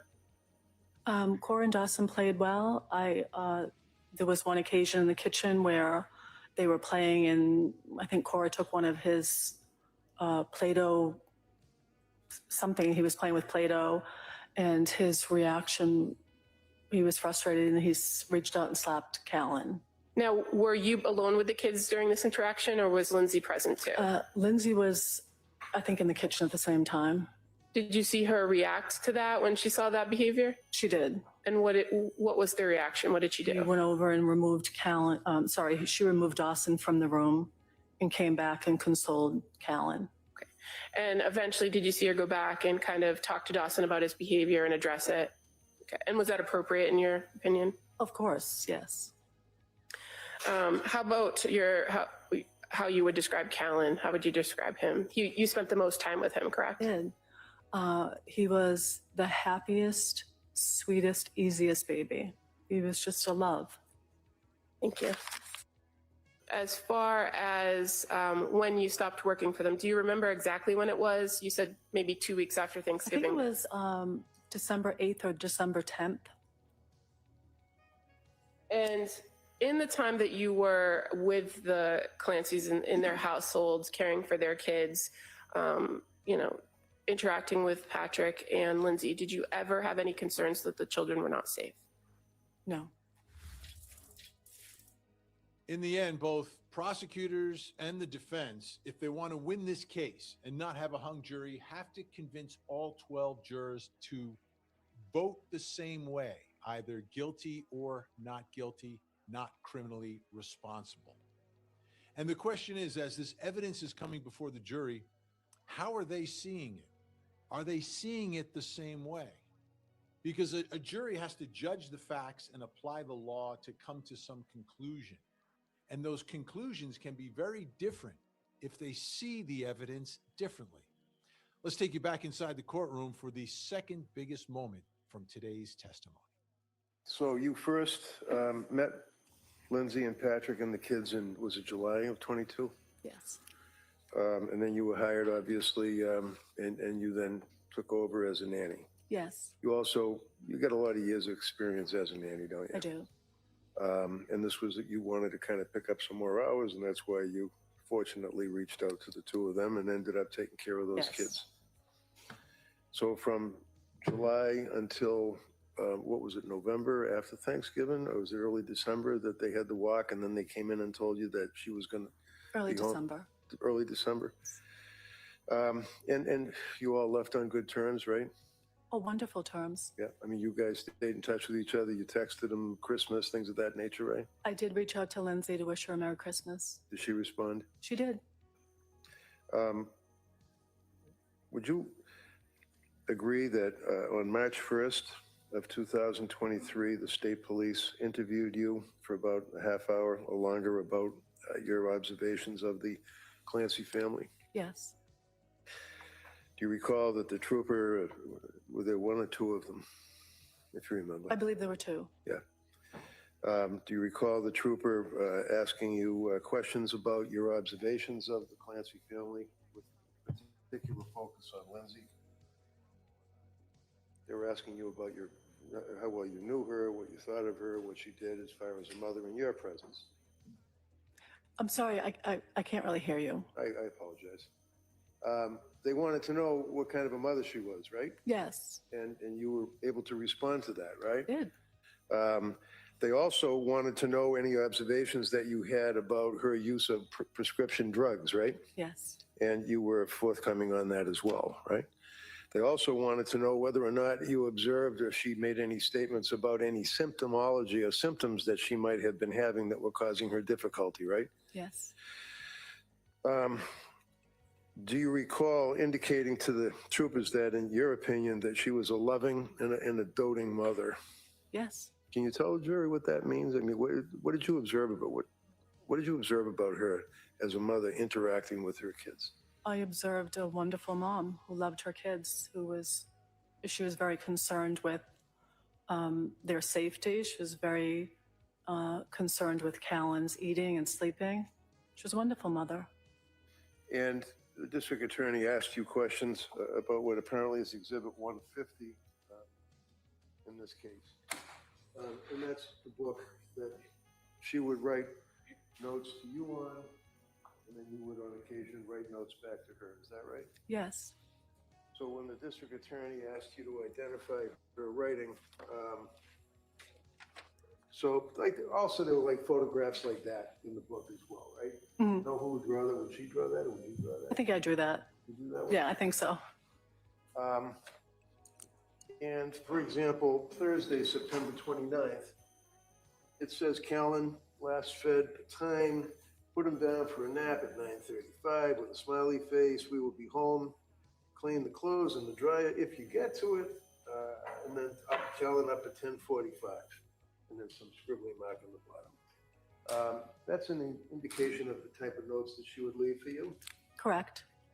Would she also leave notes for you to the effect of cutting up sweet potatoes and cutting up celery and things in 1-inch squares so that the kids to eat? Yes, food prep, yes. Did you find that to be overbearing or Well, not at all. you didn't find that to be controlling, that she was trying to exert a control over you, did you? Not at all. Felt that was appropriate for her to tell you about the cutting up of the vegetables and squares and things? Yes.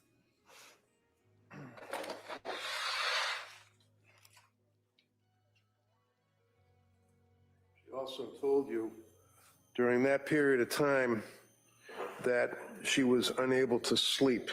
Isn't that right? Correct. Told you that lack of sleep was becoming a significant impact on her life, and that she had to see doctors and was on medication for that, right? Correct. Again, the troopers were questioning you and directing you on your questions or your answers. And at one point, do you recall saying to the trooper, I loved my Lindsay? I loved my Lindsay. Yeah. I don't recall saying that. Okay, did you? Do I love Lindsay? Yeah. I did love Lindsay, yes. Now, when was she sleeping in the basement? Do you remember that? Do I know when or what? When was she sleeping in the basement? I honestly don't remember. Okay. Do you remember if I suggest to you that it was around the end of November, mid-December, that she was sleeping in the basement for a period of time? If you remember. I don't remember, I'm sorry. Did she indicate to you why she was sleeping in the basement? I don't think she did. Would you agree that she was forthright with you as far as telling you what was going on in her life, as far as her concentration and her inability to sleep and things of that nature? Yes. Sustained. Would she tell you about those problems that she was suffering? She shared with me that she had postpartum and that she couldn't sleep. And as a result of that, you were pretty concerned for her, weren't you? I really don't know much about postpartum, but I would always ask her how she was feeling Right. or how she was doing. And in fact, you noted that in addition to the inability to sleep, that she would speak about that she was unable to focus. Do you recall her ever saying she had difficulty focusing on things? I don't recall her saying that to me. How about thin? Did you notice that she appeared to be losing significant weight? I did, and I commented to her about that. Okay. And you had occasion to see her as a mother playing with the children, obviously, right? Yes.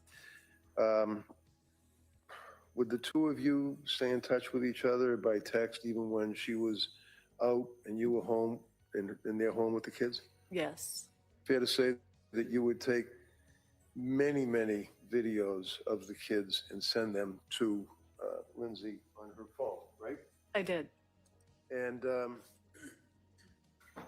fair to say that during that period of time from your involvement, Ms. Rossi, as a nanny, that you sent her the children playing, maybe eating and things of that nature, right? I did. Did she ever send you any videos, or did she ever respond to your emails or videos? Yes, she responded to most of my texts she responded to.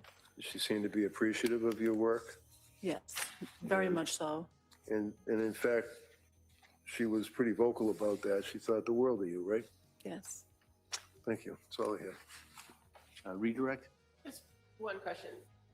In all that she told you about postpartum sleep and all that you've been, did you ever have any conversations with her about intrusive thoughts or thoughts of harming yourself? No. It's clear to everyone inside the courtroom, it's clear to even prosecutors that Lindsay Clancy was being treated for mental illness. That's the bottom line. But that alone does not negate her criminal responsibility in this case. It has to be, the mental illness has to have such a hold on her that she can no longer control her actions. And that's where prosecutors need to prove to this jury that she had control. She had a choice. She made the decision, the plan to kill her children. Let's take you back inside the courtroom now as we continue to take a look at the biggest moments from today. Here's number 3. Now, I'm going to draw your attention to this particular case. Was your laboratory provided a blood sample from the Massachusetts State Police Crime Lab in April of 2023? Correct. We received the specimens on April 7th, 2023. And it came from the Massachusetts State Police Crime Lab?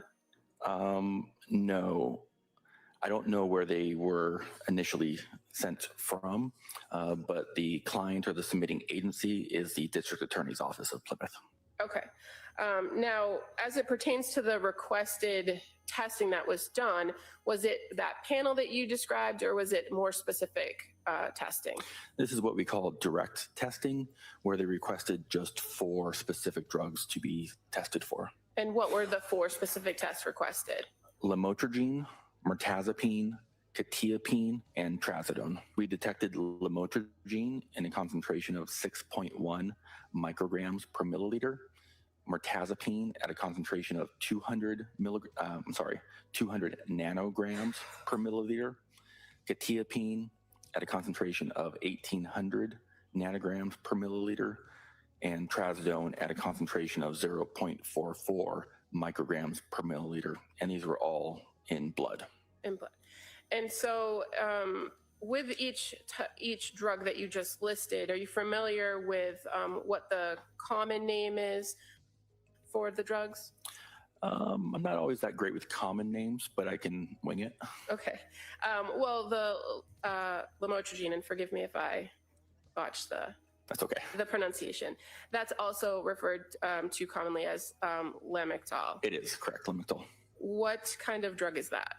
It's typically used as an anti-seizure medication. So if somebody has a seizure disorder, it can be prescribed to alleviate seizures, but it is also used for bipolar disorder as well.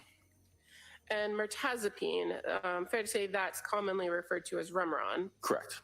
And what kind of drug is that? That isn't typically an antidepressant. And quetiapine, what's that common drug? Quetiapine is known as Seroquel. And fair to say that's an antipsychotic as well for bipolar? Yes, ma'am. Are you familiar with whether that often can be prescribed in low doses for sleep? It is. It can be for insomnia. And trazodone, what's the common name for trazodone, if you know? I am drawing a blank on the trazodone. If I suggest trazamine, is that familiar? Not the one I'm most familiar with, and I apologize. That's okay, but you're familiar with trazodone. Correct, And yeah. what class of drug is that? That's an antidepressant.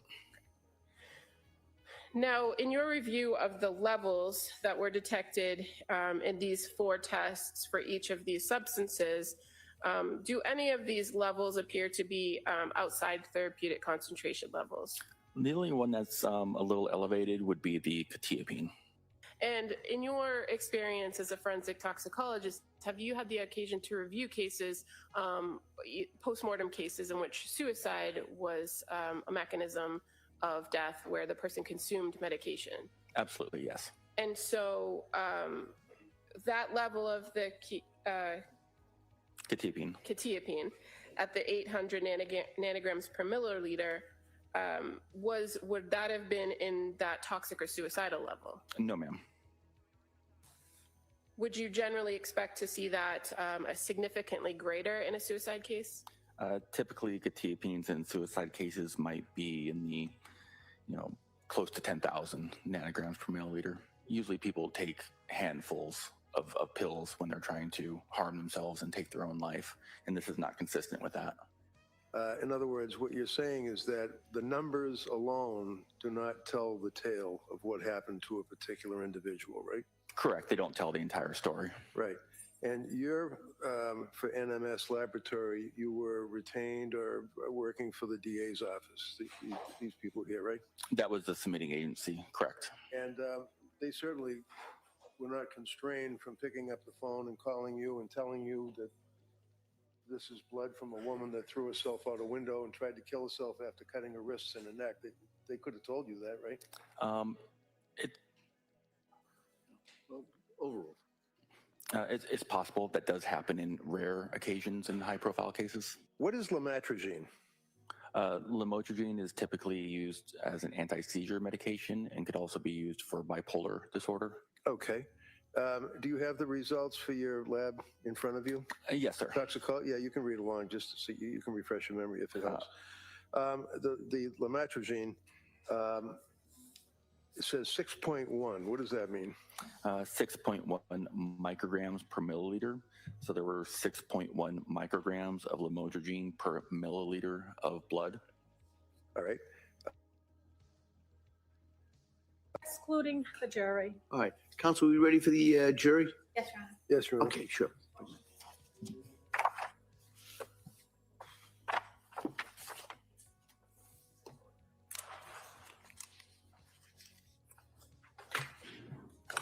Court, all rise.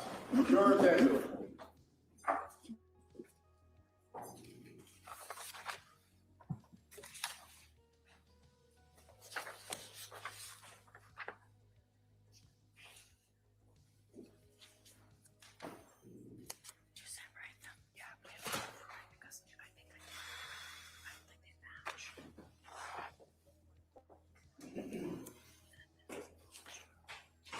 This court's now in session. Please be seated. Good afternoon, Your Honor. For the purpose of the record, we return back to the trial of Commonwealth versus Lindsay Clancy. All parties are present, including the defendant and including 18 jurors. And thank you. Members of the jury, good afternoon. We're going to return to the case. Attorney Sprague. Thank you, Your Honor. Commonwealth calls Kyle Carney.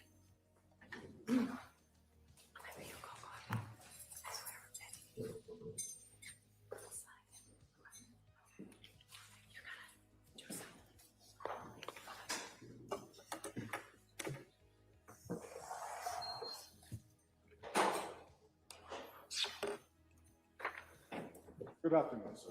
Stop right here with the right hand to the clerk, please. Good afternoon. Do you solemnly swear that the testimony and the evidence you shall give to the court and the jury will matter nothing between the Commonwealth and the Thank you, sir. You may have a seat. Just, please, excuse me, can we press that? Sure. Yep. All right, good afternoon, sir.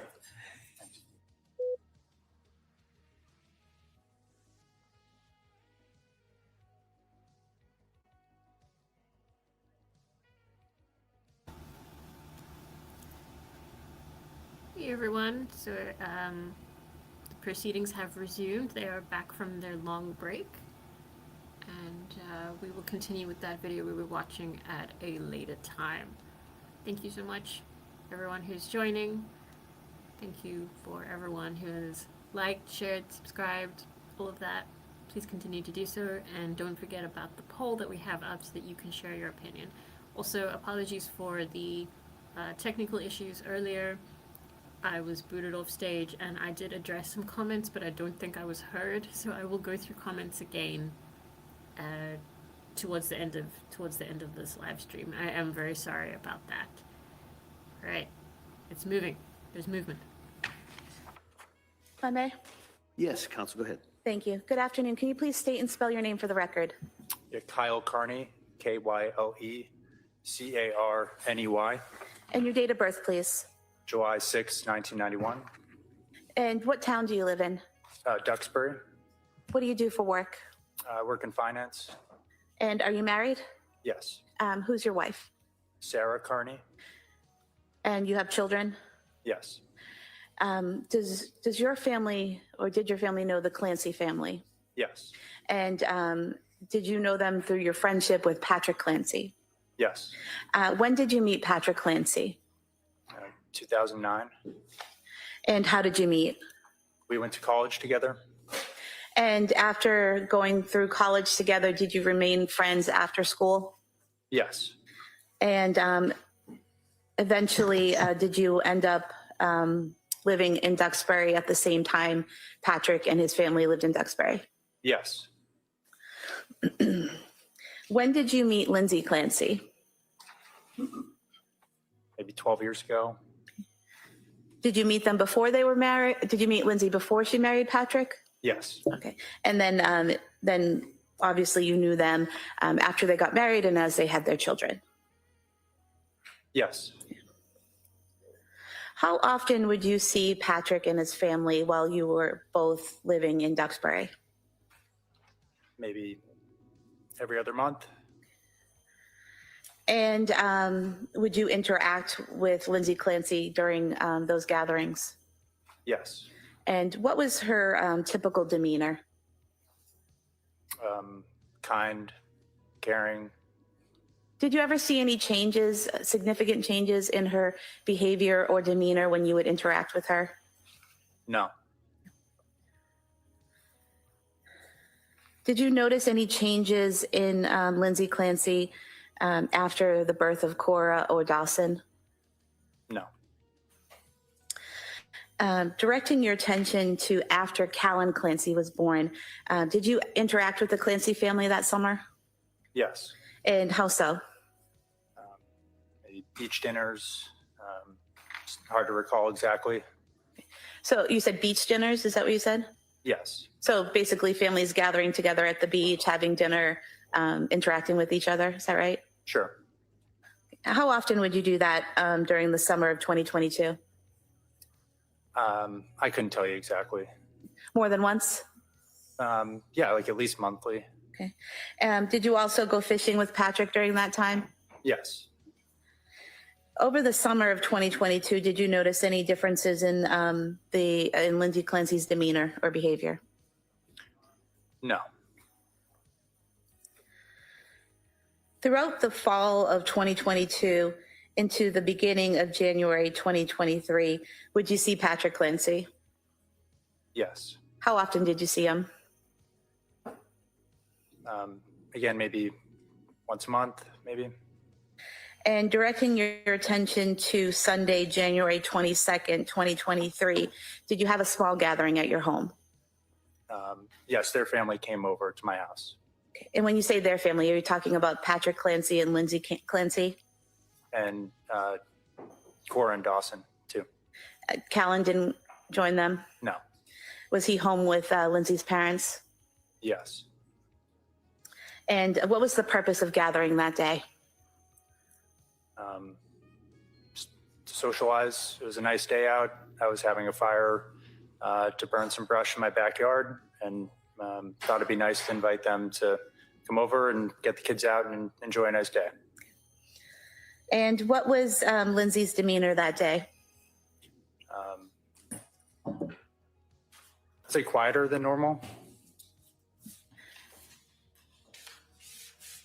And do you recall saying previously that the weekend was fairly normal, that Lindsay had always been a little tough to get a beat on, kind of quiet, but you were in the kitchen talking and it seemed normal? I mean, in the kitchen, we had a conversation and that was normal. Normal, okay.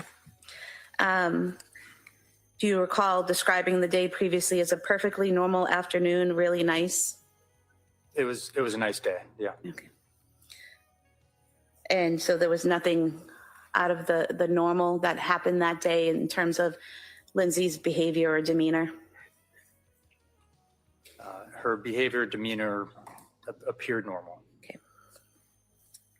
Did you have any problems communicating with her when you had conversation in the kitchen? No. How long was the family there at your house that day? Maybe a few hours. And during that time, I believe you described it previously as a normal, great day. Would that be accurate?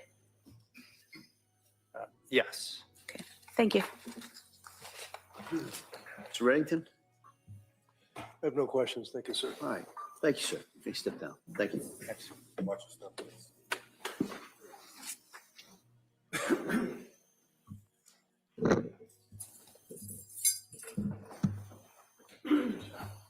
Your Honor, the Commonwealth will call Andrew Chiacchio as its next witness. All right.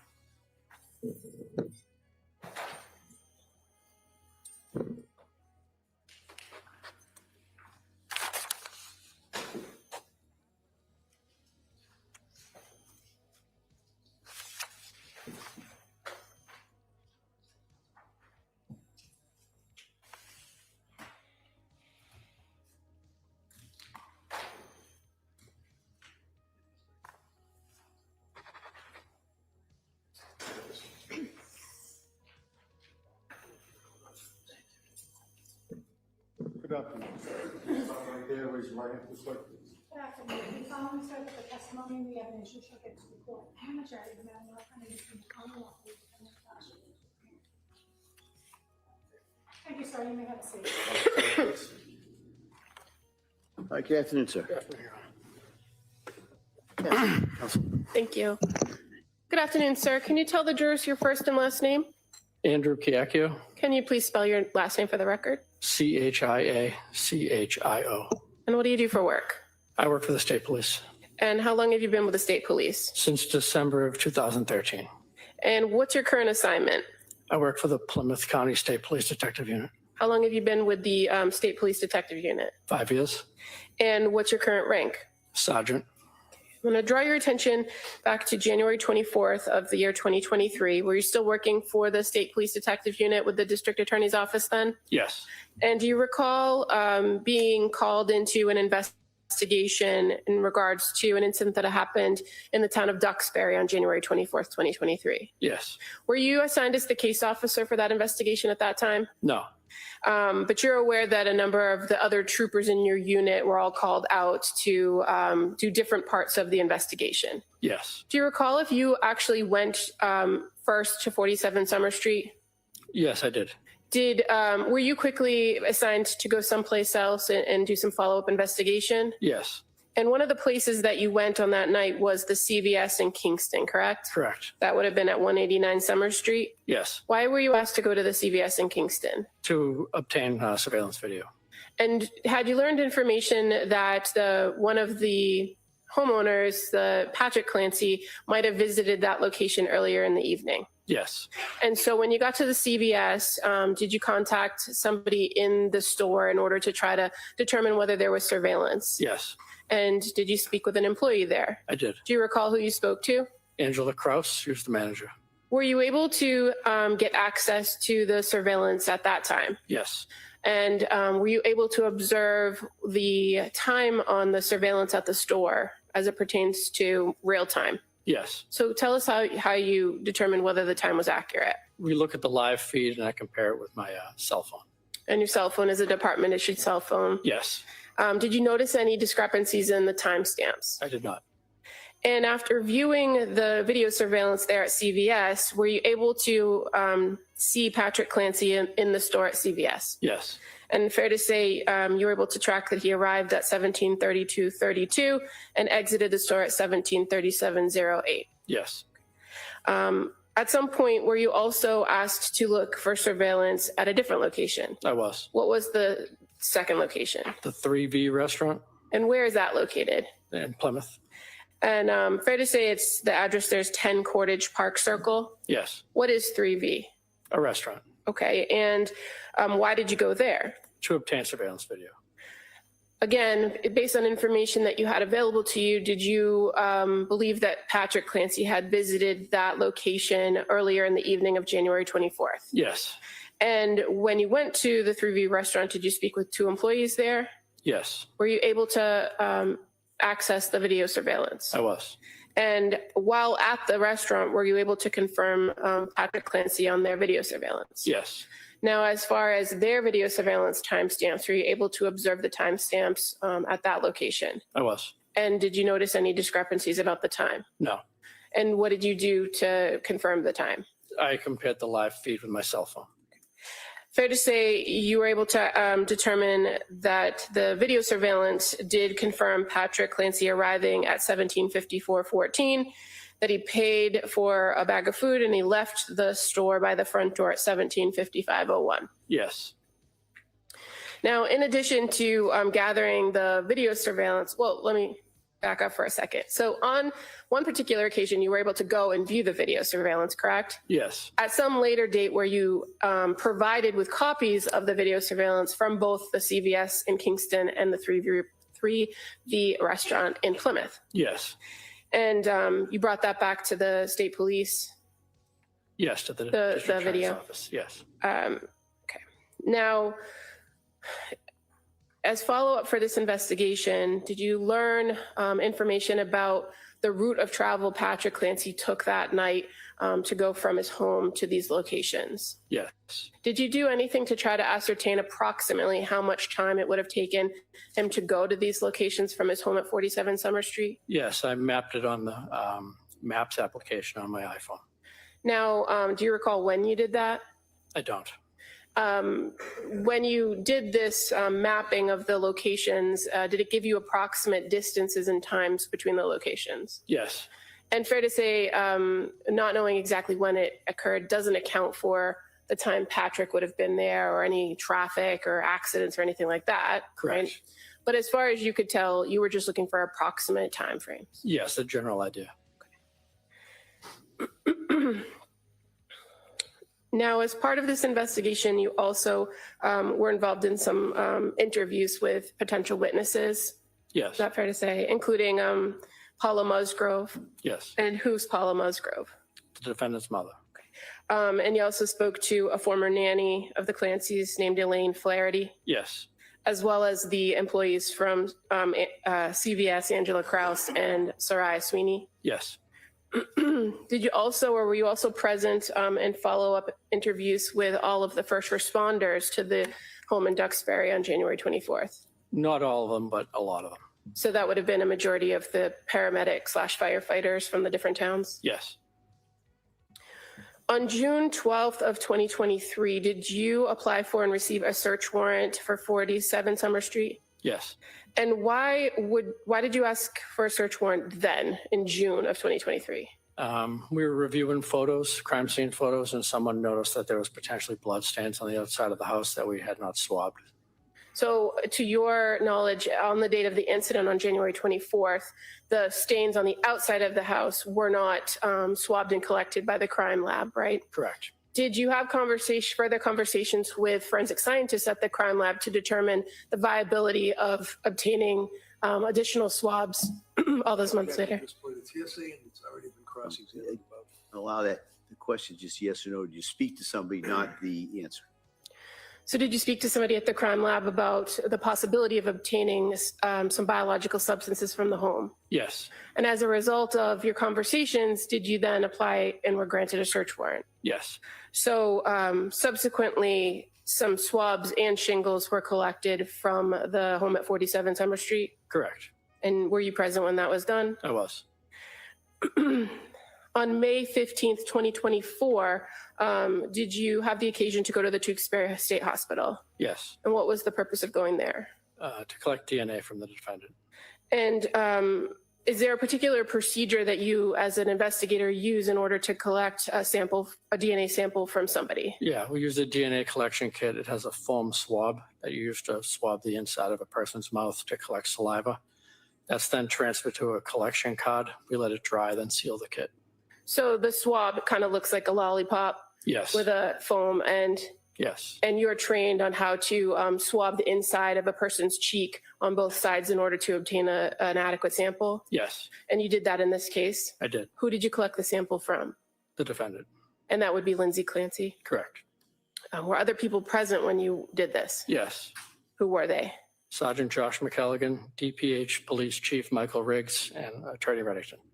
What did you do with the sample that was collected from the defendant on May 15th, 2024 at the Tewksbury State Hospital? It was placed in a temporary evidence at the DA's office. Was that sample then later transported to the State Police Crime Lab? Yes. Now, another thing that you did in this investigation sometime later was seek search warrants to Facebook, or what's known as Meta, correct? Correct. As well as a particular Facebook group called Attachment Parenting for Littles. Correct. As a result of that warrant, did you receive data back from Facebook? I did. And were you able to confirm a Facebook page in the name of Lindsay Marie Clancy? Yes. Were you also able to confirm that there's a particular post by the person named Lindsay Marie Clancy, or the Facebook page Lindsay Marie Clancy, on May 5th, 2021, to the Attachment Parenting for Littles group? Yes. I'm just going to approach. You may. I have no problem with the foundation. No objection? Okay. I'm just going to show you a document. Is that familiar to you? Yes. And is this the Facebook post posted by Lindsay Marie Clancy on May 5th, 2021? It is. I'll move to admit this as the next exhibit. No objection? That may be admitted.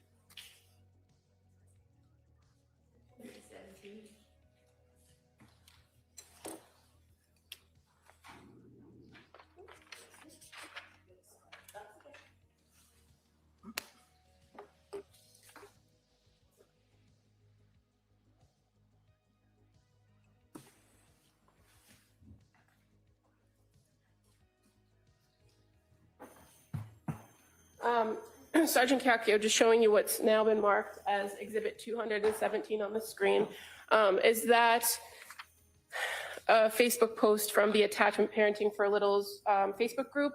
Yes. And through the information you received from the search warrant return, you were able to locate the content of this post in the records for the Attachment Parenting for Littles and confirm that it also appeared to be authored by Lindsay Marie Clancy, correct? Correct. Or by the Facebook page of Lindsay Marie Clancy. Yes. And fair to say it reads, "Hello, lovely parents. I'm looking for some advice, solidarity, ideas, something, anything. I'm truly finding my 19-month-old to be the most difficult human I've ever encountered.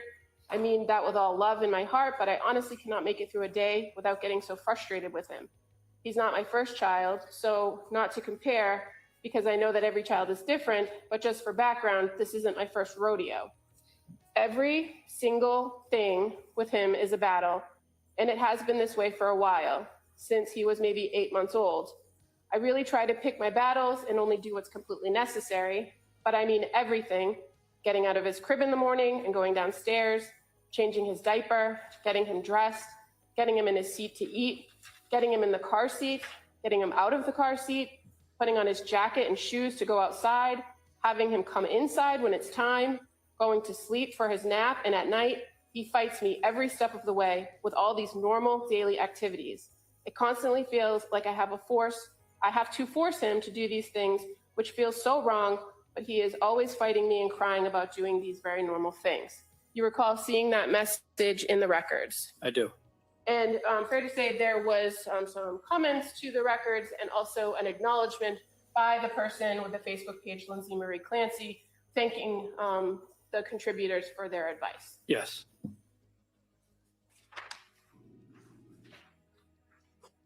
I have no further questions. Mr. Reddington.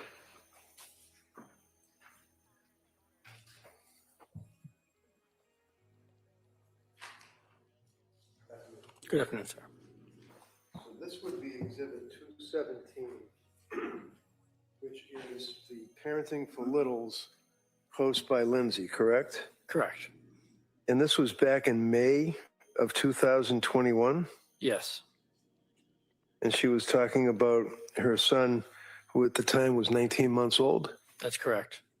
Now, as a state police officer, you know how to investigate things, right? Yes. You guys must have turned things inside out to find out if Lindsay Clancy was ever abusive to her son, Dawson, right? That's correct. Found nothing, did you? No. Thank you. That's all I have. Anything on that? No, thank you. Thank you, sir. You may step down. Thank you, Your Honor. I'll just step, please, sir. Sure.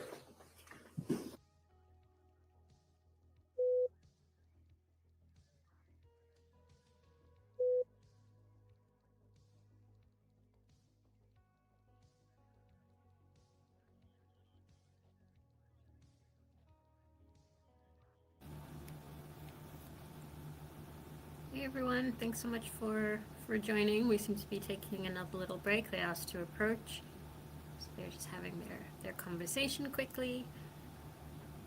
We did just get testimony from a police officer. It was all pretty basic, pretty standard stuff.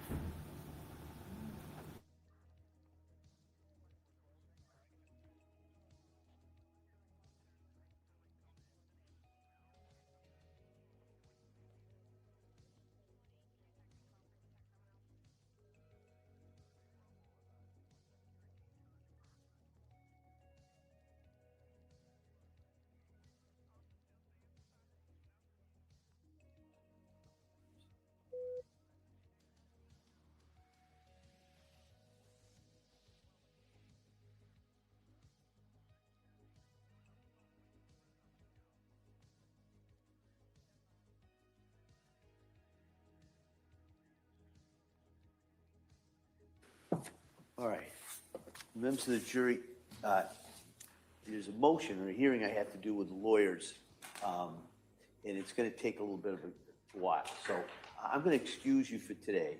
Come back tomorrow, 9 o'clock. One of the questions I asked over here was, where are we on the time estimate? All right. I'm told that we are on schedule, if not ahead of schedule, in regards to what we told you. All right. So I'm going to excuse you till tomorrow. We're going to stay here, do a few more things. And I'm just going to remind you, as I've said every night, you have to an open mind. Don't talk about this with anyone. Don't do any research about anything. If you see anything about this case or any similar case, don't read, listen, or watch anything in regards to that. Don't do any research on this or any matters that you have or questions you have in your mind.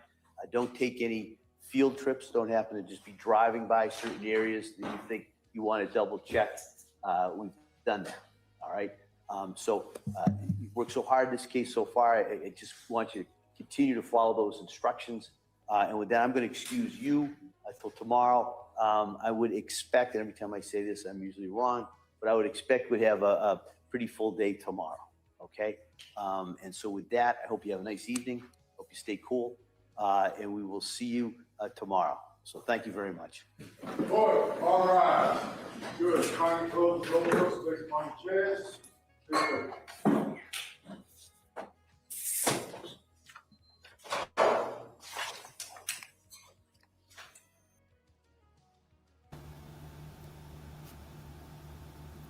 Okay, everyone. Well, I was not expecting that, to be honest, but we should have learned our lesson by now. So we're gonna end for today, and they will be back at their usual time tomorrow. They say they're gonna have a full day, but he even admitted that that's, you know, not always accurate.